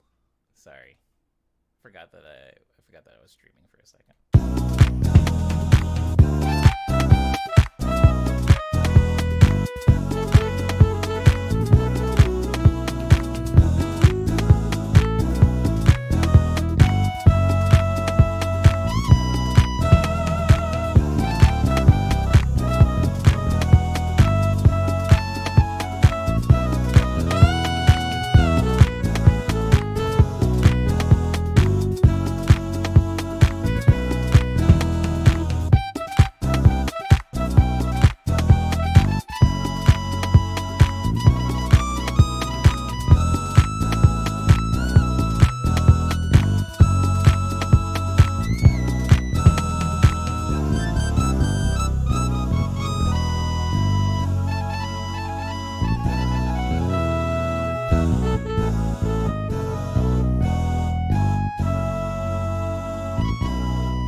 That's insane. That sounds like it It sounds like bad aerobics music, if that makes sense. Hold on, let me nudge this whole thing. I mean, I don't know why I'm getting aerobics. Maybe it's because the saxophone sounds very like 80s.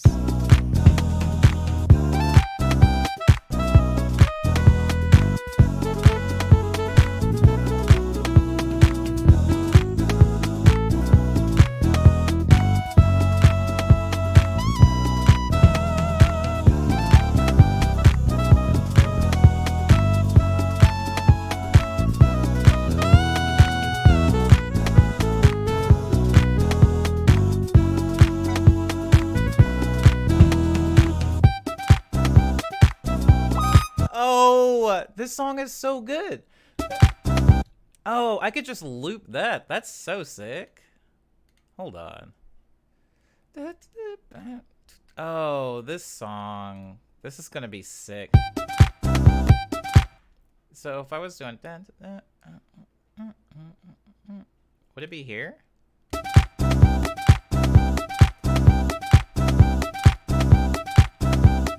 And then I could go like, oh my god, then I can go here. Wait, it's like it's like here.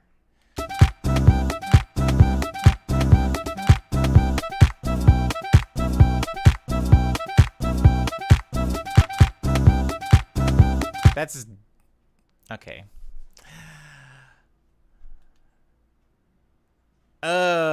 Okay.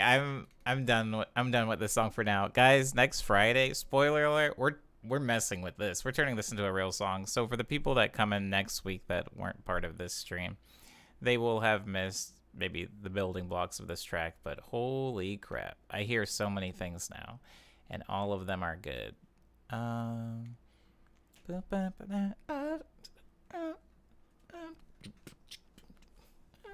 Oh my god, this is gonna be so sick. This is gonna.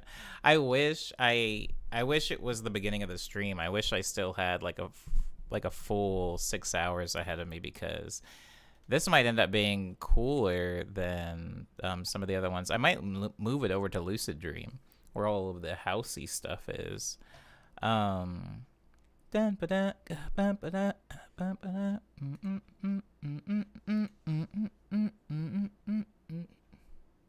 Oh, that's sick.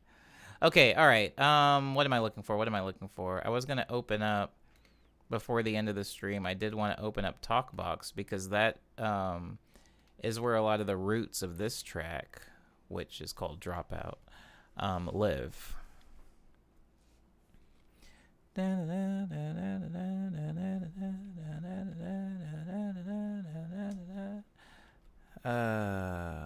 Marvelous.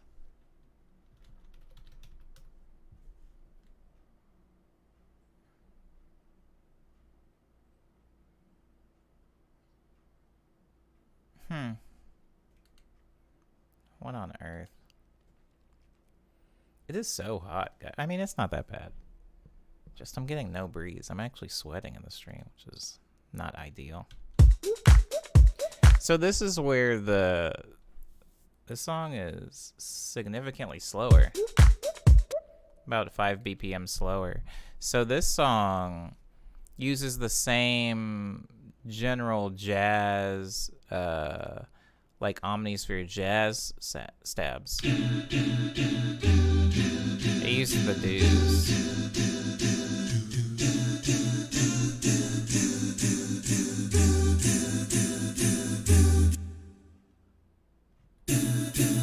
Some of you remember this song.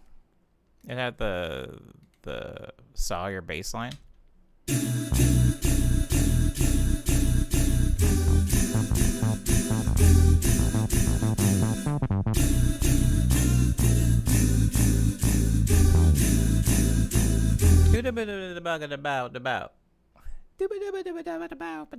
I love the vocals for this song.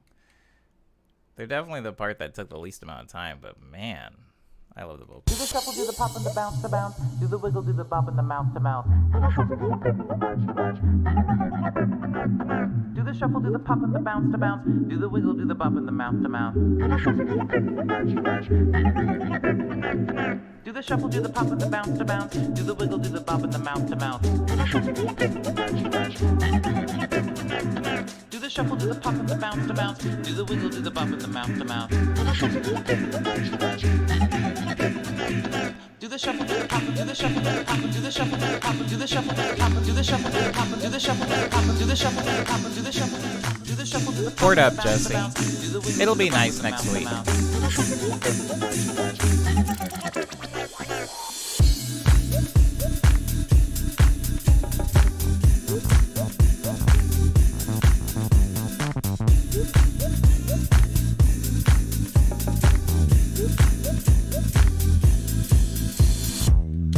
So much of this song, I need to come back. So much of the song I need to come back to and clean up. I need to clean up, which is really intimidating because like now when I look at it as one like big chunk, it's like, this is gonna be a nightmare. But I do need to come back and clean up a lot of this stuff, like mixing wise. Do the wiggle, the bop, and the bounce to bounce. Yeah, I love the vocals in this song.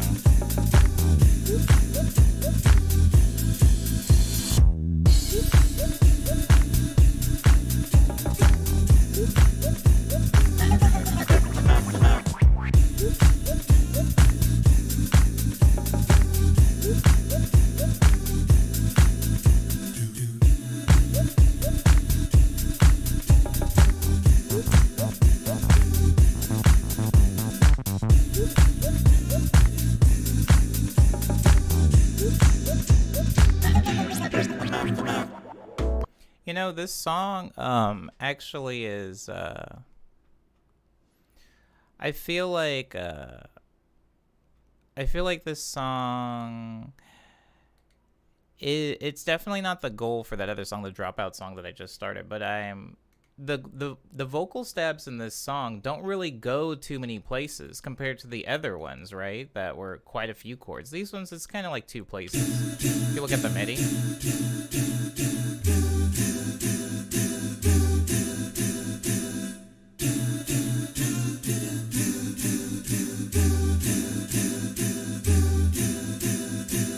It doesn't really go too many places. It's kind of like 2 or 3 places is where the chords are going.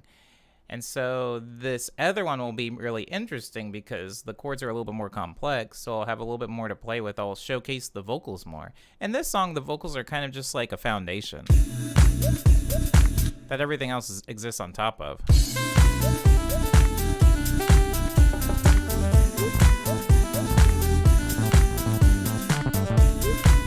But that's what made the jazz section of it. Oh, the vocals are words. I mean, I'm not actually singing them when I go. The vocals are in here somewhere. I mean, the lyrics. Sorry, there's words to it. I talked about them in a previous stream. There they are. Can you see those? I don't know if that's visible. It's not. It turns out it's not visible. What if I turn that off? Yeah, now it's visible. It's do the shuffle, do the pop, and the bounce to bounce. Do the wiggle, do the bop, and the mouth to mouth. It's just dance moves. It's like everybody likes what's it called? Cha-cha slide. It's just cha-cha slide, guys. It's just my version of cha-cha slide. Do the shuffle, do the pop, and the bounce to bounce. Do the wiggle, do the bop, and the mouth to mouth. Yeah. It's just those vocals. I mean, those lyrics. Do the shuffle, do the pop and the bounce to bounce. Do the wiggle, do the bop and the mouth to mouth. Do the shuffle, do the pop and the bounce to bounce. Do the wiggle, do the bop and the mouth to mouth. I guess. Even though it's English, it could be considered gibberish.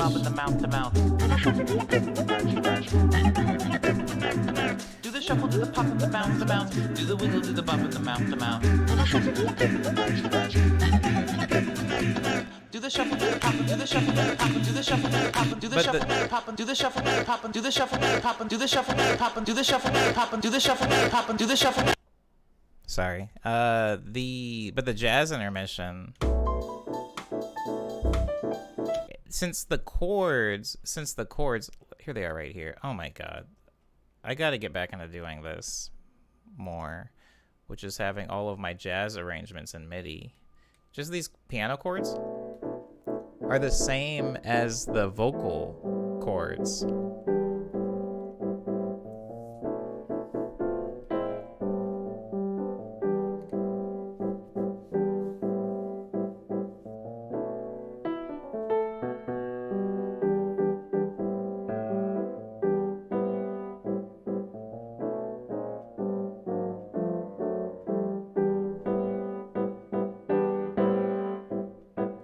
I kind of wish that I had a bigger MIDI controller because playing arrangements like this, if I'm being honest, are a little difficult. Because I play them on this guy over here, which has like, first of all, it has limited range because it's a smaller keyboard. And secondly, the keys themselves are physically smaller. So my fingers will like stumble over each other while I'm playing.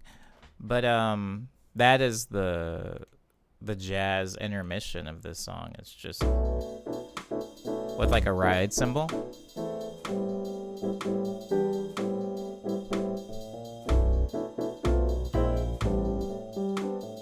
And then I have the piano melody down here. There.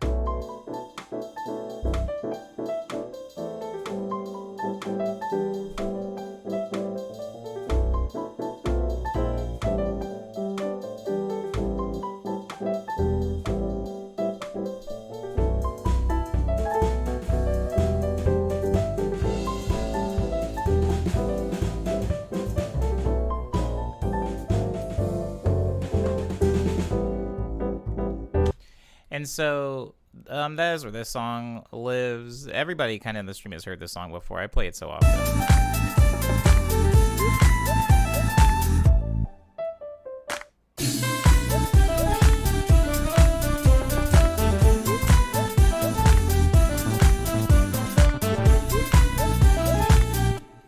I love the way the layers worked out in that song. Sometimes there's this thing as a producer that happens where it's like you're trying to stack layers for a very specific sound and you just kind of can't get it. It's like you're doing everything right? You're making a woodwind ensemble, so you have like your clarinets, your oboes, your bassoons, your flutes, your piccolos, your English horns. Like you have everything there and you have the right notes. They're hitting the right notes, but something about they're not meshing for whatever reason. It's like you can't get them to like fit. It's such a weird, hard to explain thing in words, but like sometimes it's as simple as turning one thing down. Sometimes it's like a panning thing, maybe like stereo separating some of them. So one's on the left side, one's on the right side. But sometimes you do have all the right ingredients. Good food analogy, maybe unnecessary, is like waffles. It's like we all know what goes in waffles. And we all know there's flour in waffles. We all know there's baking powder in waffles. We all know that you should put like sugar, some oil, maybe some butter, melted butter, like if you want. Anyways, yeah, like we know basically what goes into waffles. But if you like mess up the quantities, it can change the waffle pretty significantly, right? Like it can change the waffle. And so the same thing happens in music where it's like sometimes I know I have all the right pieces, but they just won't mesh. And in that last song, that little that part, it's like there's so many things playing at once. There's flutes, there's trumpets, there's strings, like disco strings, there's the piano, there's the vocals, and everything just kind of fits in this nice big stack where it sounds like almost like electro swing, right? Where everything's. Maybe I should use that song as like a case study for future chains when I'm doing layering. Because for this song, the vocal stack in this song is just that. See, way more complicated than the last one.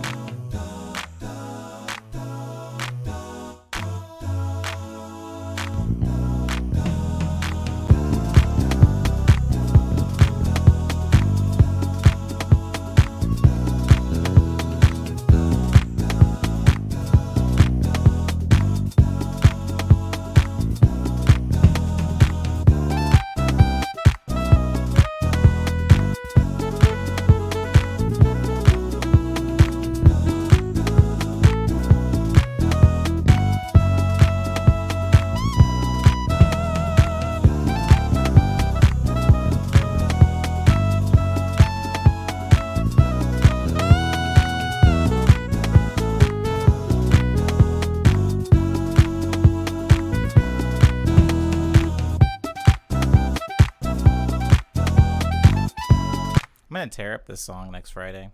Anyways, I'm gonna build this up to be not exactly what the last one was, but I do, as I'm hearing it,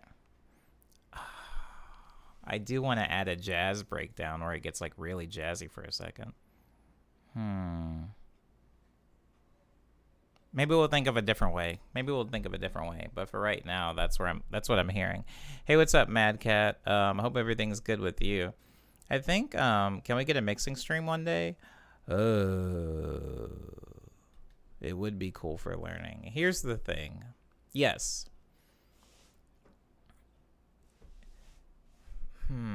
Here's the thing. I don't know if you've noticed this much, Jesse, but a thing that I've gradually taught myself to do is mix as I produce or mix as I write. And so even on this song, right? Like, let's go to the kick channel. Oh, maybe this is not a good example of that. Uh-oh. But while I'm here, actually, let me... No. This isn't a good example of that. Let me go to an older song. That was also made in the stream. Let me keep it to the stream songs. Save changes, baby. It's 1 a.m. where I live, says Mad Cat. Well, I hope you get some rest tonight. I hope you get some rest sometime soon. Still going, says Dar. The Friday streams are 6 hours long, Dar. So yes.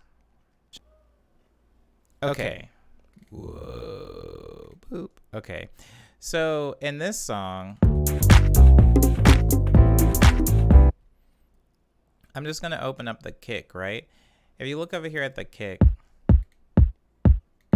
very simple kick, but I already had some EQ on it. A lot of times when I'm writing a kick, Jesse, I'll open up an EQ before I'm even done arranging the kick, and I'll just quickly roll off like a little bit of the super lows over there. Just because you can't hear those frequencies anyway, so why have them muddying up the works? And so I'll do stuff like that. Hold on, let me put this over there with his drum homies.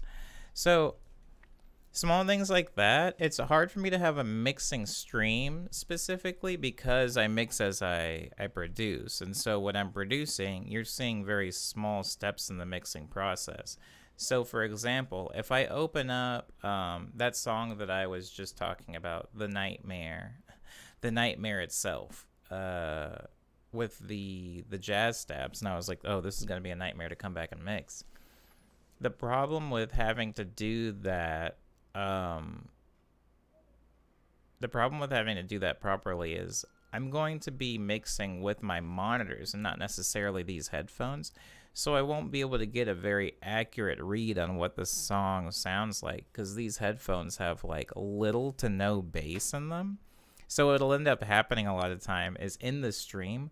Sometimes after I end the stream, you know, like I end it, you guys listen to like whatever little bit of Skylark you want. You guys dip out.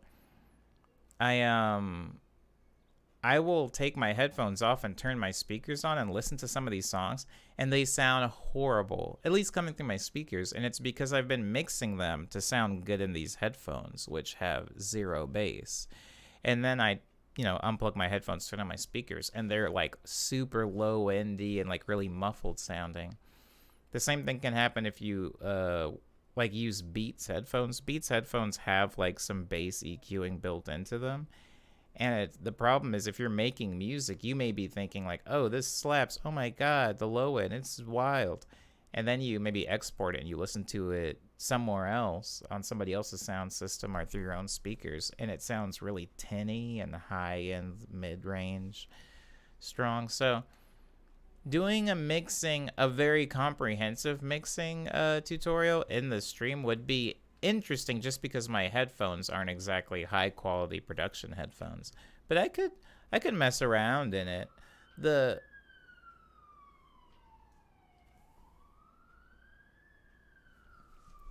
thing is it getting closer? Oh, okay. The thing too to keep in mind is I didn't take mixing courses. That isn't to say that you can't learn something from me. But my mixing is very case to case. And so I think your biggest friend in mixing stuff is your ears. Oh my God. I sound like one of those.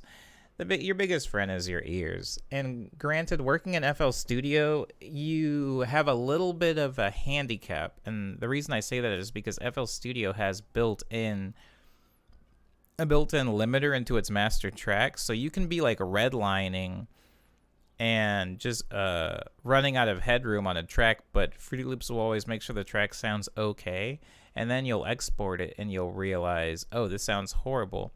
And so there's a thing called gain staging. I guess I can talk about that. Do you know what gain staging is, Jesse?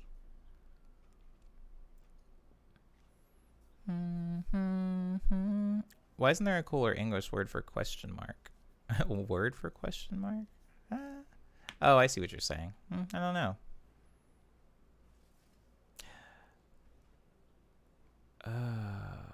Wow. How deep we into the stream? Asked Mad Cat. About 5 hours, Mad Cat. About 5 hours.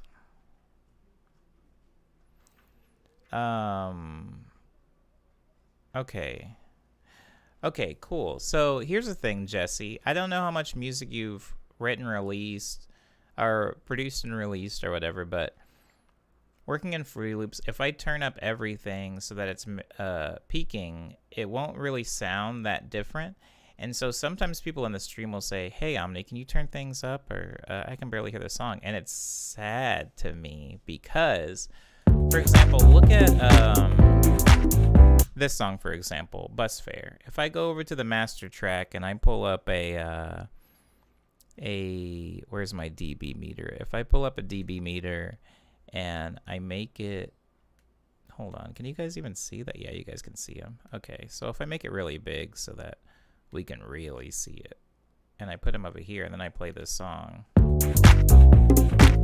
See how it's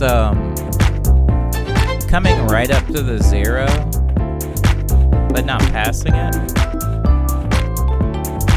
That's partially the limiter. So if you're going to be mastering tracks, I don't really want to get too deep into mastering because maybe some people in the stream don't even know what that is, but mastering is just a process to make songs sound better isn't the word, but more consistent on several different listening devices and platforms. So if I make a song sound good on my like studio monitors, that doesn't necessarily mean it's going to sound good in my friend's Tesla or at the speakers in the club at the show that I'm playing next Friday or something.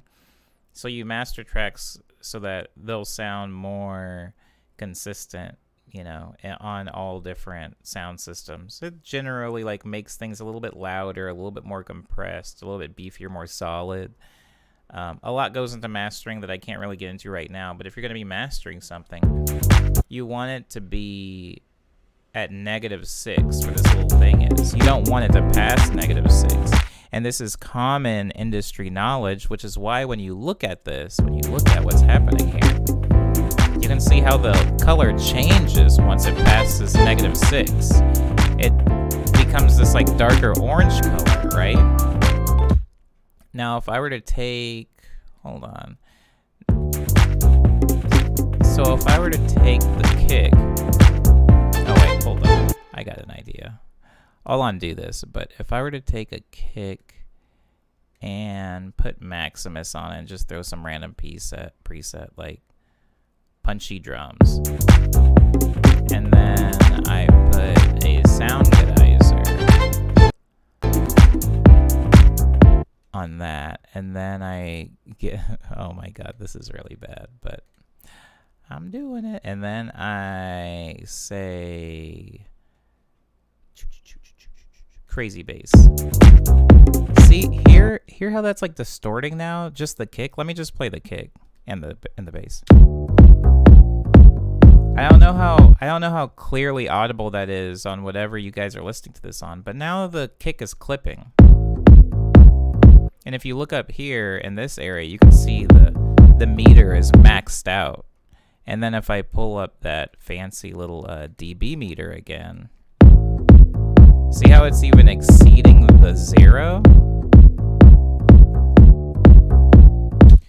Now, when I talk about gain staging, Jesse, I just basically mean, it's a fancy word for make everything quiet. So whenever you're working on music, contrary to popular belief, it's always better to be too quiet than too loud.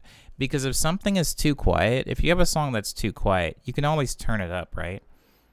You can play it out of a car and you can max out your volume knob. You can play it in a venue and you can max out this, the monitors. You can always turn a knob up to increase volume. But if something's so loud that it's peaking, sounds are going to fight each other. Now, just now, I was only playing the kick and the bass when they were clashing. Hold on, let me put this stuff back on. Now, that's just the kick and the bass, and it's already having that much trouble. But if I have everything playing, hear how the piano is kind of being completely drowned out by the kick? It's losing all fidelity. Now, it's losing a lot of its fidelity. And so when doing gain staging, like a lot of people will make a lot of different types of music, which may be important. That's probably what I should have started this conversation with, Jesse. Some people make trap music. I think it's very, very clear and obvious, but I'm going to say it anyway. But trap music is more sonically and dynamically simplistic than the music that I make. That isn't to say like it's boring or it's not as good. I'm saying that it works with less elements.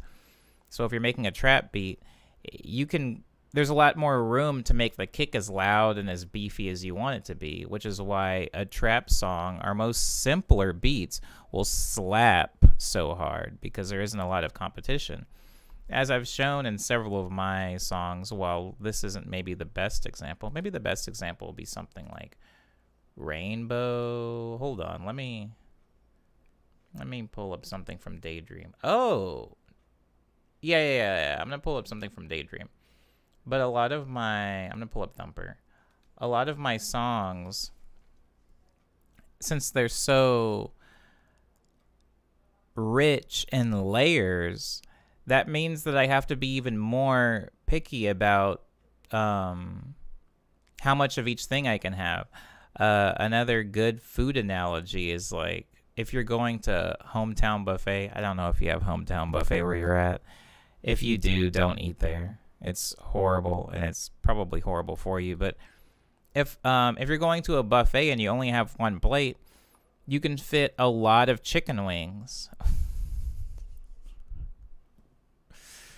Christ. All right. You can fit a lot of chicken wings. But if you were somebody that wanted to have chicken wings and cake and cinnamon rolls and tuna and lobster and casserole and macaroni and pizza and ice cream, you can still put all those things on the plate, but they're all going to each have to be a lot smaller. Now, you can have half of the plate be chicken wings, and then you can split the second half with all the other things. But something that's really important that a lot of people don't talk about, especially in gain staging, is the more elements of a song you have being layered, the quieter or smaller you're going to have to make them to compensate for each other.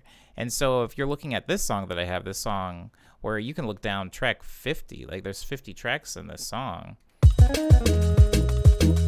Even though the song sounds super simple, right?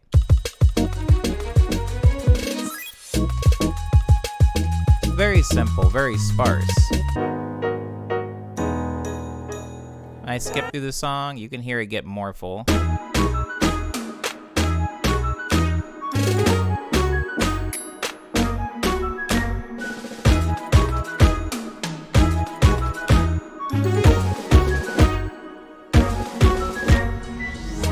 Now let's just talk about that part that you heard just there. There's obviously some drum stuff going on, but I'm not going to focus on the drum stuff right now. I'm going to talk about the trumpets.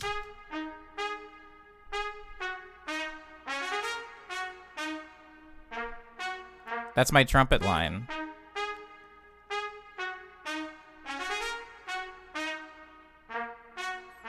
But I also have it on a glockenspiel,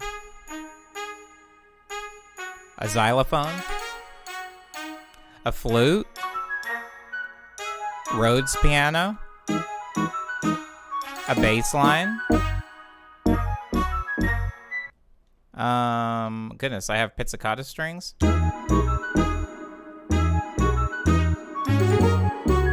I have some session strings. And I have drums playing under it.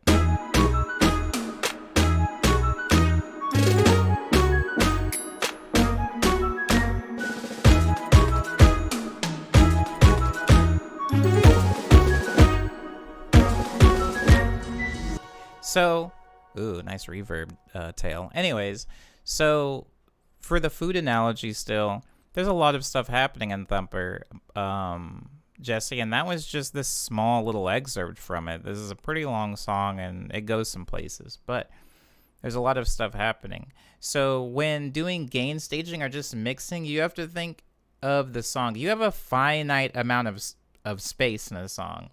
That's why I love the plate analogy. You can't get several plates. You've got one plate. You have this much surface area. How are you going to use it? There's no way to invent more space in the scope of a song. Like that meter that I pulled up that has like 0 to this much dB. You can't make more room. You have to, even when you're listening to a song on the radio and it just sounds so big, it sounds so massive, that's the prowess of mixing. That's somebody that's really good at mixing. They're able to create the illusion that it has more space or it has more capacity or it has more wiggle room than you do sitting at home on Fruity Loops, but it doesn't. It's the same amount of space. So for a song like this, which does sound big, right? This sounds like an orchestra. It sounds like there's a lot going on. All I've done is make all those things small. So I could go over and I can talk about each individual element of this song, how I made it small. I could talk about this bit right here. Hear this? That comes in. Now, the way that I made that small is by having it automated with volume, right? You can hear it increasing in volume. Hear that tail? The tail being that. How the reverb kind of keeps decaying. What I do is I hard cut that reverb so that it doesn't ring out. Listen to it now. Immediately cuts the decay or the tail of the reverb. The reason I do that is because even the reverb from something, Jesse, takes up space in the track. Anything that makes sound takes up space. And if it's not conducive to the song, sometimes I'll just cut out reverb so that I still have a lot of wiggle room. Because if I let that reverb ring out, all of the violins, the drums, the hi-hats are still going to be competing with it. And that's just one sound. And this is played underneath everything. You can hear it a little bit.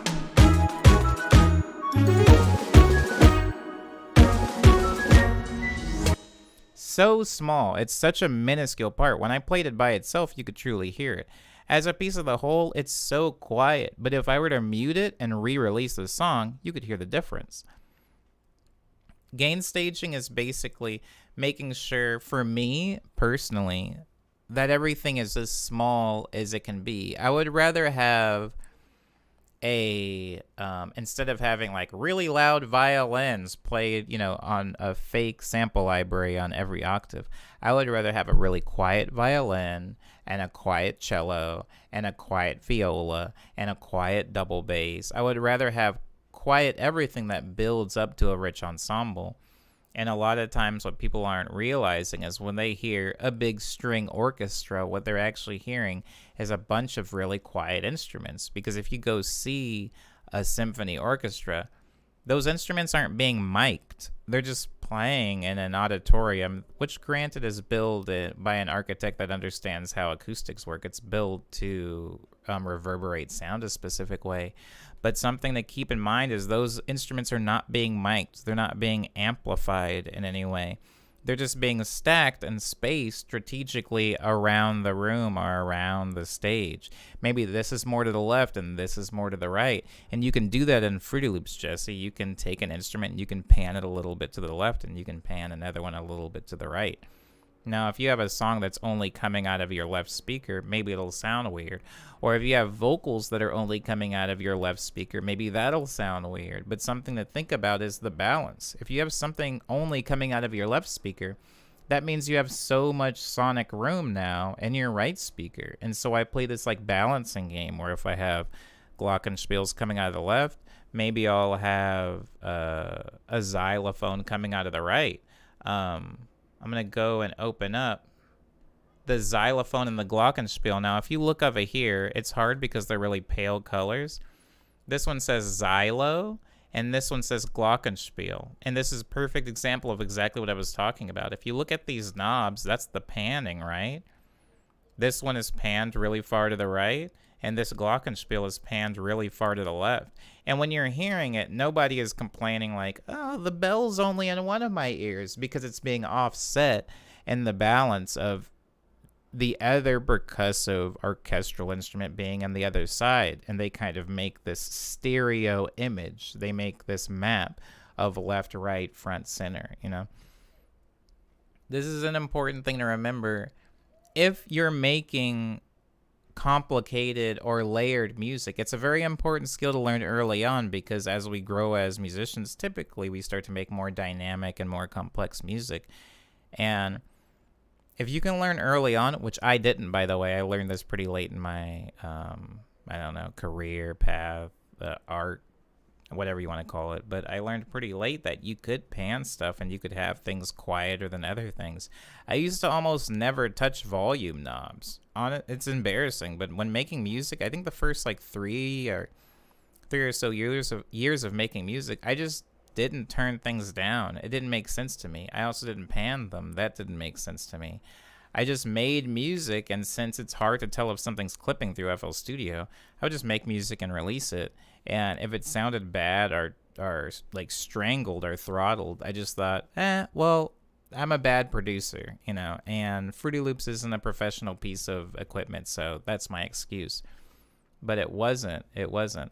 So when I say gain staging, I just mean that whenever I'm writing anything, I'm always making sure. Let me play this really quick.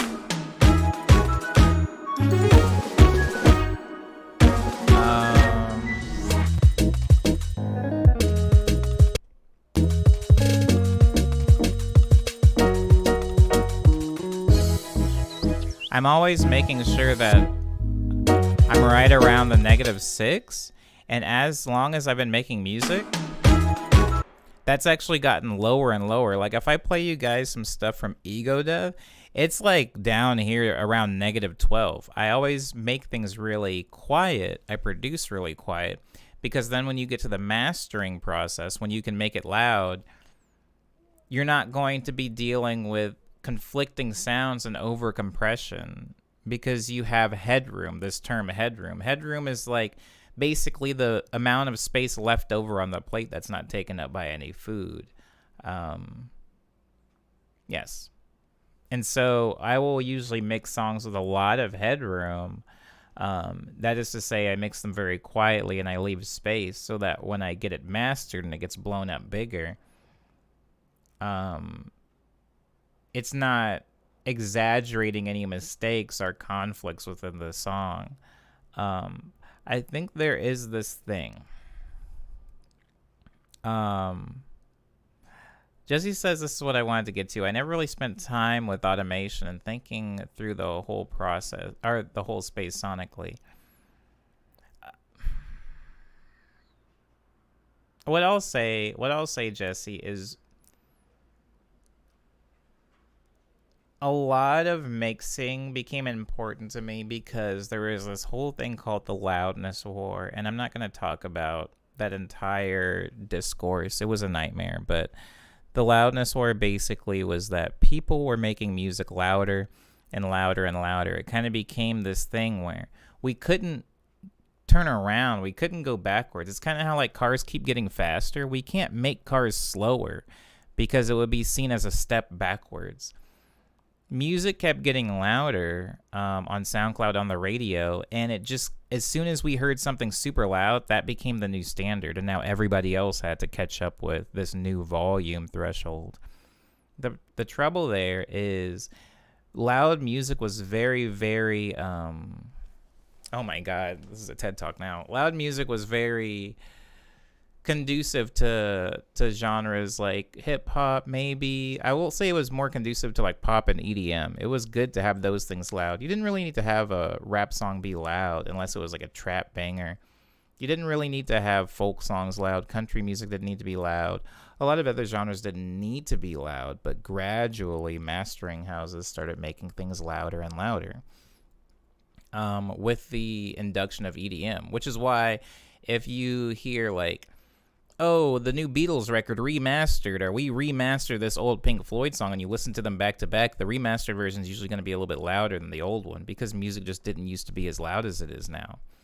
The problem with that is if you have a lot of people like me or you, Jesse, who aren't a part of, Sony BMI or Universal Music Group that have thousands of money to spend on proper mixing and mastering, it forced SoundCloud people to just redline their music to try to achieve that same volume threshold. And in a lot of ways, we lost dynamics in music, and we lost a lot of, I'll just say dynamics for now. I'm not going to get too opinionated, but we lost dynamics in music, which for me are very important because I don't make like hardcore EDM. I don't make like dubstep. So, or I don't make trap either. So dynamics are really important to me. It's important for me to have a loud part of the song and a very quiet part of the song, and different degrees throughout, which is why even when I was just playing this song, which is a really good example, you've got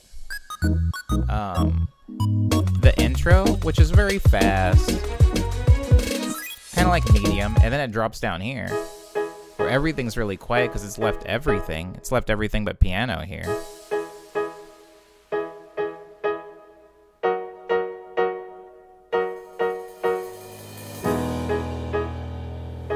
And then later on, we have this whole orchestral bit.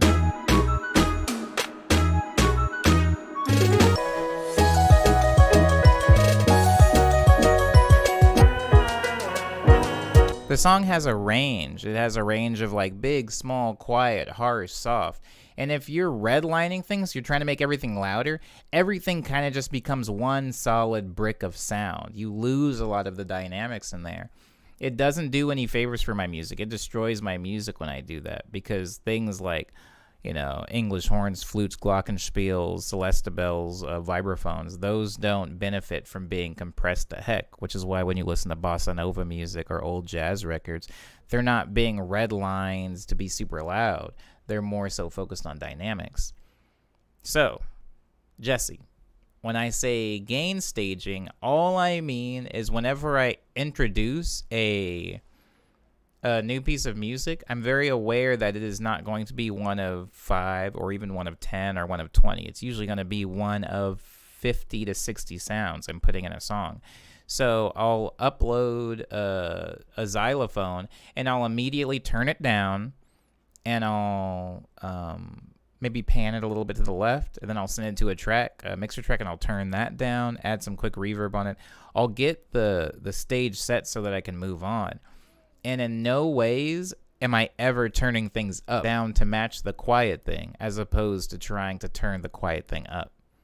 And I think that's a big difference between artists like me and artists that are chasing the volume thing. Is volume isn't that important to me. The song needs dynamics more than it needs volume. Because people can always turn a song up. We have volume knobs on our stereos. We have volume knobs in our radios. We have volume knobs on our phones. But we don't have like a dynamic range knob where if somebody puts out like a really, really overcompressed track, we can't like turn up the dynamics. It's just going to sound, well, bad. Also, something to keep in note now that I'm just going to tack this onto the end of everything I'm saying. Always remind yourself that people don't have trained ears. So a lot of the people that listen to music, including your own, Jesse, are not going to know what gain staging or redlining or overcompressed sounds like. Heck, there's a lot of like hip hop beats, like trap beats I've heard where the producer I'm going to give them the benefit of the doubt and assume that they intentionally redlined the 808s and the kick, but sometimes it's like peaking. It's like sounds rough. It sounds rough, and that's just like a style of music now. Like some people like that. So you have to keep in mind, like, yes, things should be dynamic. You should know gain staging. You should practice proper mixing, EQing things, understanding where the range of people's ears are. Because I talk about that because even if I pull up this EQ for this kick, you see I've been doing this for years. This song is, 2017, 3 years old. This is the EQ I have on the kick, and you can see that I've rolled off the low end of the kick, and it's because these frequencies that are low down here are inaudible anyway. People can't hear them. So I usually roll them off because I don't have to muddy up the track, muddy up that. I'm trying to save as much space on the plate as I can. And so small things like that do go a long way if you practice them. But again, at the end of the day, somebody could put out a solid brick of sound that is overcompressed and has no dynamics at all in it, and people can like it. People can enjoy it. So that's all I mean by gain staging. My stuff is very layered, so I usually have everything quiet so that it fits. What a long answer. I'm sorry, Jesse. Hope I didn't put you to sleep on that. I just remember, have you expanded on Pinball Funk song from last stream, asked Mobtown? I opened it up in this stream, but then I got distracted with some other stuff, so I didn't really expand on it. Pinball Funk and all of those songs, I mean, all of the in the studio stream songs, I don't think I want to open whatever Golden Voice is, but I'm going to do it. A lot of those songs from the stream have weird potential. I love that I'm doing this too. The stream is forcing me to make a lot of these like weird ideas that don't particularly go anywhere. I don't even remember this.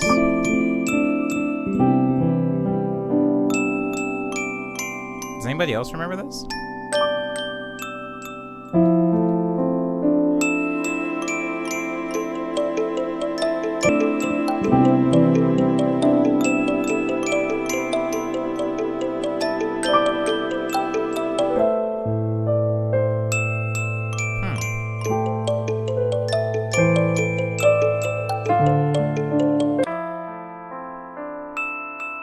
Oh, it was like a lo-fi beat thing. I can see it now. I can see the lo-fi happening.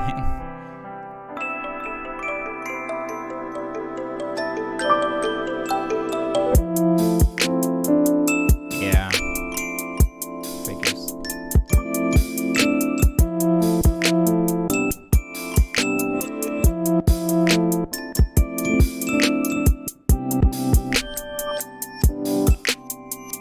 That's kind of cool. I don't hate it.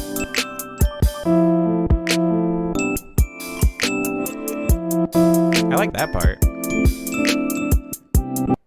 That's chill. That's chill. Oh, you drew something in that? Oh, you remember it? Wow. Cool, cool, cool. Yeah, I super did not remember. What is it called? I can't see what it's called. It was called something. A Golden Voice. It was called Golden Voice. And then this one was called Banana Pudding. Oh, I do remember this one. Okay, I'm remembering most of these.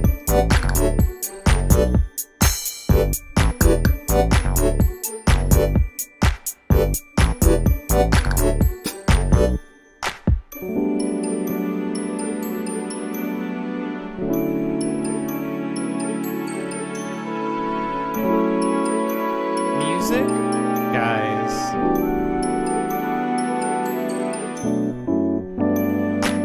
This is nice. Some of these are really nice. Anyways, music, guys, if there's anything you take from this specific stream, is remember. Ooh. Whoa. What is this? Holy crap, I don't remember this.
so weird.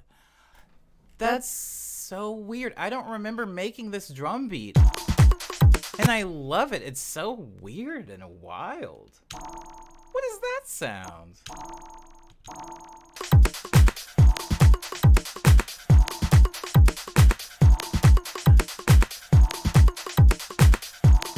That's so...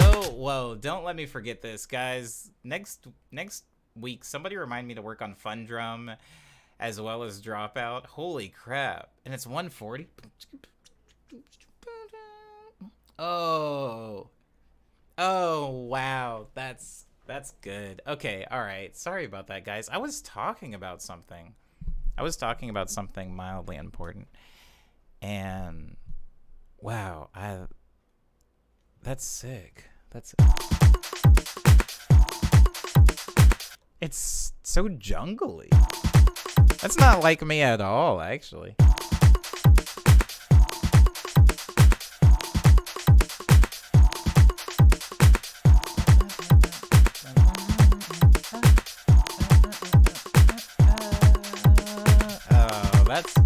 Sorry, that's cool. I gotta get out of here before I waste more time, because the stream is only 6 hours long and we're past the 6 hour mark. If anybody takes anything from the stream, like I was saying, just know that there's little space in music, right? There's not a lot of space in the song. You can fill up the space very quickly in music, but something to take into consideration is volume isn't the only way space happens. Don't think of space as specifically volume. Think about it as this like amorphous realm. Oh my god, this analogy is getting worse. You can make space in a song not only by turning something down. You can pan it, and also sounds have timbre, timbre, which is like the quality of the sound, right? If I hit this note on a piano sound and I hit this same note on a guitar, even though they're the same note,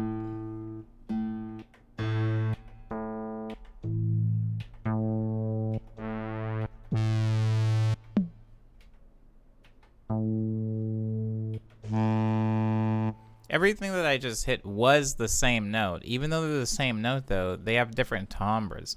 Think of a timbre as something's physical feel, right? Like you can have a jacket, but that same exact jacket could be made out of leather. It can be made out of cotton. It could be made out of plastic. It could be made out of nylon. It could be made out of wool. You can have a lot of different textures. Texture, that's the word I was looking for. You can have a lot of different textures for sounds. And if I stack, this is like a saxophone. If I stack 3 saxophones hitting the same note, they'll start to clash with each other, right? Because they're all hitting the same note. But if I've showcased anything to you, it's how I do my percussion layers, my orchestral percussion layers. So like chromatic percussion, like xylophone, glockenspiel, celestibell, vibraphone. When I stack those things, a lot of the times they are hitting the same exact note, but because they have a different texture, they're not exactly clashing with each other. Try to remember that texture also matters in music, because you can have an entire orchestra, guys. You can have an entire orchestra hit that one note, including drums. You could have like timpani drums hit that note. You can have marimbas, xylophones, vibraphones, celestibell, flute, English horn, bassoon, clarinet, oboe, viola, cello, guitar, bass guitar. You can have everything hitting this one note. But because all of those different sounds have different timbres, they won't clash nearly as hard as if you had a room of 70 cellists all hitting the same note. So remember that in music. You don't always need to stack things harmonically. You don't need to always have a harmony for every note and everything needs to be chords. You can also stack things texture-wise. You can have everything hitting the same note. if I even take you back, sorry to beat a dead horse, but if I go back to the song Talkbox, this is the song, by the way, before while it's opening up. This is that song that had the jazz stabs on it, and at a certain point in that song, I do establish a lead melody, right? No, not any harmonies. There's no harmonies happening on this melody. It's just one like solo lead melody that's being played on a piano. Now, I introduce it with a piano in the bridge, and I later on in the song end up like expanding on that same idea. So I'm gonna play you those notes that I play on the piano right now. So here on the piano, you have those notes. Let me just solo the piano. There it is on a piano. Here's that same exact idea on a saxophone from this keyboard here.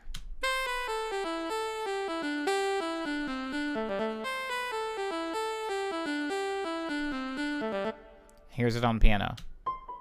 Same octave, not even a different octave. And then what else do I have it playing on? I end up adding some strings. Now these are disco strings. I'm just gonna play the MIDI so you can see what it looks like as well.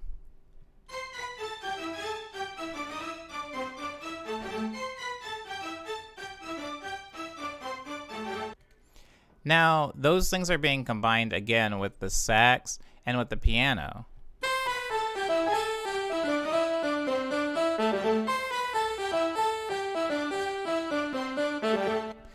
Now, the reason that those things don't clash super hard is because the timbre or the texture of a piano, which is again a very percussive, light instrument, combined with strings, which are not percussive at all, and saxophone, which is a wind instrument, these all have very, very different characteristic qualities to them that keep them in their own lane.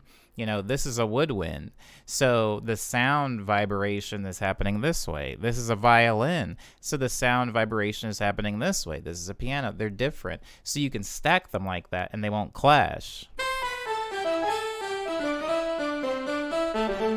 And that's why I can add it to the entirety of the song, and it doesn't sound like it's fighting for room.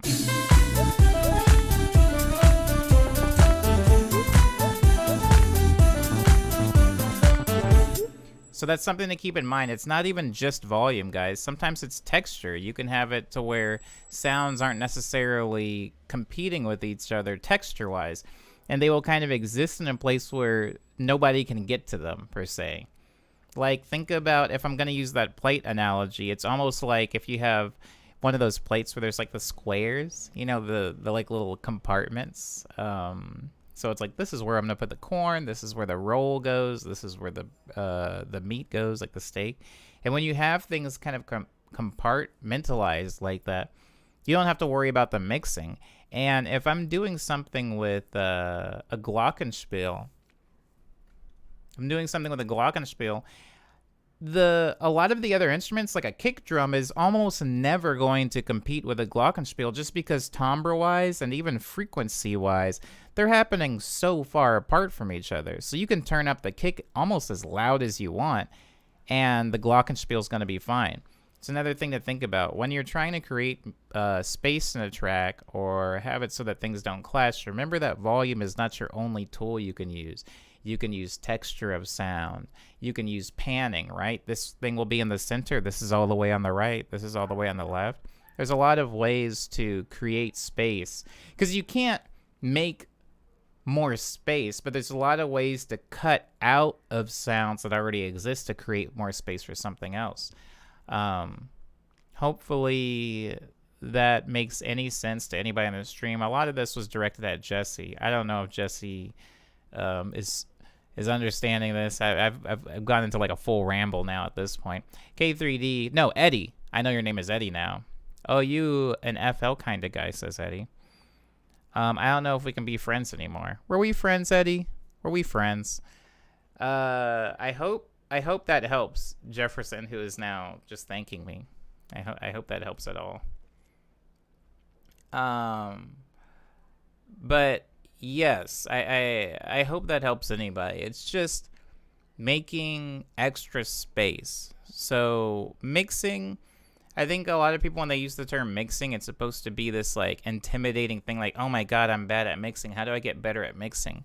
But a thing to keep in mind, to try to kind of simplify it, is mixing is just creating space. And there's so many ways to create space that there kind of ceases to be a right and wrong way to mix a song. Everybody is going to mix things different, just like everybody's going to play piano different or master a song different. You just have to figure out a way that works for you, Jesse, and anybody else who this might apply to.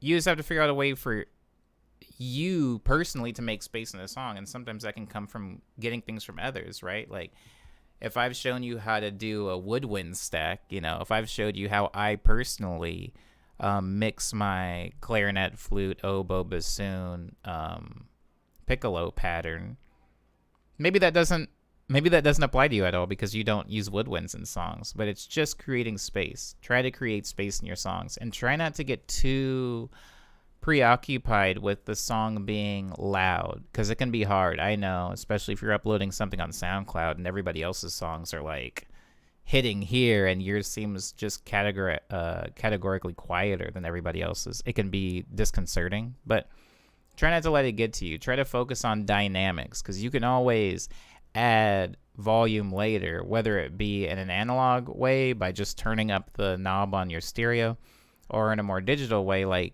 getting your song mastered. There's always ways to increase volume, but try, when you're quote-unquote mixing, to focus more on dynamics. I can talk about this more maybe in another stream, because it is interesting, and I like getting into it, but we are at the end of our 6-hour stream, guys, so I need to start going over news.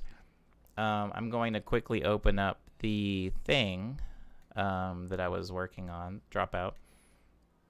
And I want to say I have 2 releases out. One's called Quick Breath. The other one's called Ego Death. Please listen to those 2 bodies of work if you ever get the chance. I didn't open anything up from them today. Oh, no, I did. I opened up Olympus, which is a Quick Breath song. So I did show how one of them was made today, which was kind of fun. Whenever you guys get a chance, yeah, if you could listen to that, that would be cool. That can be found on... Should I just do it with one hand?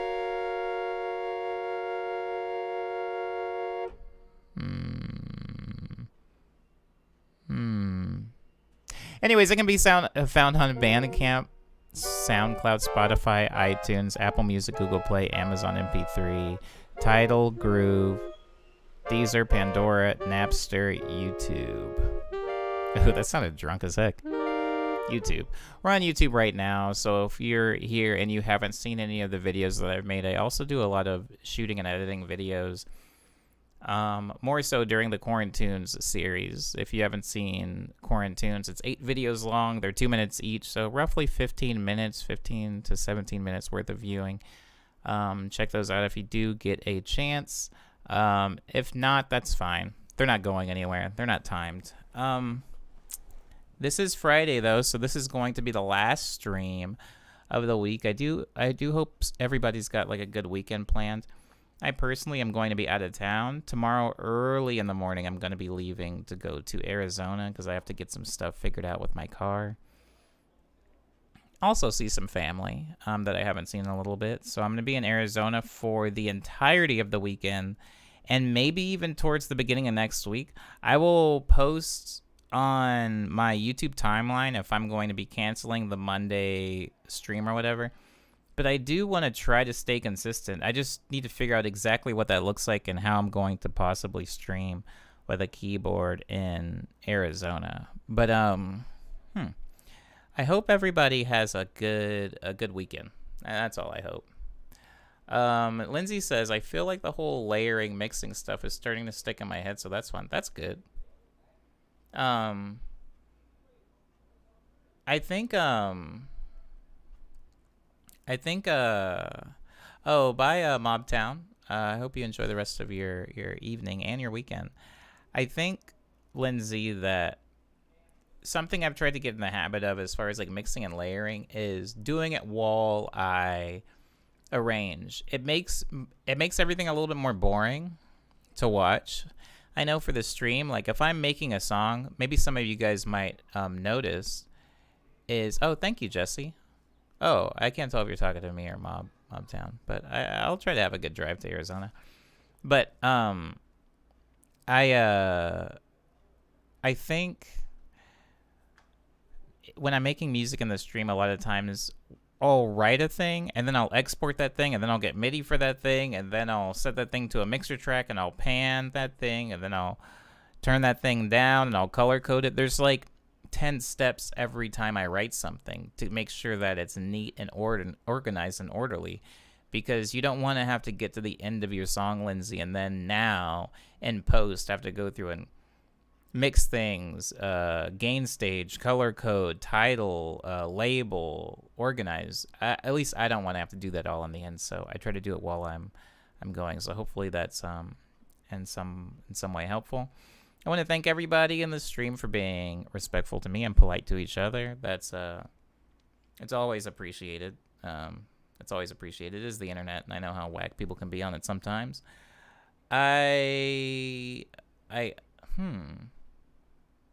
Hold on. Oh, never mind. Sorry, I thought something was recording. Okay.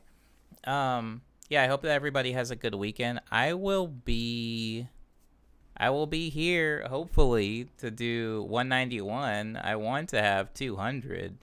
The 200 production stream to be good, so I want to make sure that everything's still spaced out so that I can be on a Friday.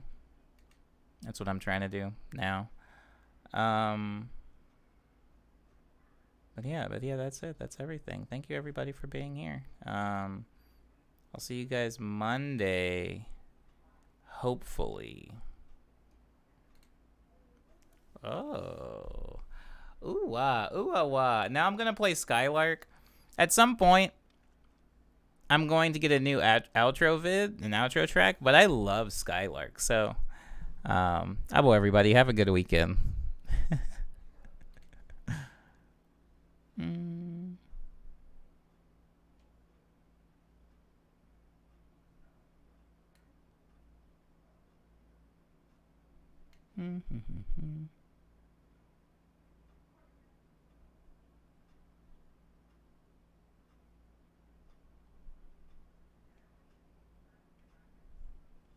Whoa.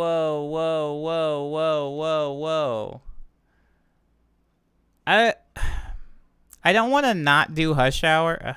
All right, I'll do Hush Hour really quick. Sorry, I forgot that I can see everything everybody's saying even when even when I pan out. Cool. Hold on.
Cool, cool, cool, cool, cool.